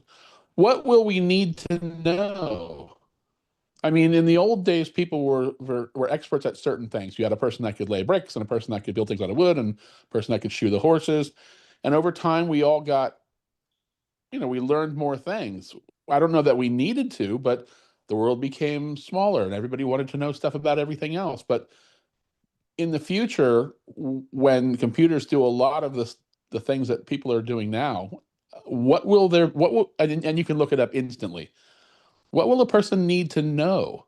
I mean, they can want to know more, and they can go on to develop and, you know, learn about art, learn about music, learn about whatever, history. But what will you need to know when you can ask a question and look it up instantaneously? Well, we already have that. We've had that for quite a while with Google. And of course, as we've found out, flat earthers have had that too. And they still suck at actually figuring things out because they're so damn stupid. So I don't know. Access to knowledge isn't the problem. It's understanding. And Well, but I don't think we've had it. having I don't think that even having a quicker and more precise access to getting that knowledge or that information, that's not going to solve any problems. No, you need a core understanding of things, right? You need to, I mean, a core understanding, right? But do you need to know about things that you'll never use again? I can half the things I learned in school I never will use again. No, you don't. Am I a really need better to. rounded person because I know that stuff? I don't know. Oh, The stuff I'm interested in learning, I want to learn about. I would hold that learning is an invaluable skill, that it expands your mind and it makes you overall better. It's not about based on like utility. It's on the exercise of learning where you flex your brain muscles. I gotta tell you, I haven't learned anything in like 7 months. I've been sharpening up my skills. One day maybe I control as good as Harnold, but I'm not even close. But that's really what I've been focused on. But Max, my question wasn't that. I mean, obviously people that are interested in learning or just devour information, great. But you know, you got to do a job and make money and get through life and function. That's the minimum. So you really need to be an expert in very few subjects to do that. And people may not be interested in learning. But my point is, what do you need to learn? And will that change over time? In the old days, it wasn't what it is today. And now it's this new thing where maybe we're learning too much about everything. We're not becoming experts in everything. We're becoming mediocre in everything. I don't know. My point was only that I don't know that we know what people are going to need to know or what AI is going to do in the future. And therefore, tossing it around like this is really sort of just, you know, hit or miss. Yeah, maybe. I wouldn't know much about that. But it happened before with the previous industrial revolutions. Some stuff changes and people get retrained and you learn the new stuff that is required, that requires the human element. There are some things that I don't think AI will ever be able to do. Like, well, I disagree about the creativity neonatal stuff. care. It'll be able to do music and art. I disagree with your point on that.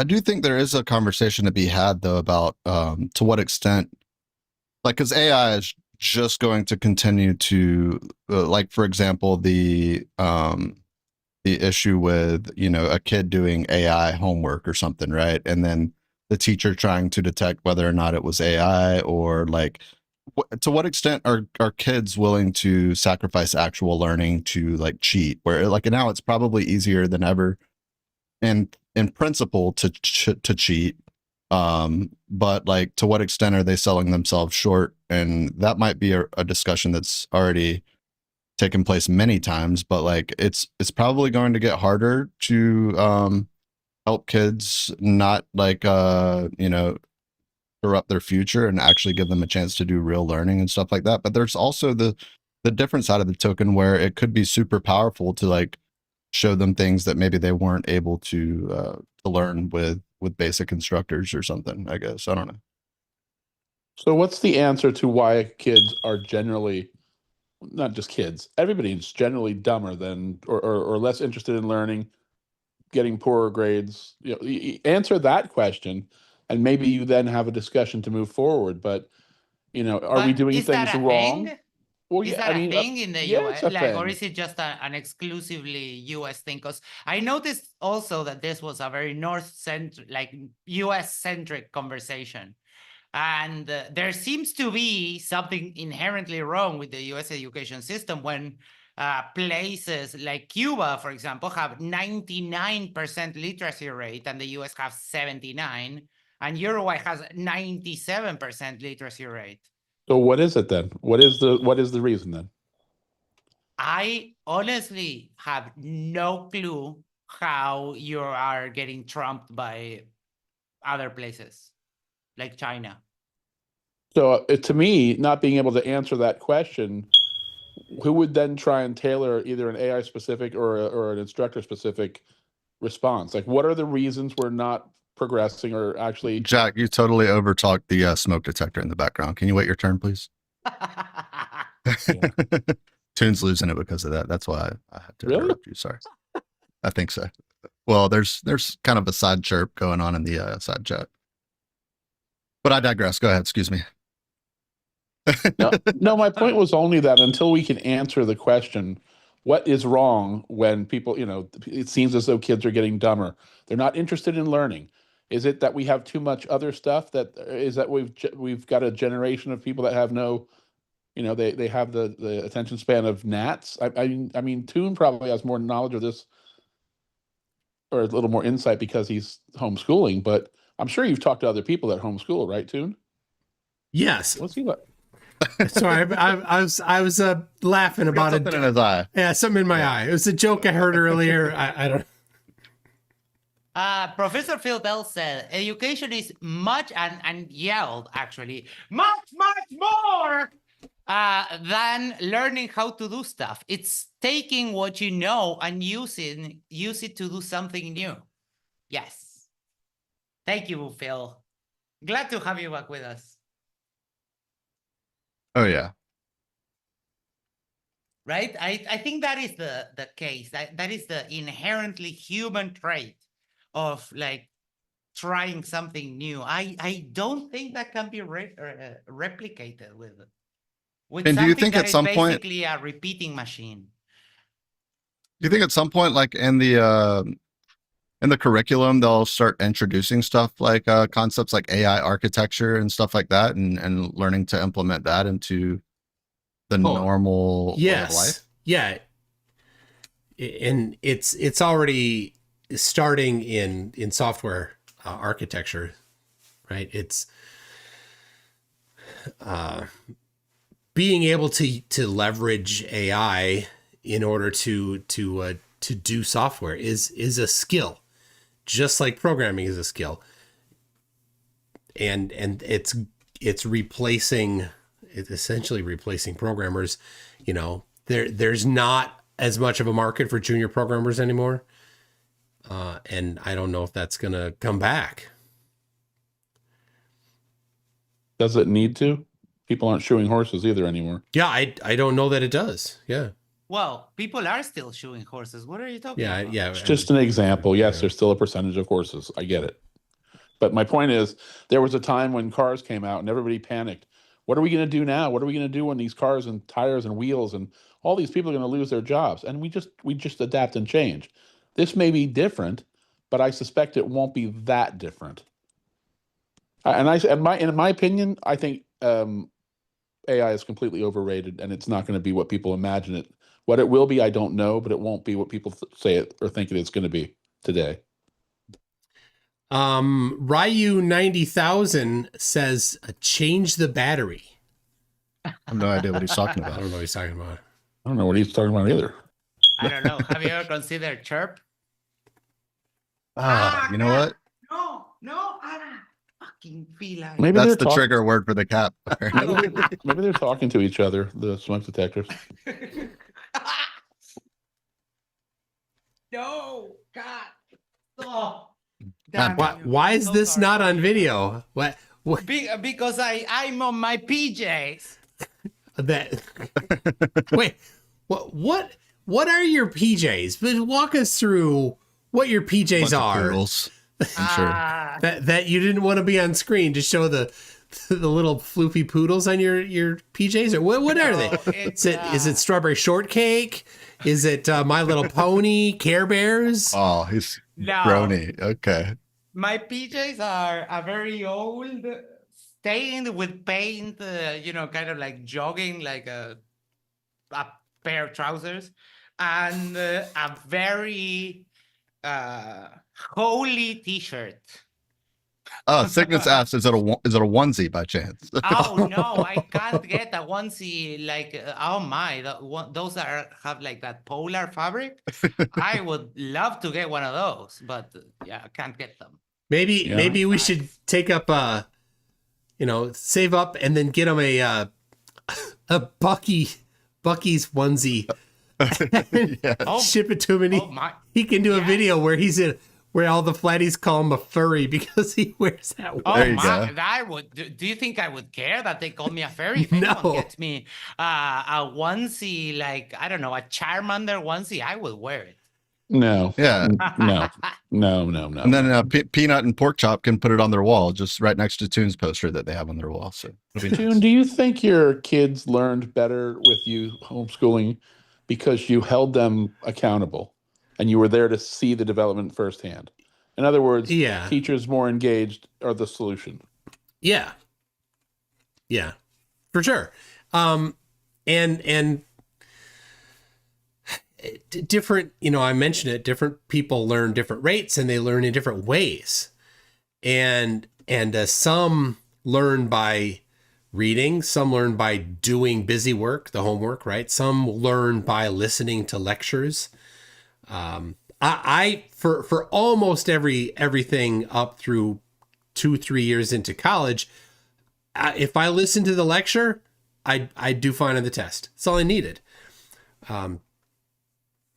But then I was the same way. Like I would just in high school I would just have to go to class and that's it. I in physics class in high school I did not do the homework at all. I looked at the syllabus. I'm like, oh, if I ace the test, I'll ace the class. That's all I need, and that's what I did. The teacher didn't like it, but I'm like, whatever. I got an A. Whoop-de-doo.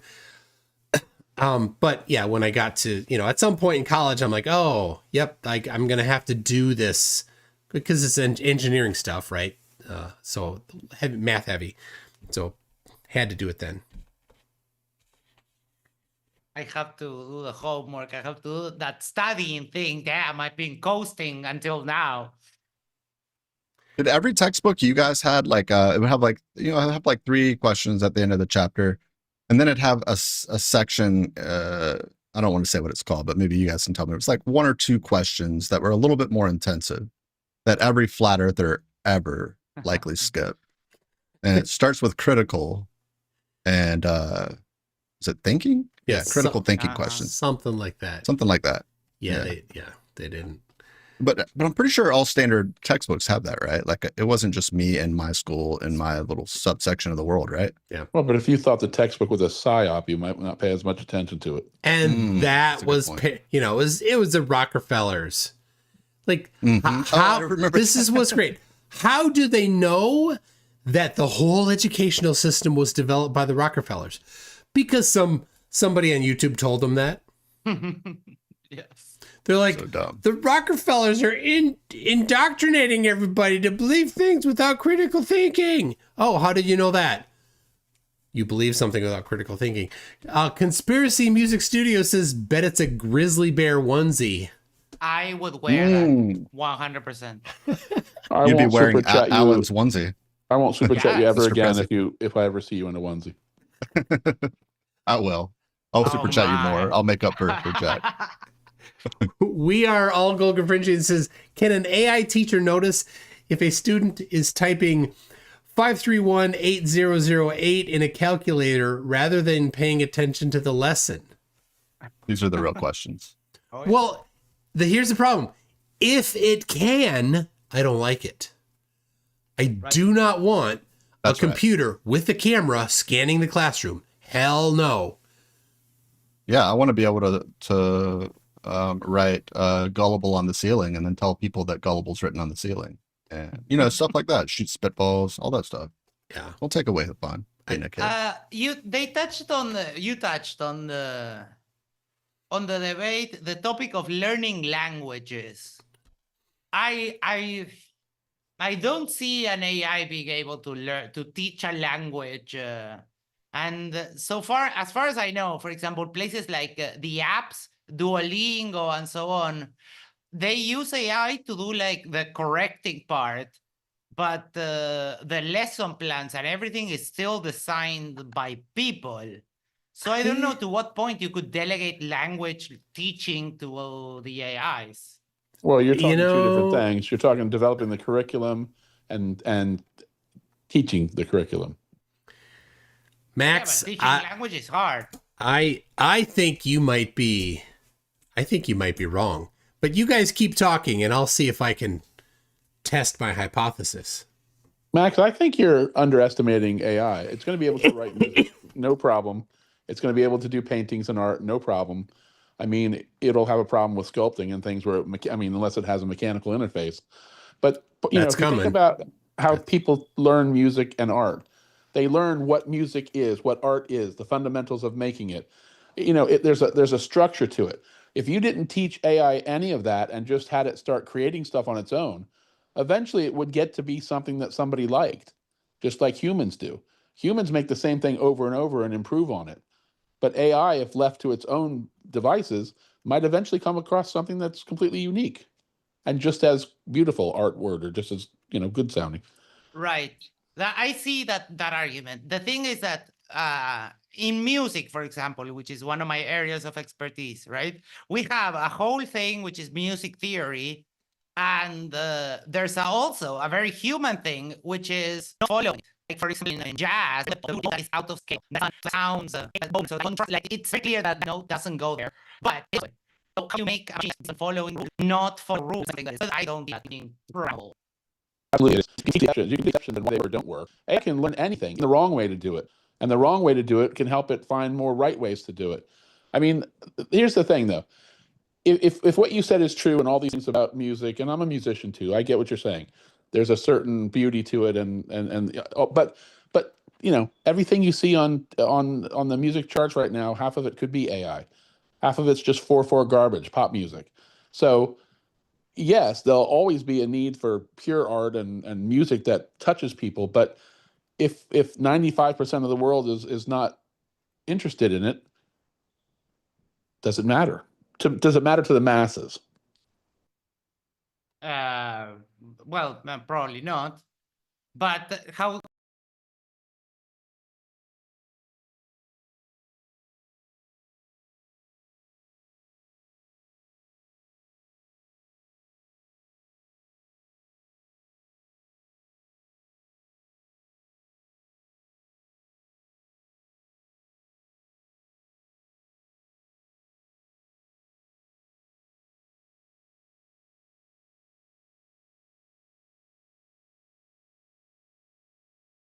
How does the machine transmit you an emotion that it doesn't feel? Because a lot of that is as humans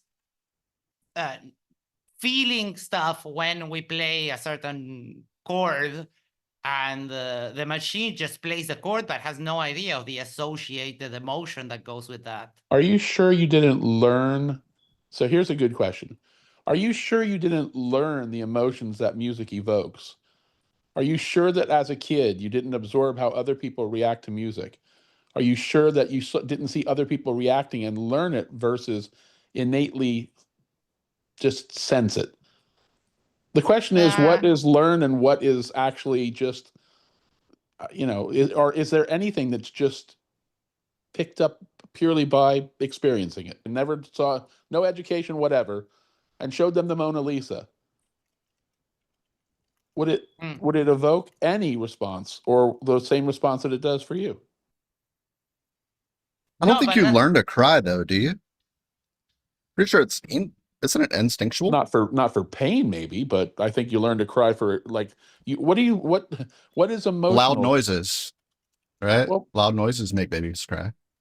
Well, yeah, no, there's some reacting to things is different than, I guess maybe I'm not phrasing it because I don't really know exactly how to phrase it, but it makes sense to me that when you watch certain movies and they make you feel a certain way, it's because of your life. It's like you learned the things, you learned why it makes you feel that way. You just didn't feel it natively, except for pain and things like that, maybe.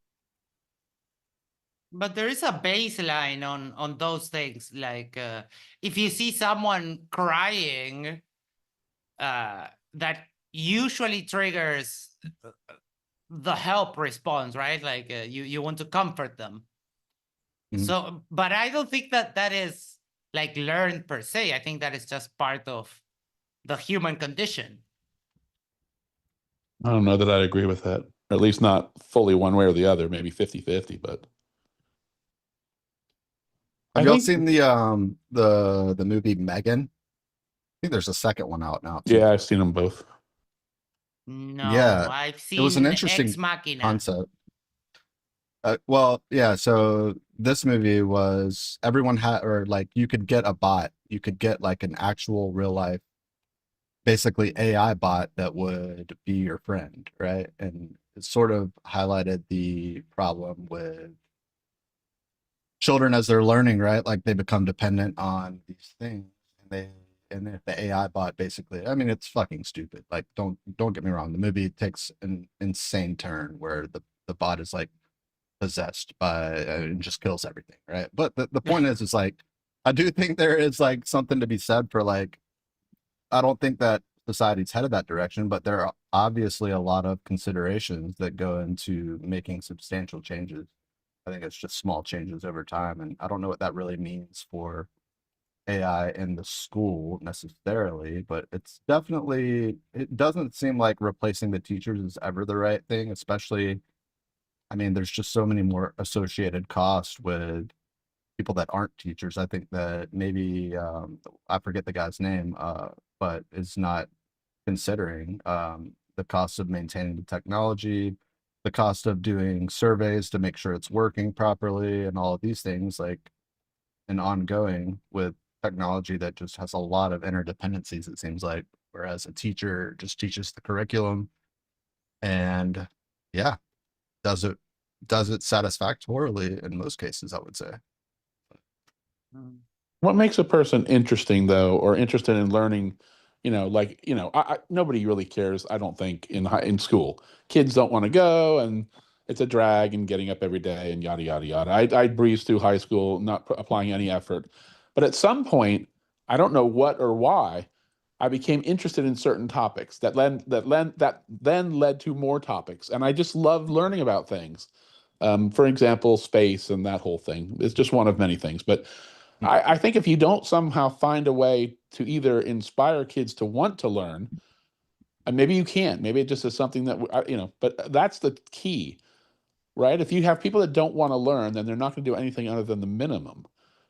I don't know that they'll be interesting people or that they'll ever fulfill their potential. But I don't know if that's the problem. I don't know if teachers aren't inspiring or if that's even their job. Maybe parents are disengaged. But yeah, we were speaking with CK on Discord on one of our group chats, and I still remember my first grade teacher in primary school, Palmira. She used to sing to us, and I still remember her voice as she sang her songs, and that is one of the best teachers I've ever had, and it was first year of primary school. It's so long ago. But she made that impact. She made a lasting impact in my life. I don't that do you really think that can be replicated? And then the other teacher I remember is Miss Patricia. She was my first English teacher, and she had so much patience with me when I was starting out learning English. But then she got me to where I needed to be because she put a little extra effort into teaching me because I was behind. I came from 2 years I did first and second grade in primary public school, and then moved to a private double time bilingual school. So I was a little bit behind when it came to English. And she took it upon herself to get me where the others were. And she did. And I ended up being one of the best at English the next year over. Right? Are you saying this humbly? Just want to make sure are you saying this humbly? Humbly, yes. Yes. Humbly, okay. Humble. Just making sure. I don't think anyone denies, though, that a caring, motivated teacher would be the best thing for a student, right? I don't think anybody's saying that AI can, that maybe they were saying I think he was. Yeah, he wants that out. He wants them fired. But I mean, I think we all would agree, though, that it's certainly there's a place for it. But Max, I don't think anybody's arguing that. Is he arguing that? I think he was arguing, though, that that's just not reality anymore, and you don't find that, So if he was saying that AI is better than a highly qualified, caring teacher, I don't agree with that. Well, That's what he was going for. The crux of his argument was he was very sour about the bad teacher he had. And we've all had bad teachers. That's it. You move on. You don't remember those. You do what you can and you move on. But then the good teachers, those have a really big impact in people's lives. And I don't think we should change that. I think that we've been doing that for millennia for a reason, because it works. And no amount of technology is going to. All right, Max. It's not working, though. That's the problem. Well, yeah, the not working part of it is completely beside all of the stuff we talked about tonight. None of the not working part has to do with replacing the teacher. It's extra stuff. This has been escalating for years. The argument was that partially it was also to then get us back on track and improve. Yeah, I thought it was twofold. Well, yeah, he wanted to fire the teachers and hire 3 babysitters. Walmart greeters. Yeah, Walmart greeters. Okay, so Max. Yes. While we were talking, I tasked AI to write curriculum for teaching Spanish. Okay. I will share it. Give me a second here. And now Toon is fully by. What? Lingual. Nice delay. That was perfect timing. All right. Super delay. Okay. Here it is. I asked it to first write a full year overview. Okay. Right here. Full year overview. Week 1 through week 40. Daily topic for each day of the school year, right? Basic stuff. Then a teaching plan for each day. Right? Now we're not to the actual teaching stuff yet. All right, but little things. Here's what we're going to teach this day. Escuchen el pepino. Regular things that you use all the time. Great pronunciations there. Escuchen el pepino. And then to write the actual textbook. And it's in Spanish. It does me no damn good. But... So I don't know how good this is. I guess I chose a bad topic because I can't evaluate whether or not it's a good teaching. But Max, you could.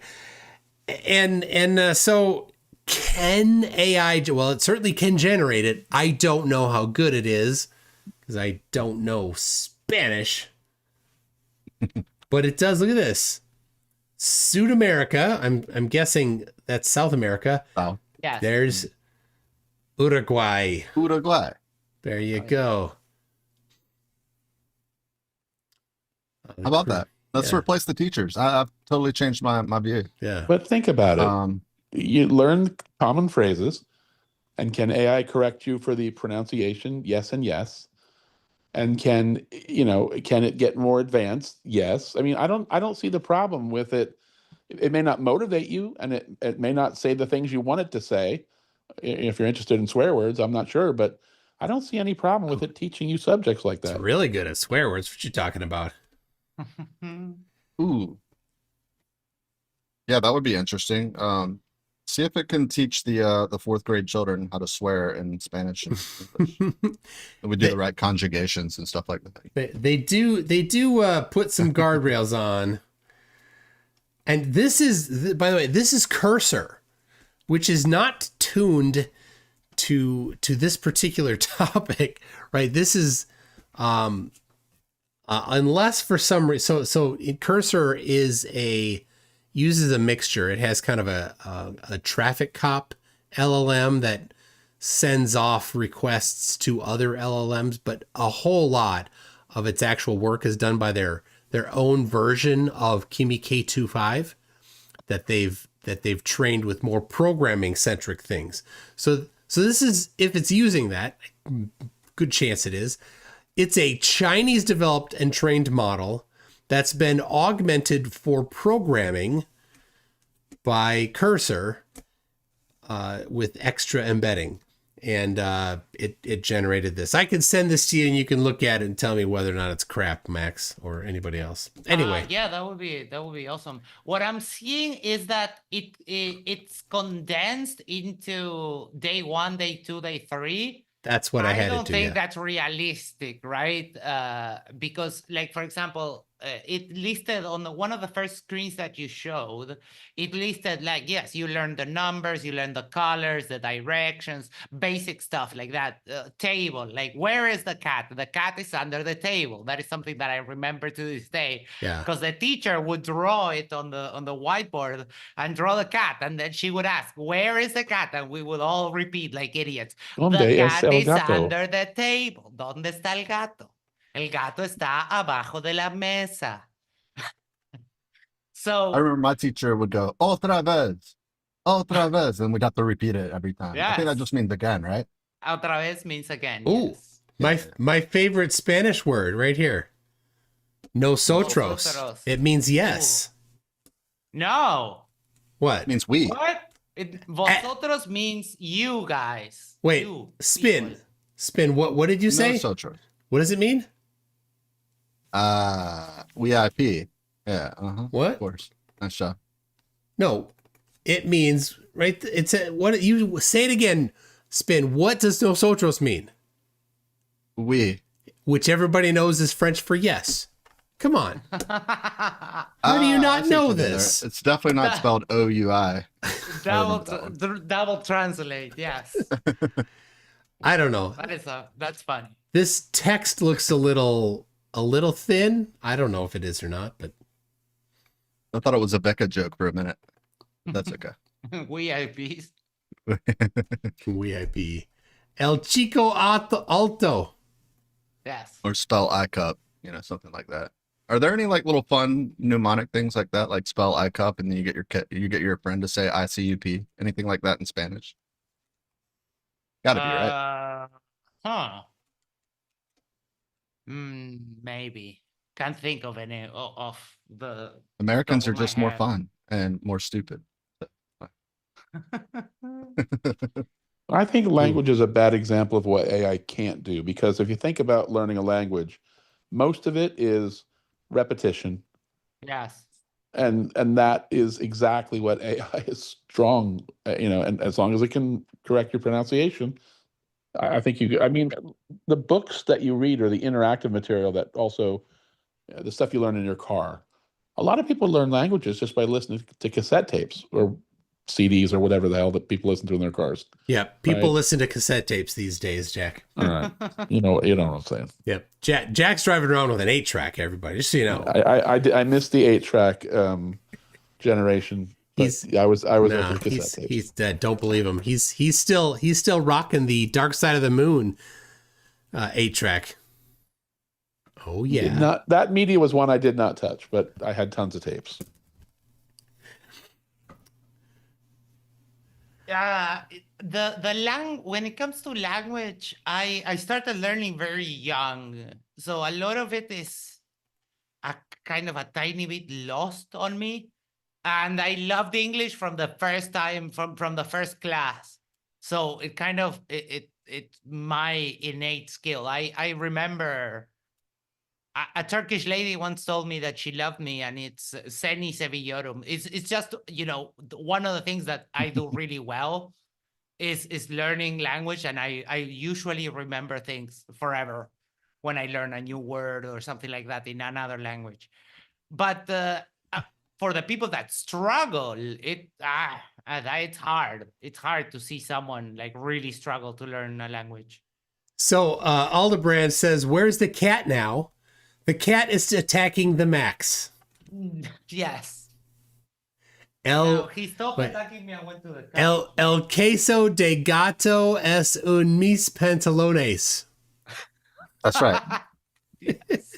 Federale. I love that. Oh, look at that. I don't know we got Mikey there. Good old Mikey. Yeah, he's having a good time. And what is frowny face Wadger frowning about there? Yeah, he was upset that he got pulled over. And we captured this from a totally legit body cam. Because he is traveling, not driving. And so is handed them he his documents. Is he like Lord. that? Soft sit. Is he one of them? There was a little bit of a saga, a little small little segment of his life where he accidentally ran into the back of a Toyota. And he had a court day because he had a court day and he missed the court day. It's just stupid flirt things. But he was like, I'm just going to tell the judge that I'm traveling. Anyways, everyone's like, of course, they're all just always like, works yeah, so that's well. a great idea. You're always just traveling. You're never driving. And meanwhile, we're just like, And the judge is going to be like, oh, you're dismissed. yeah, right. Exactly. That's what they think, right? They're like, yeah, well, he used the key word. We got to let him go. Oh, magic words were said. Get him the hell out of here. Hey, Toon, did you hear Mikey's latest rant at the mall when they wouldn't let him park there? And he called the female cop a B and told her to stuff it up her C. And I mean, he was on a rampage. I did not watch that part. Apparently, it's going to have her pension as well. Of course. Of course. Yeah. Mikey goes around collecting pensions from everyone. It's like, I will have your pension. Well, what this did trigger him into what was going to be a visit to the police station to, I don't know, have them arrested or And then confirm he didn't go, right? He didn't even. No, he didn't go. Well, but he learned once that he can't film in there anyway, so I don't know that he would have tried it again. I'm not sure why other than he found out that TDDS was live streaming him while he tried to do it. I did see that. Maybe we could get Mikey those glasses with the, and the problem is that they just record. They don't. If they had a way to connect to the phone and then live stream it, that would be a gift to send to Mikey.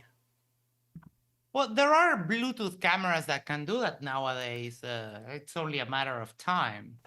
Icy Spin, I just noticed that Mikey is impaled on the stick. The stick goes right through his body. It does. I'll use this picture instead. It's a lot cleaner. It's just powdered sugar, right? Just a hard night of binging. No, that's borax. Borax. That's right. Borax, yeah. And the night wore on, and well, he sort of got into it a little bit too much, but he's having fun. I don't know why he's so angry. Is he traveling through the States right now? Because the live he did from the crater, well, it's not really a crater, but I don't know if he thought it was a crater, but I guess that was only 2 days ago. So he was in Nevada. Really? I mean, what? He's back in Nevada? 2 days ago, he did a live from the something or another crater it's called, which is really like an old volcanic, it's like a depression. It collapsed. And he's like, oh, it just looks like a sinkhole. I don't know that he thought it was a crater, like a meteor crater, but he did like a 5-minute live. It was in a car, looked like his car, and he was in Nevada. So, yeah. That's of course that's Neil Cosentino as Arwen. Thanks a lot, Harold. Made it so much better than mine. But this is the one I was actually looking for. Took me a minute. But this is the pension collector himself. All the cops depositing directly into his vehicle. Refreshing. Maybe one day this will be true. It's so funny. You know what? He says he tells people don't pay taxes, but all of his entire living is by people paying taxes. Yes, he would live in a cardboard box in a ditch if it weren't for these. He calls them sheep that are working, if they weren't paying taxes. Yeah. But the ditch wouldn't even exist. Yeah, no. There Well, there would must be nothing. some random ditches There's- out in the world. That There's aren't- no ditch. It would be right. It would be no government at all. So if somebody's like, "Hey, I want that land," they'd just go take that land. And if the people that were on that land before said, "Wait a second, I didn't want you to take that land," then it would be whoever has the most guns wins that land. That goes to hell pretty quick, except for Canadians. I guess I forgot the Canadian factor. Canadians feel like they're going to take the land, like the bad guy. He's like, I'm going to go take that land. And they get over there, and the other Canadian is like, hey, that's my land. And they, oh, sorry. Sorry. My goodness, yes. He was pounding his leg because it's numb. Oh, my gosh. Yeah, and he made the comment a few times. Why are his where ankles so thin? he was like, I'm just going to show. By the way, does he shave his legs? Anyways, I'm just going to show the doctor. Just going to show the doctor this video when they want to see it. And he's like laughing about it. Like when they want to know, to what extent my leg is numb, I'll just show them this live stream. I'm like, Mike. One day, Mikey was taking like handfuls of vitamin B pills, and I typed in like, what are the symptoms of vitamin B overdose? And I learned that one of the symptoms is peripheral neuropathy, which is exactly what Mikey has on his legs. So there's a chance that he's been giving this to himself, which is my gosh. wild to me. That makes sense. He's borax. He probably does. If you explain it to him logically, Max, he would appreciate that. Probably drinks peroxide or bleach too. Oh, gross. Hopefully you didn't see it. Yeah, that was a big mistake. Oops. Wait, well, I'm sorry, I didn't. What was that? Just for you, Max. Oh no! Sorry about that. It's okay. I do that all the time whenever I bring up Oakley. Yeah. Hey, Toon, are you going to do a show on their new flat Earth model? The new flat Earth model that Oakley has? No, the one that the two the Blood celestial theodolite guys created. Yeah, I suppose. Craig and I were talking about maybe doing it together, but yeah, I mean, it's just they publish a source code. I look at the source code. They use different ephemeris of the solar system. That doesn't help. They model the Earth as a unit sphere, and then determine angles to it. And then they just project it, warp it onto a flat plane. Like, that's not a model. It's the model is the globe, and then you just presented it visually differently. That's it. That's all you did. Well, how long to, just like Joe Hanvey's quote unquote model, how long until this one is forgotten because it just doesn't work? Yeah, there was a guy that came on Blitz the other day, and he was saying, now we've got you guys. We've got a model that explains everything and yada, yada.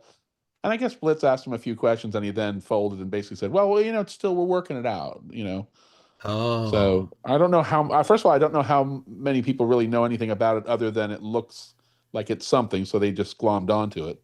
Or if they understand really how it works or what it does. Well, yeah, I mean, that's and of course, I think they're probably about 2 years too late, according to,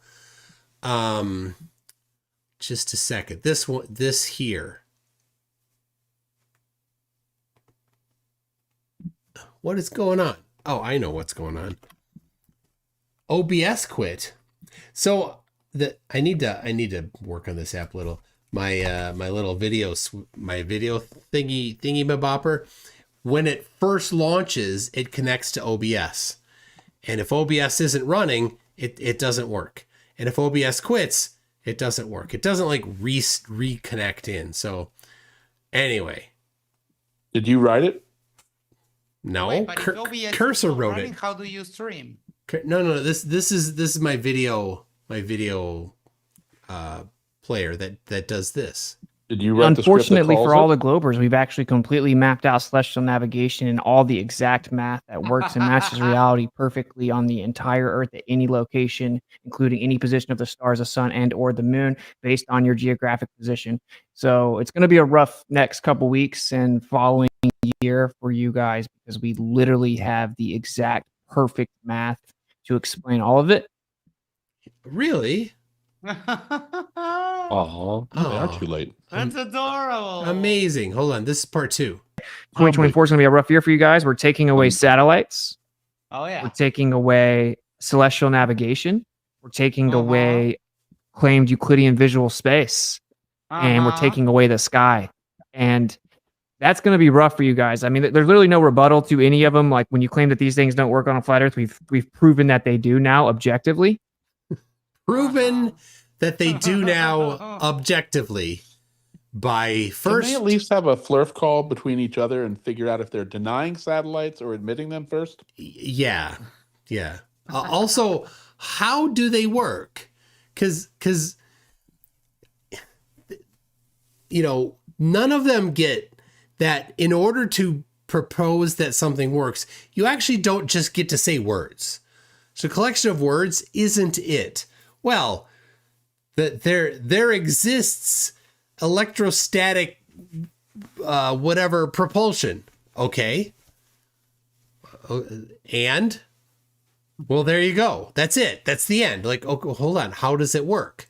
Well, because there's a wire and then they put a charge on the wire and then there's a force. Okay. And how much is that force? It works. Yeah. But how much force do you get from that wire? It works. Oh my gosh. That's all. That's it. He said objectively. So, Objectively. I mean, I'm convinced. You can't. Yeah, you can't. And or in case you were wondering, which you were probably not wondering, I still haven't received those citations from the other day from Whitspit. I'm still waiting. Was it Saturday night? Whitspit was. All right, let's back up. Friday night, Kai got on QOp's server and had a little bit of a cat fight with Tay-Tay. I didn't see that part. Wait, is this after the second worldwide debate fiasco? Yeah, Thursday was a big fiasco between Whitspit and Kai, right? Like round 3 publicly. So then Friday, Kai is on QOp server. Cat fight with Tay-Tay because Tay-Tay was simping for Whitspit the night before. Anyway, that like toned down, and then she sat there for several hours just talking with people. And a guy, Osco, who I hadn't heard before, was basically taking Austin's side. And so Austin got a copy of this whole conversation. And then on Saturday evening, he's like, I'm going to expose you. I should go live right now. And I'm going to expose you, Osco, for all the lies you said about me, blah, blah, blah. And Osco was actually backing Whitspit. Like he had not listened to the conversation, but he's going to expose somebody after not listening to the conversation for what they said in the conversation he didn't listen to. Anyway, Whitspit didn't do a live stream and expose Osco. Instead, he just jumped onto Worldwide Debates and derped it up for a while. And so he made some claims. And Max, it was about the geo. He was. We were talking about the geodynamo. Yes. How he was saying that no one knows how the Earth gets its magnetic field, and I had seen just the day before a demonstration that they built a machine that basically was with liquid sodium. They built a geodynamo to imitate the magnetic field of the Earth. Yeah. And he was like, no, that doesn't exist. I actually have a paper that says that they can't do it. And I was like, well, pull it up. Yeah. And I sent him my evidence, obviously. And that paper never came on. And then in like the next 45 minutes, until I got finally muted because I was wrecking with it, I kept on racking up paper. So that's going to be on the list of citations you're going to give me, right? until he said, "No, I'm not going to do that work for you. I'm not going to send you anything." Yeah. If you make a claim, whose job is it to support your claim? The person making the claim, and Witspit never does that. But here was his thing.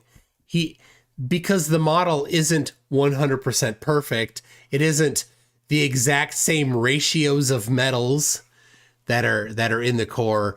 It isn't, the same, basically go down the list of everything. It has to be absolutely the same. It's not those things. Therefore, it doesn't count, he says. Like, hold on a second. How does the flat earth model that you said is completely mapped out and it's objective, and you're going to take away everything, right? How does the flat earth model explain the core of the earth, the magnetic field of the earth? No answer. Then he's somebody asked him about, well, what about the air pressure gradient inside a lab? You need to make an air pressure gradient in a lab, right? Because he says you got to make the magnetic field of the earth in a lab. It has to be perfect. So make the air pressure gradient in a lab. He's like, oh, they could do that. They could make an air pressure gradient using magnets. Like, really?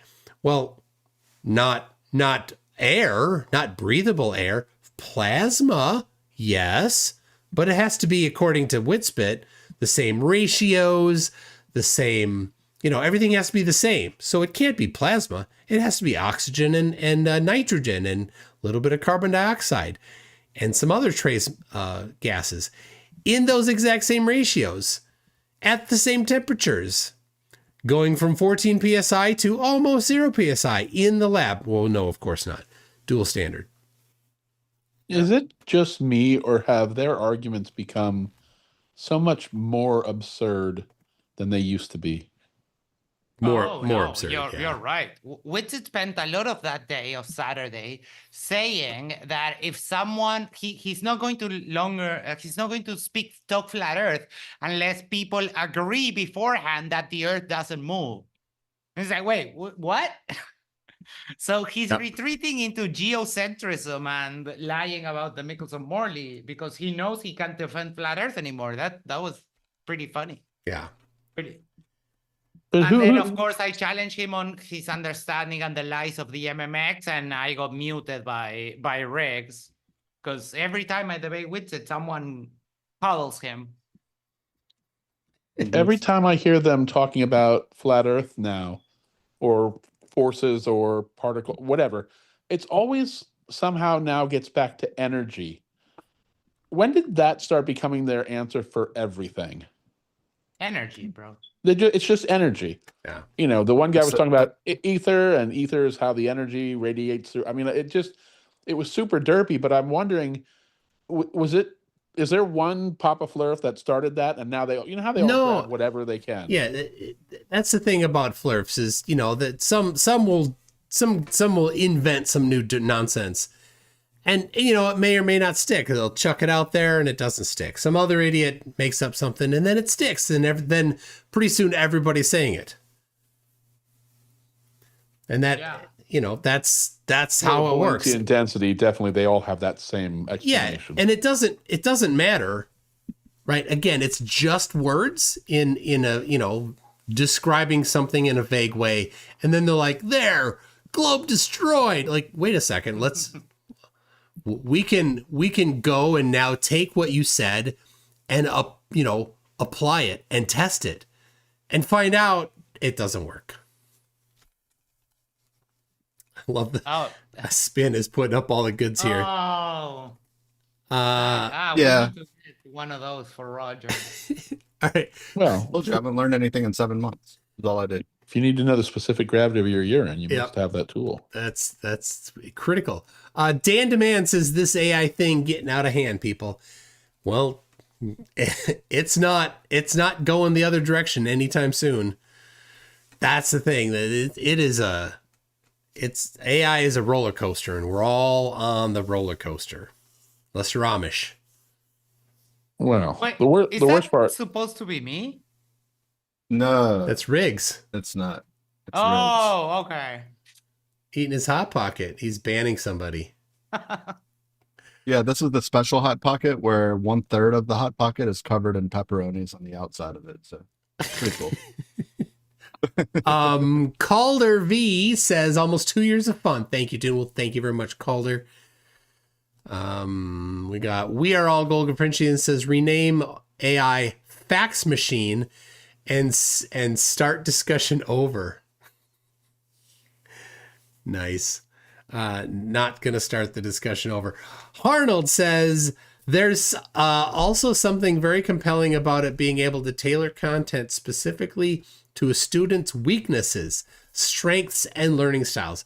Absolutely, that's a great thing that you can do. With AI, you can tailor everything, but teachers do that too. Well, and I think if you're going to have AI be doing that kind of stuff, the teacher would be the one going to the AI saying, this particular student, I need you to do this.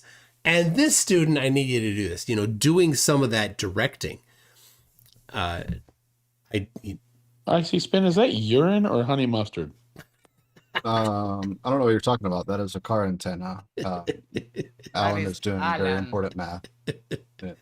You could. How long is that diagonal there? 45 degrees. Yes, the hypotenuse. Wait, but isn't the car top a little curved? Doesn't you have to measure from a flat? No, they're flat, bro. I see curvature. Is it just me? It is just you, yeah. Bro, dog. It's a fisheye lens. That's why Alan looks so plump. I sent you that, didn't I? Pump and munch. Sounds like a porn movie. Usually you do it in the reverse order. But, yeah. So there's a chain of gas stations, of course, called Come and Go. And there's another chain of gas stations called Pump and Munch. Is that where Vlad works? In Pump and Munch? You're just putting the stuff up I sent you. Yeah, I am, obviously. More fun that way. I'm trying to get as good as Max at his clip game. 13-year-old me is like, oh, look at that stuff. Well, Icy Speed, it's a collective effort. You send me a lot of the clips that I regularly use. So it's a collective thing. It is, of course. Did you hear the first guy that came on during the open panel? The hillbilly? Yeah, the one that he fishes with dynamite sticks, right? Yeah, that was an act. Funny guy? That was Tom, who later took off the thing, and he took off his facade and was talking. He actually knew about AI and understood it and took Paranoid to task about the cost. Are you talking about the guy with the dog story? Yes. Yeah. Yeah, but that accent. Tom. That was Tom. I was trying to figure out the angry American. He seemed like he didn't like kids because he called them everything from bastards to little shits to. He hated everything. It just seemed like he didn't like anything. I wasn't quite sure what his point was. Maybe he's actually basal problem. That could have been the guy. It was even too much swearing for me. Isn't that disgusting? That made me throw up in my mouth. All right, get that off. Get that off. It's fine. I'll get it off. Don't forget to support your local Arwen.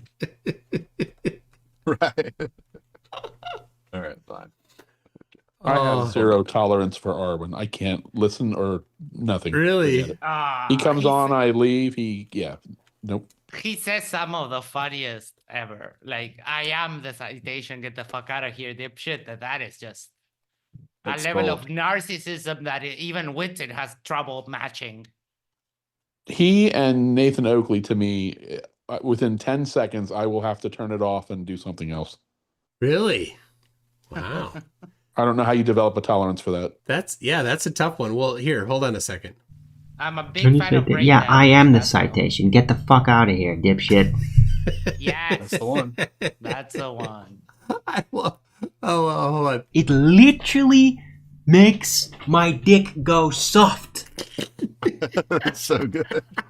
Wait, love that one. is this him dressed as Charlie Brown? It's Oakley. It's totally. It's Oakley Yeah, as that's what I Charlie mean. Where Brown. did this come from? Oh my gosh. I don't know, but I found it was weird because Mikey wore something very similar. I think the day after that, and he was actually holding Charlie Brown. Snoopy. Oh my. Snoopy, yeah. It's gonna hold him right there. Kind of cute. Well, it's like the Witted video, the one that I have where he's like dying of boredom. Those are the best use cases for AI. And people ask me if that's real footage, and it kind of is. The dying of where he slits off the chair. Where he's like, yes. Because Yeah. I mean, I got the idea from a sequence of pictures that you had. Yes. Well, And it's. then I published that whole video. That's from the conversation we had before the trip, where we were talking about the luggage and the that he could bring a certain amount of luggage and things like that. And when he got there, he's like, "How come they all got to take luggage?" Like, because we paid attention in class, you idiot. You guys, everyone was ready to pay luggage fees. Was there a formal luggage decree though? Because I don't think he got that. It was delivered by a knight on a horse. Hold, what? All right, Arwen, what do you think about flat earthers? Let's go here instead. Oh my gosh, Arwen, what do you think about flat earthers? Flat earthers are stupid and retarded, and they never pay attention to anything, and they always get things wrong, and they're lazy, and literally all that. Oh, thanks. Isn't Arwen a flat earther? Yeah, he is. That's a pretty good summary there. Yeah, he got it right though. I do my best. Yeah, you're welcome. Does Witsit still have a following at all? Even I mean, after the final experiment and then this total shit show. He does. They don't care. They don't care that he's a piece of trash. No, that's true. They don't care. They don't give a damn at all. I mean, we found out. I knew that Rumblesome Bear was his benefactor. I didn't know that he gives Witsit $1,000 a month. What? I was blown. Wait, It you could have didn't been the hear case. that? No. I don't know that that's still the case, is it? I did not hear that. Yeah, Kai said that Rumblesome Bear gives Witsit $1,000 a month.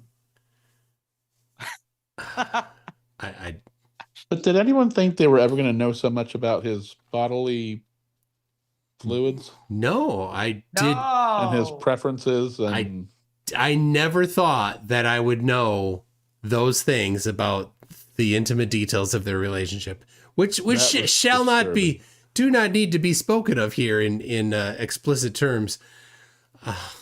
Oh, they were way too explicit and over and over. Gosh, just. But it goes to show you that he has deeper issues than just what I thought were his issues. He has way deeper issues. Oh yeah.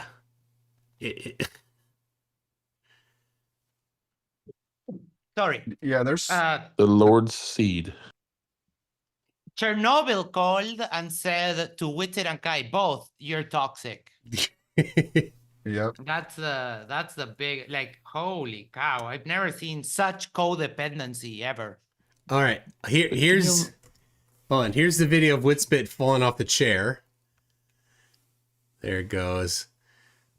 This may or may not be 100% legit. Are we seeing it? I was sending it out YouTube. Sorry. Classic Max clip. Now this, on the other hand, is a totally legit clip. PC. And if I have a zoomed out photo, it would be more remarkable. He has cleaned his plate, guys. Like, he literally ate everything. Look at that. What a good boy. He gets dessert. Boy. The funny thing was, the ladies in the foreground had not even started on their salads. And I thought about that for a while, and I'm like, dude was just... I can imagine CC was sitting around like, all right, I only got to wait 2 more hours, and then I can go to the Flat Earth meetup and just chow down. Like, I'm just going to hold off. I'm going to skip a meal. Like, I don't know. It's just Spin, are you reselling these meters or what? You've had this up on the screen and you keep moving it around. What's the deal with that? I don't know. It's just it's kind of fun. I wonder Now if you that I had know that it I bothers wonder if you had a I'll- side deal. How about if I Dude, put it there? you can measure refraction and gravity in one That's device. right. That is just It's unbelievable. fantastic. We even rebranded it to the Leadwell. What is that VIP or smile on his face? The teeth, like the kid in the family picture that the mom's like, all right, everybody smile. He's like, I don't want to smile. You got to smile for the picture. All right, I guess, Mom. Can't believe you dressed me in this stupid blue shirt. I think he's just relaxed, or he feels better that he's not the dumbest one in the room right now. Yeah, this is a rare occurrence for him. But they do like that Freemason sign. For all the accusations that the Flatties like to make about Freemasons, they certainly do make that Freemason sign a lot. And Yeah, there's a flat earther that goes by Artem.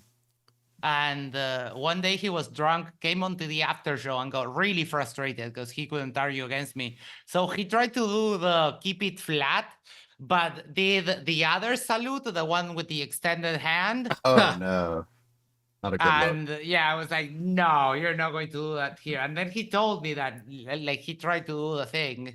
So he apologized. Oh. But Sorry about that. He wasn't even wearing a shirt. I told him to put a shirt on it. Why does Vlad just can't wear a shirt, the poor guy? well, that's I mean, Vlad is not it's not the most egregious. I saw Deplorable has a short where Roger Letwell is on stream without a shirt, and Oh, I get hate outta here. myself so much that I saw that. I Oh. watched it. It's so not good. I mean, this is all Brenda's fault because she told me what was there, and I was like, yes, please. Vlad would get Waka Bros. Vlad would get so much action if it weren't for Flat Earth. Oh yeah, this boom boom was about to be yours, but I can't do it. I can't do it. can't do it. I love that part. My gosh. Where did the what do they call themselves? The ones that created the oh crap, now I can't think of what it is. The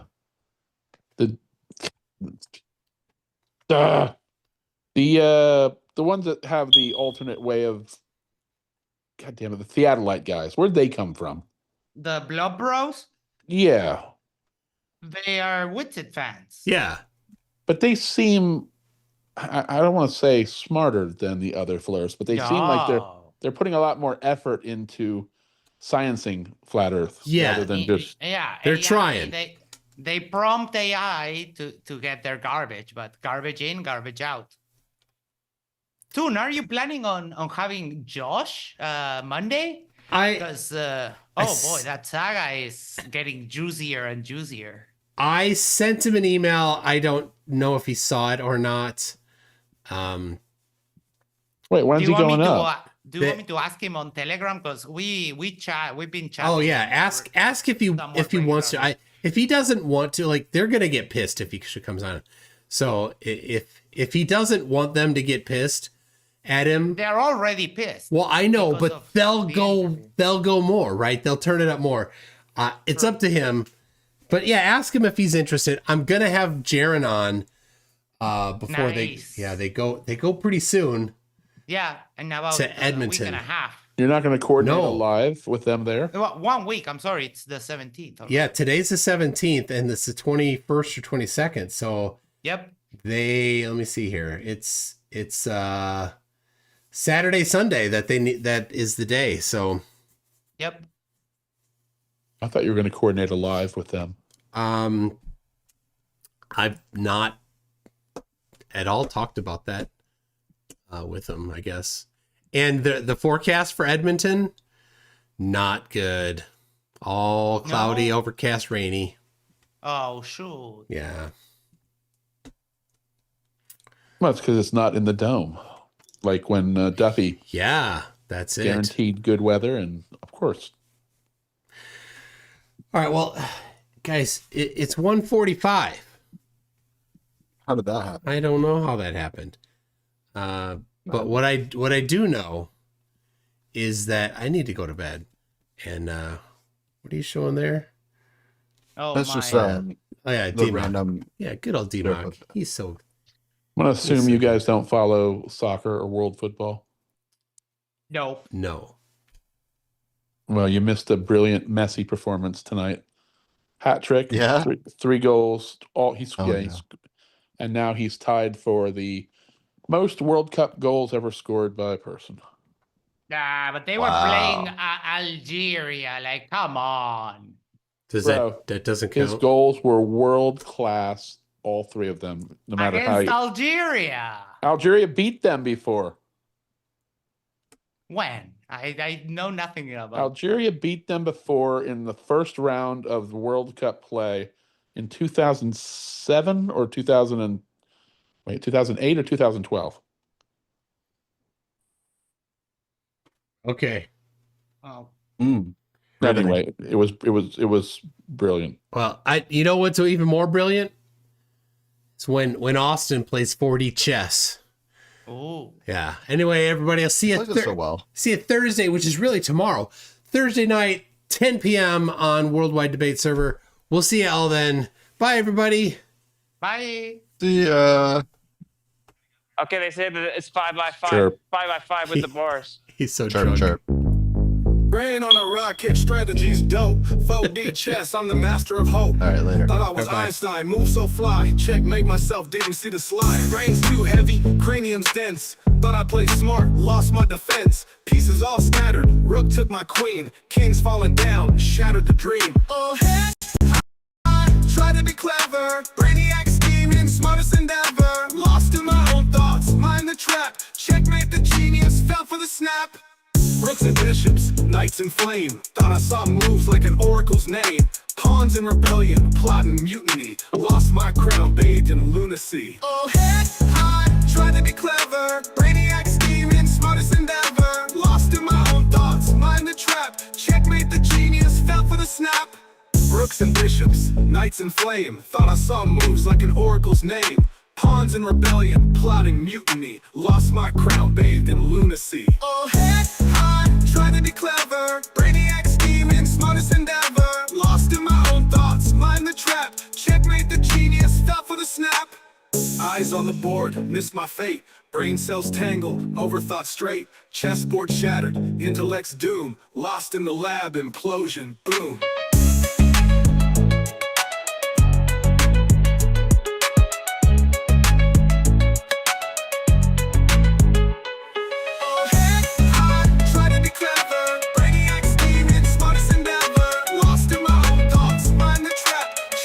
Genius fell for the snap.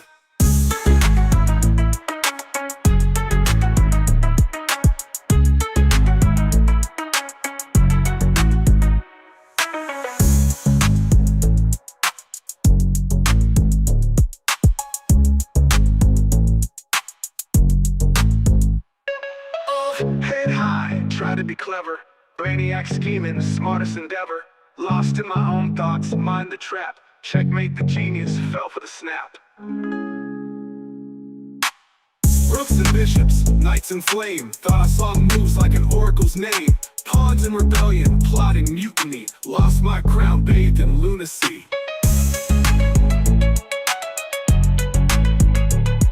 Oh, head high. Checkmate the genius, fell for the snap.